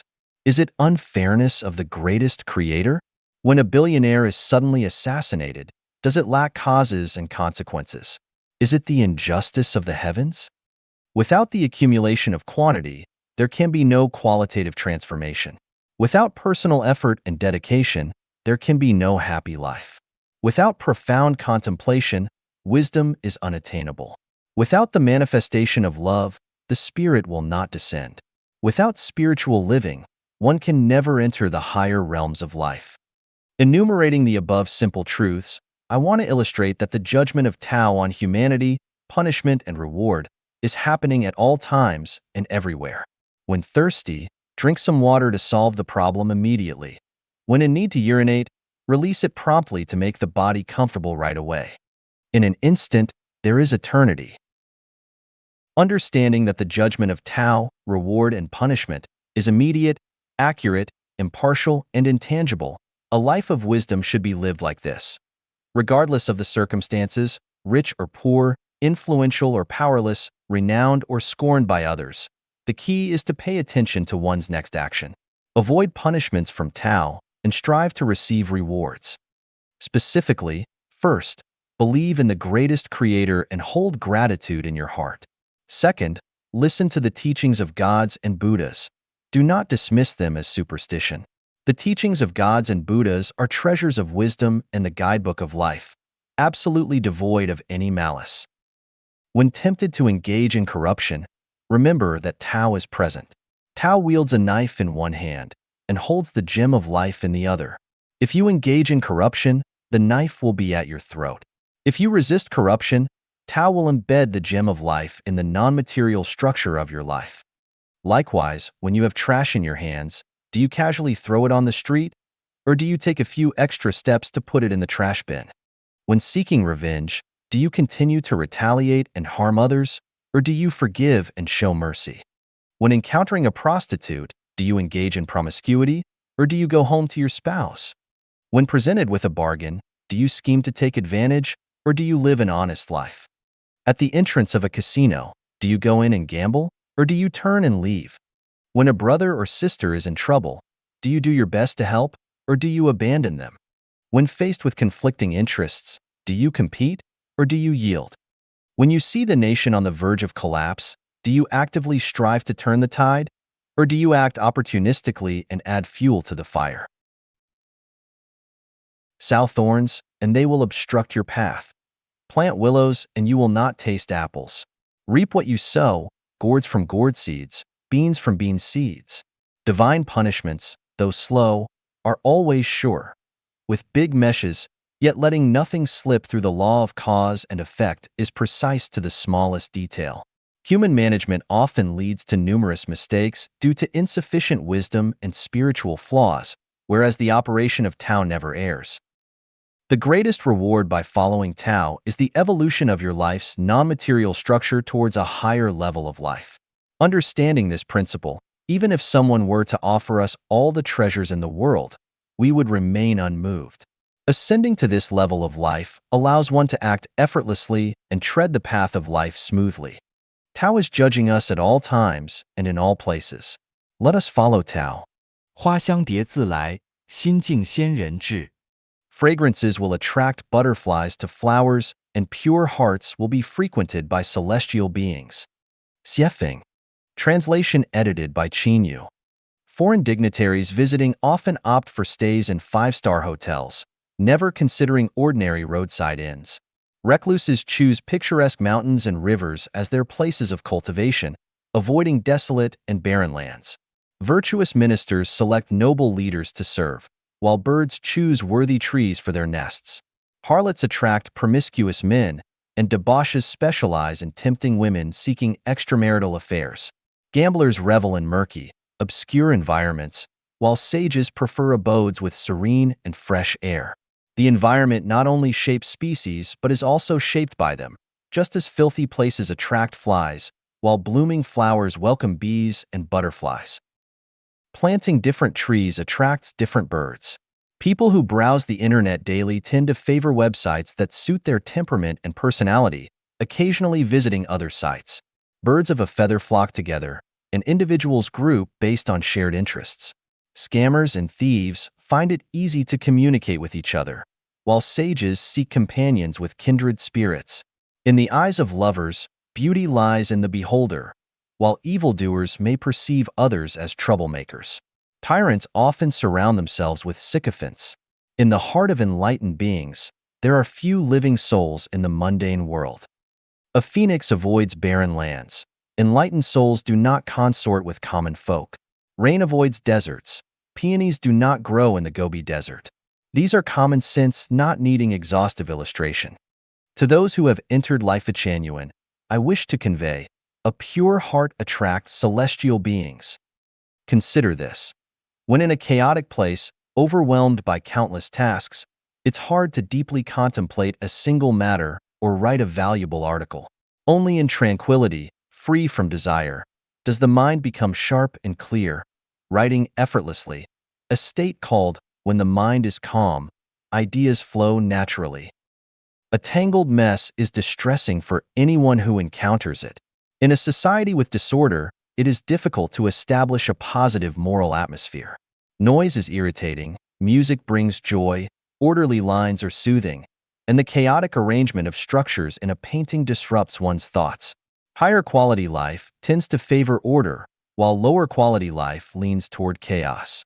Saints and sages would never guide people towards rebellion, rioting, plunder, or bloodshed. Those with distorted mindsets eagerly anticipate chaos in the world, hoping for frequent government overthrows, thinking, why isn't the world in chaos yet? Chaos is good. Amidst the chaos, one can fish in troubled waters and seize power. The virtuous individuals who enter the Lifechanyuan community appreciate order and abhor violence and plunder.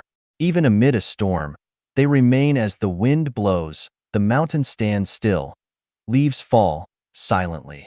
This is not a matter of moral quality, but rather a question of life quality. Disorder ravages life.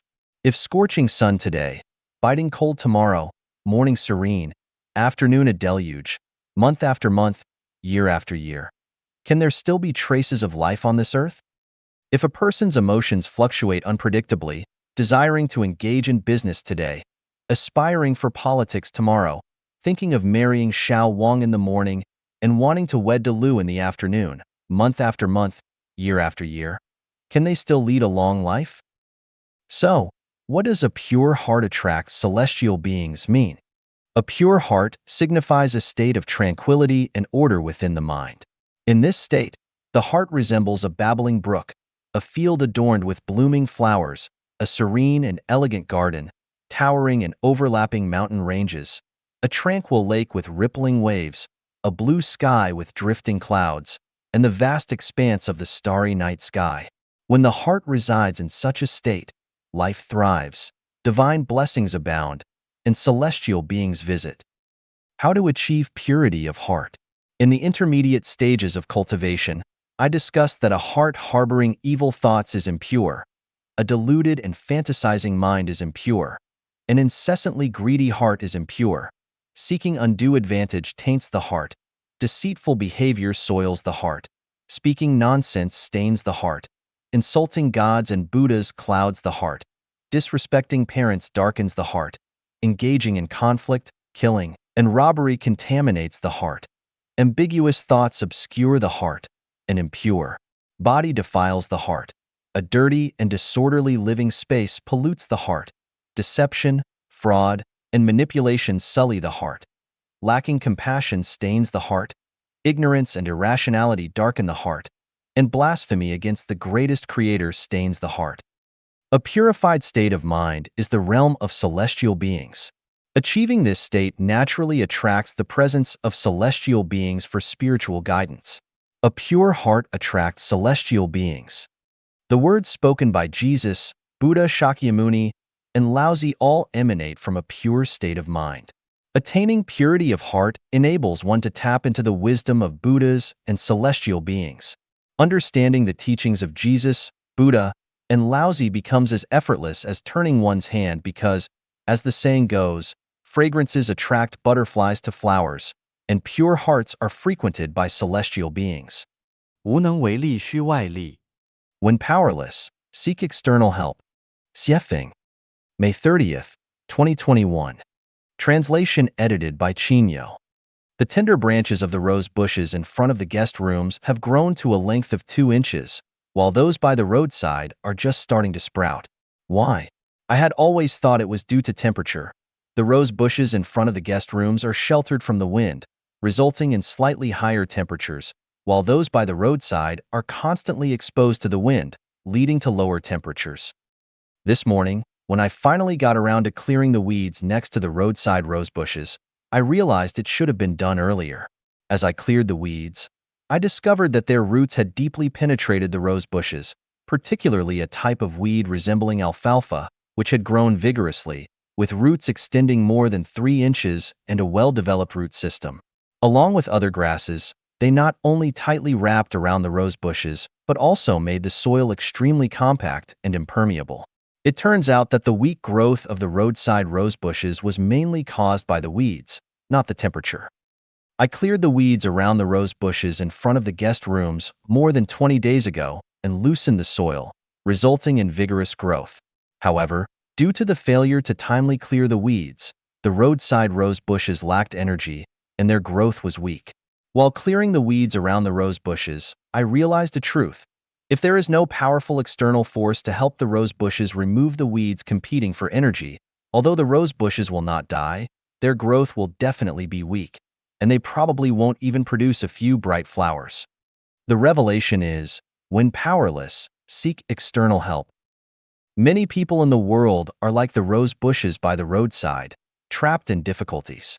Without the intervention and assistance of external forces, they will never be able to escape their predicament. The outcome is like that of the 6-member Yang Galen family who committed suicide. Even though many people continue to struggle to survive in difficult circumstances, they live without dignity, confidence, hope, or joy. So, where does external help come from? There are many factors that constitute external help, but the most fundamental and effective one is the greatest Creator. For example, for the rose bushes I nurture, the only reliable external help is me because I am the one nurturing and caring for them. Similarly, as human beings are created by the greatest Creator, the greatest Creator is looking after them. They rely on the greatest Creator, their ancestor, just as the rose bushes can only rely on me, their caretaker. When we find ourselves in difficulties, instead of praying for other external forces to help us overcome them, we should rely on the greatest Creator. Whether the greatest Creator sends a small boat, a speedboat, an airplane, or mobilizes other more powerful people or factors to help us out of difficulties, it is all part of the arrangement of the Tao. Zero Du Qi Sir. Revelation of 0 degree. Xiefeng, March 4th, 2022. Translation edited by Chinyo. Living in the northern part of Canada, there's a particular sensitivity to 0 degrees. If the temperature remains at or below 0 degrees Celsius, the snow won't melt. But once the temperature exceeds 0 degrees, even reaching just 1 degree above zero, the melting of ice and snow begins. 0 degrees is a turning point. Below zero is solid, while above zero is liquid. I have a cold storage room where the temperature is maintained at 2 to 4 degrees Celsius. This helps prevent food from rotting and being damaged by freezing.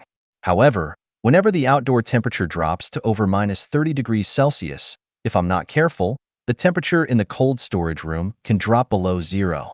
Once it reaches 0 degrees Celsius or below, most of the preserved vegetables will freeze and become inedible. 0 degrees is a sign of life or death. Above zero means life. Below zero is death. In physics, there's a term called the critical point, which is the point at which a qualitative change occurs in a substance. Similarly, in the realm of the mind and psychology, there's also a critical point. For example, when you insult or criticize someone, once your insults, criticisms, or accusations exceed the recipient's threshold, they will become angry, even violent. When mental pressure exceeds the threshold one can bear, a person may become depressed or even contemplate suicide. Once the development of something surpasses the critical point, 0 degrees, a qualitative change occurs. When an animal's consciousness surpasses the critical point, it becomes human. When a human's consciousness surpasses the critical point, they either become like animals or become immortals or Buddhas. This insight into 0 degrees reveals a law. Regardless of how many years one practices cultivation, if the perfection and transformation of life have not exceeded the critical point, they won't see any qualitative change. Even after tens of thousands of years of cultivation, if one's life evolution remains below the critical point, they will still be the same person. They won't become immortals or Buddhas.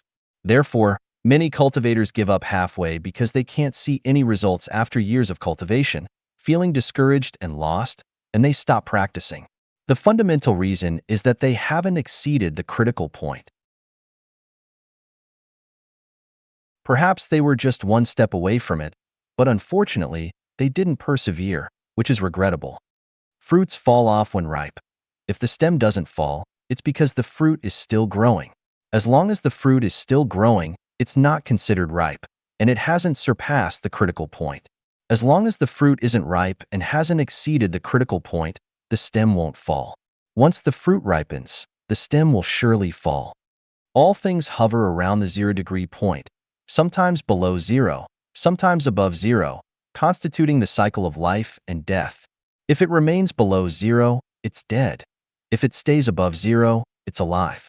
If it perpetually remains above zero, it lives forever in paradise. Why does the greatest creator reside in the world of 0 degrees? Because the greatest creator is the pivot and origin of all movement and change. All transformations in the nature of life must pass through the greatest creator, the 0 degree point. Without passing through the greatest creator, the nature of life cannot undergo any changes. This is why we must reverence the greatest creator and follow the path of the greatest creator. 釜底抽薪是修炼成仙的最低成本途径。 Pulling out the firewood from under the cauldron is the lowest cost path to immortal cultivation. Xiefeng. September 10th, 2022. Translation edited by Chinyo. Recently, I received an insight. The cold storage door at the headquarters of Lifechanyuan in Canada was difficult to open and close. It seemed that the ground was rising. With every rise, it blocked the door's movement. So, I filed the bricks on the ground multiple times. Each filing made the door slightly easier to open, although it still remained stiff. I even decided to call in professionals from a refrigeration company to address the issue. Not long ago, my son came to my place. I explained the problem with the cold storage door to him and asked if he could solve it. After carefully observing the situation, he proceeded to inspect the basement. He proposed two solutions. One was to remove all the floor tiles under the cold storage door and lower the height of the wooden boards underneath, while the other was to address the humidity problem in the basement. He found that the reason the floor tiles under the cold storage door had risen was due to excessive basement humidity. This humidity caused the wood beneath the tiles to swell. When I asked which solution could permanently solve the problem, he said it would be best to address the root cause by thoroughly resolving the high humidity in the basement. Otherwise, the problem would persist in the long term. It's worth noting here that the Lifechanyuan headquarters in Canada is constructed entirely of wood. Now that the root of the problem was identified and removing the firewood from under the cauldron was the best solution to permanently resolve the issue, I decided to eliminate the high humidity in the basement. So, I sent my son to town to buy a dehumidifier. After the dehumidifier ran for 24 hours, the cold storage door became much easier to operate. 3 days later, The cold storage door was opening and closing smoothly. The phenomenon with the cold storage door led to an insight. Pulling out the firewood from under the cauldron is the lowest cost path to solving problems. For example, in various marital difficulties, these problems have persisted for thousands of years without resolution, despite attempts to address them through moral, ethical, social, or emotional teachings and constraints. In such cases, the most cost-effective way to eliminate marital problems is simply not to get married. As the saying goes, it is easy to have good relationships with everyone if we do not ask any favor from them. I would not care about the price of wine if I did not drink it. I don't drink, therefore, whether a bottle of Maudai sells for 300 or 30,000, I couldn't care less. Similarly, if someone feels that being a civil servant is restrictive and leads to poor relationships, the best way to address this annoyance is not to become a civil servant but to start a business. Likewise, if someone feels that the United States is not good or safe, the solution is simple. Leave the United States. If a company is plagued with numerous problems and the common people are struggling, the best way to address this issue is not to establish various regulations and legal provisions, nor is it to rely on moral teachings and various expert opinions to deceive people, and certainly not to increase punishment and fire more people. Instead, it is to directly replace the leader. History has proven that the leader is the core guarantee of the people's happiness and social stability. If this core is not functioning, replacing it will lead to a complete transformation at the lowest cost. So, what is the lowest cost path to becoming celestial beings? The answer is eliminating selfishness and ego. Without removing selfish desires and ego attachment, the path to becoming celestial beings becomes unreachable. 天才之路. The Path of Genius. Xiefeng. September 12, 2022. Translation edited by Chinyo.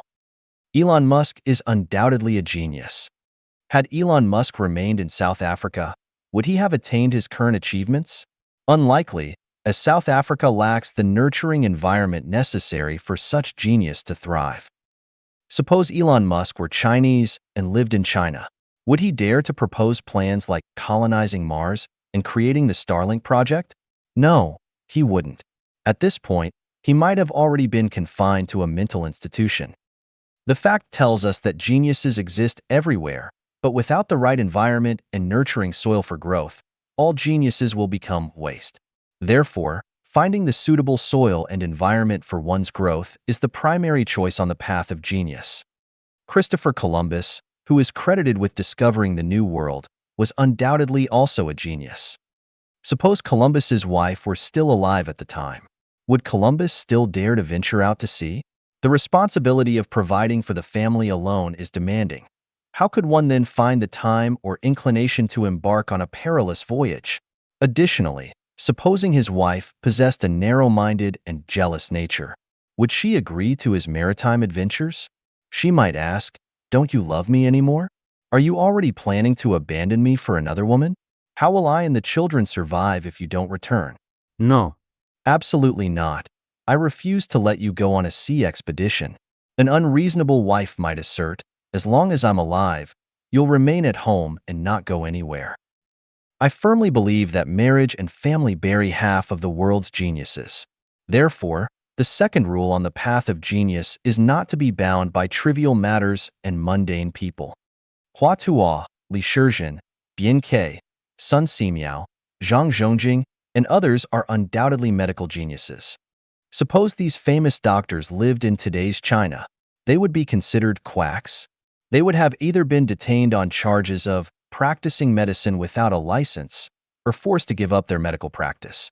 This means that for geniuses to fully utilize their innate talents, the timing of birth and growth must be appropriate, as even exotic flowers cannot survive in winter. In summary, soil, environment, freedom, and fortune are the path of genius, and none of these four elements can be lacking.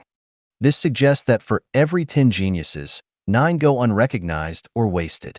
Without the appropriate soil and environment, geniuses will perish. Without a free living environment, geniuses cannot fulfill their ambitions, and unfavorable timing of birth and growth will suppress and oppress geniuses. People who can become celestial beings or Buddhas must be geniuses. Otherwise, how could they possess such high spirituality and perseverance? Since only geniuses can become celestial beings or Buddhas, the path to becoming a celestial being or a Buddha must also follow the path of genius, which includes suitable soil and environment, freedom to express one's personality and talents, and opportune timing. Therefore, to become a celestial being or Buddha, one must first seek and choose the soil and environment that can lead to celestial being and Buddha. Secondly, one must break free from all constraints on one's freedom. As for fortune, it is something beyond one's control.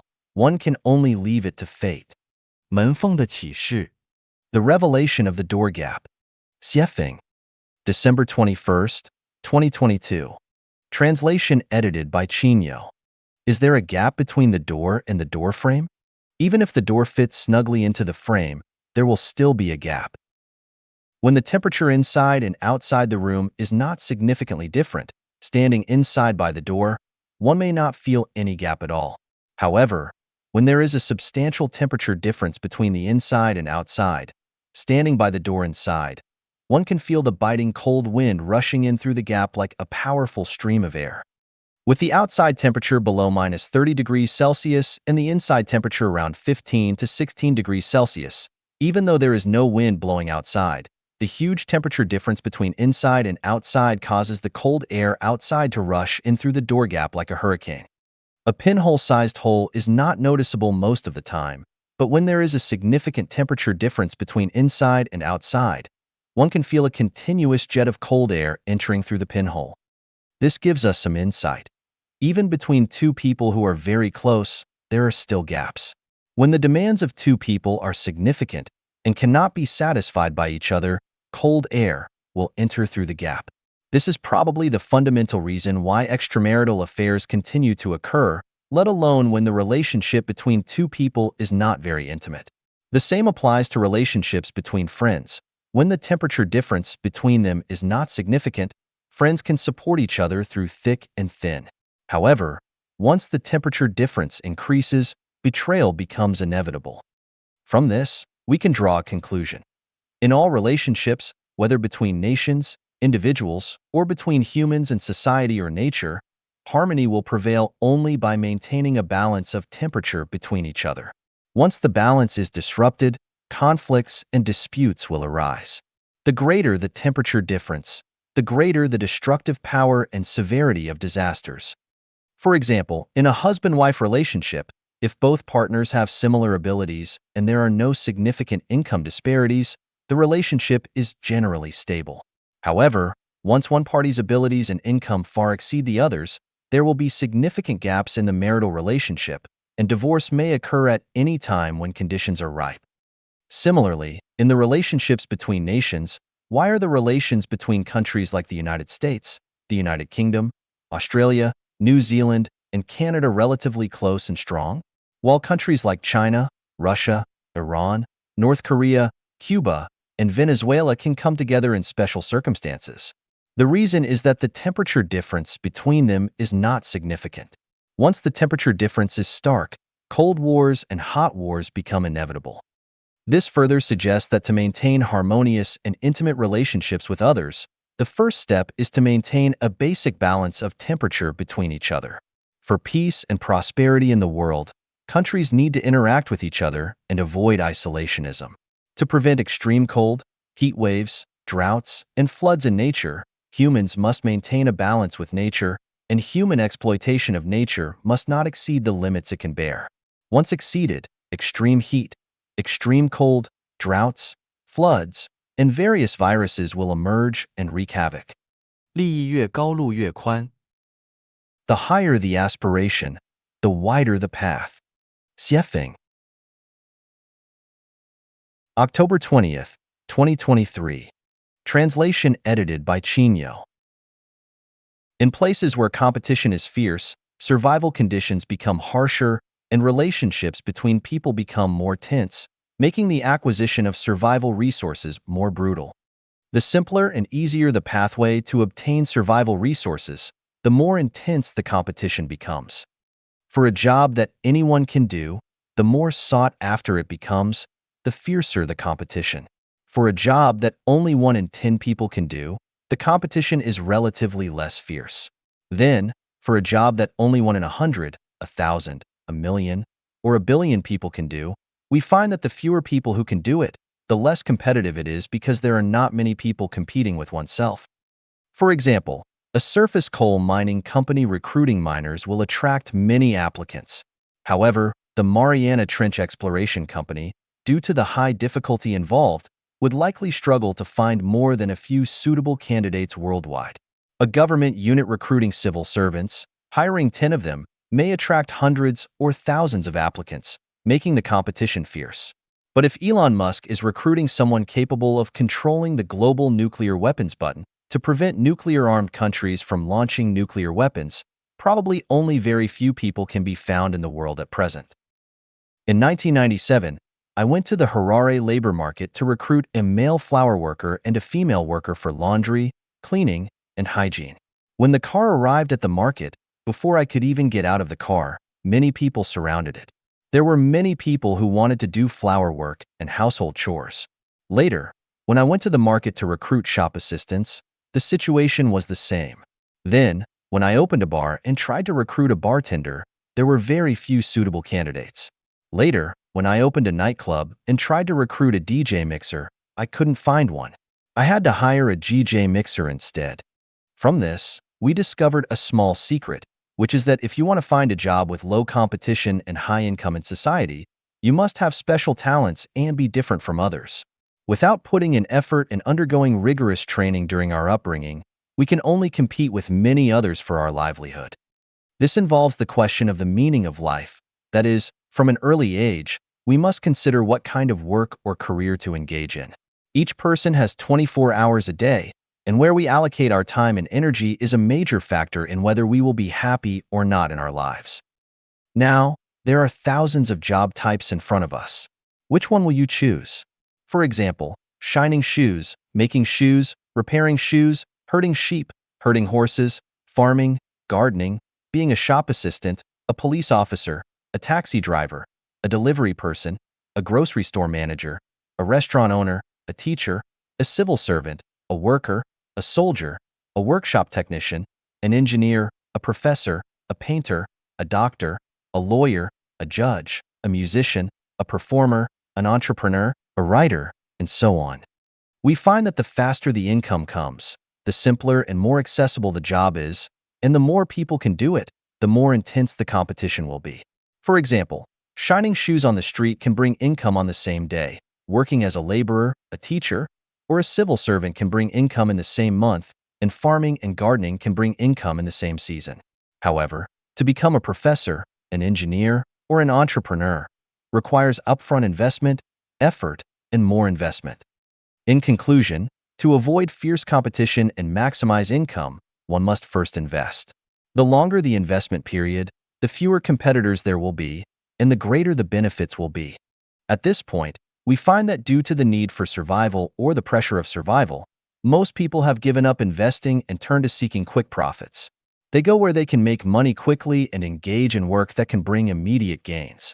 As a result, the number of elite individuals in all walks of life is decreasing, while outstanding individuals are becoming fewer and fewer, and the number of ordinary people is increasing. Everyone is familiar with the story of Mencius' mother moving 3 times. Why did Mencius' mother move 3 times? It was actually for her son's aspiration. In the end, because of his high aspirations, Mencius became a great thinker who has been passed down through the ages. The higher the aspiration, the more one must endure long-term solitary struggles. One must endure rigorous training and withstand the temptations of money, power, fame, and beauty. Additionally, one must persevere in focusing one's mind and spirit on one's ideals. Finally, one must invest one's time and energy in one's own career. Do not be hasty for quick success. Those who are hasty for quick success will never become outstanding figures. So, what is the highest aspiration? Whether it is herding sheep, shining shoes, farming, or becoming a professor, a doctor, or a financier, the ultimate result is death.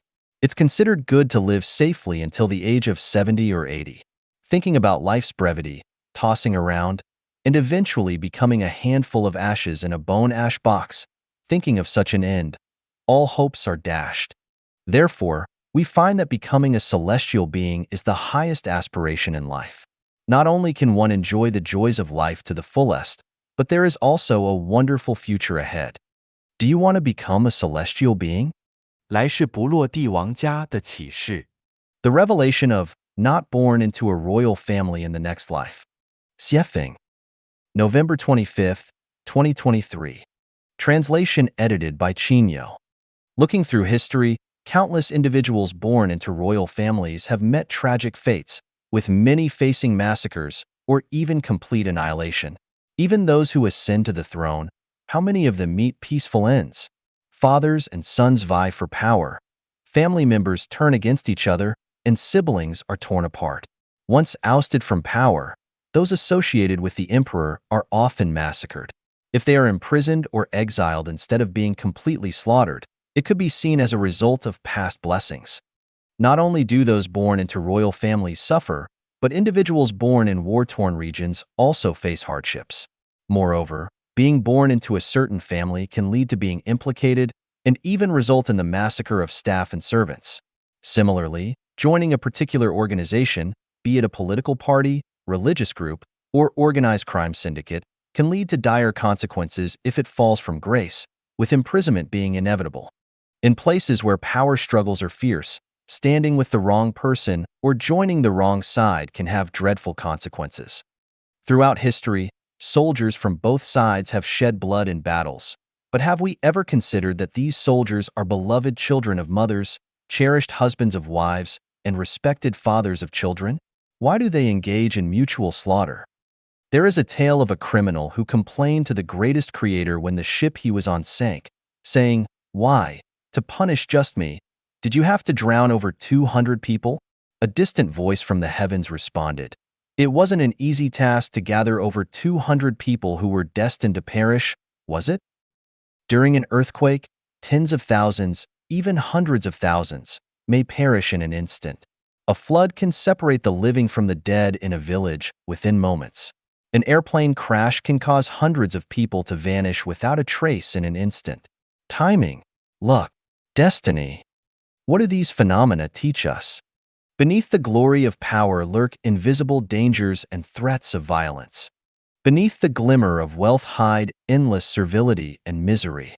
Underneath the extravagance of pleasure lie numerous tears of helplessness and lurking crises.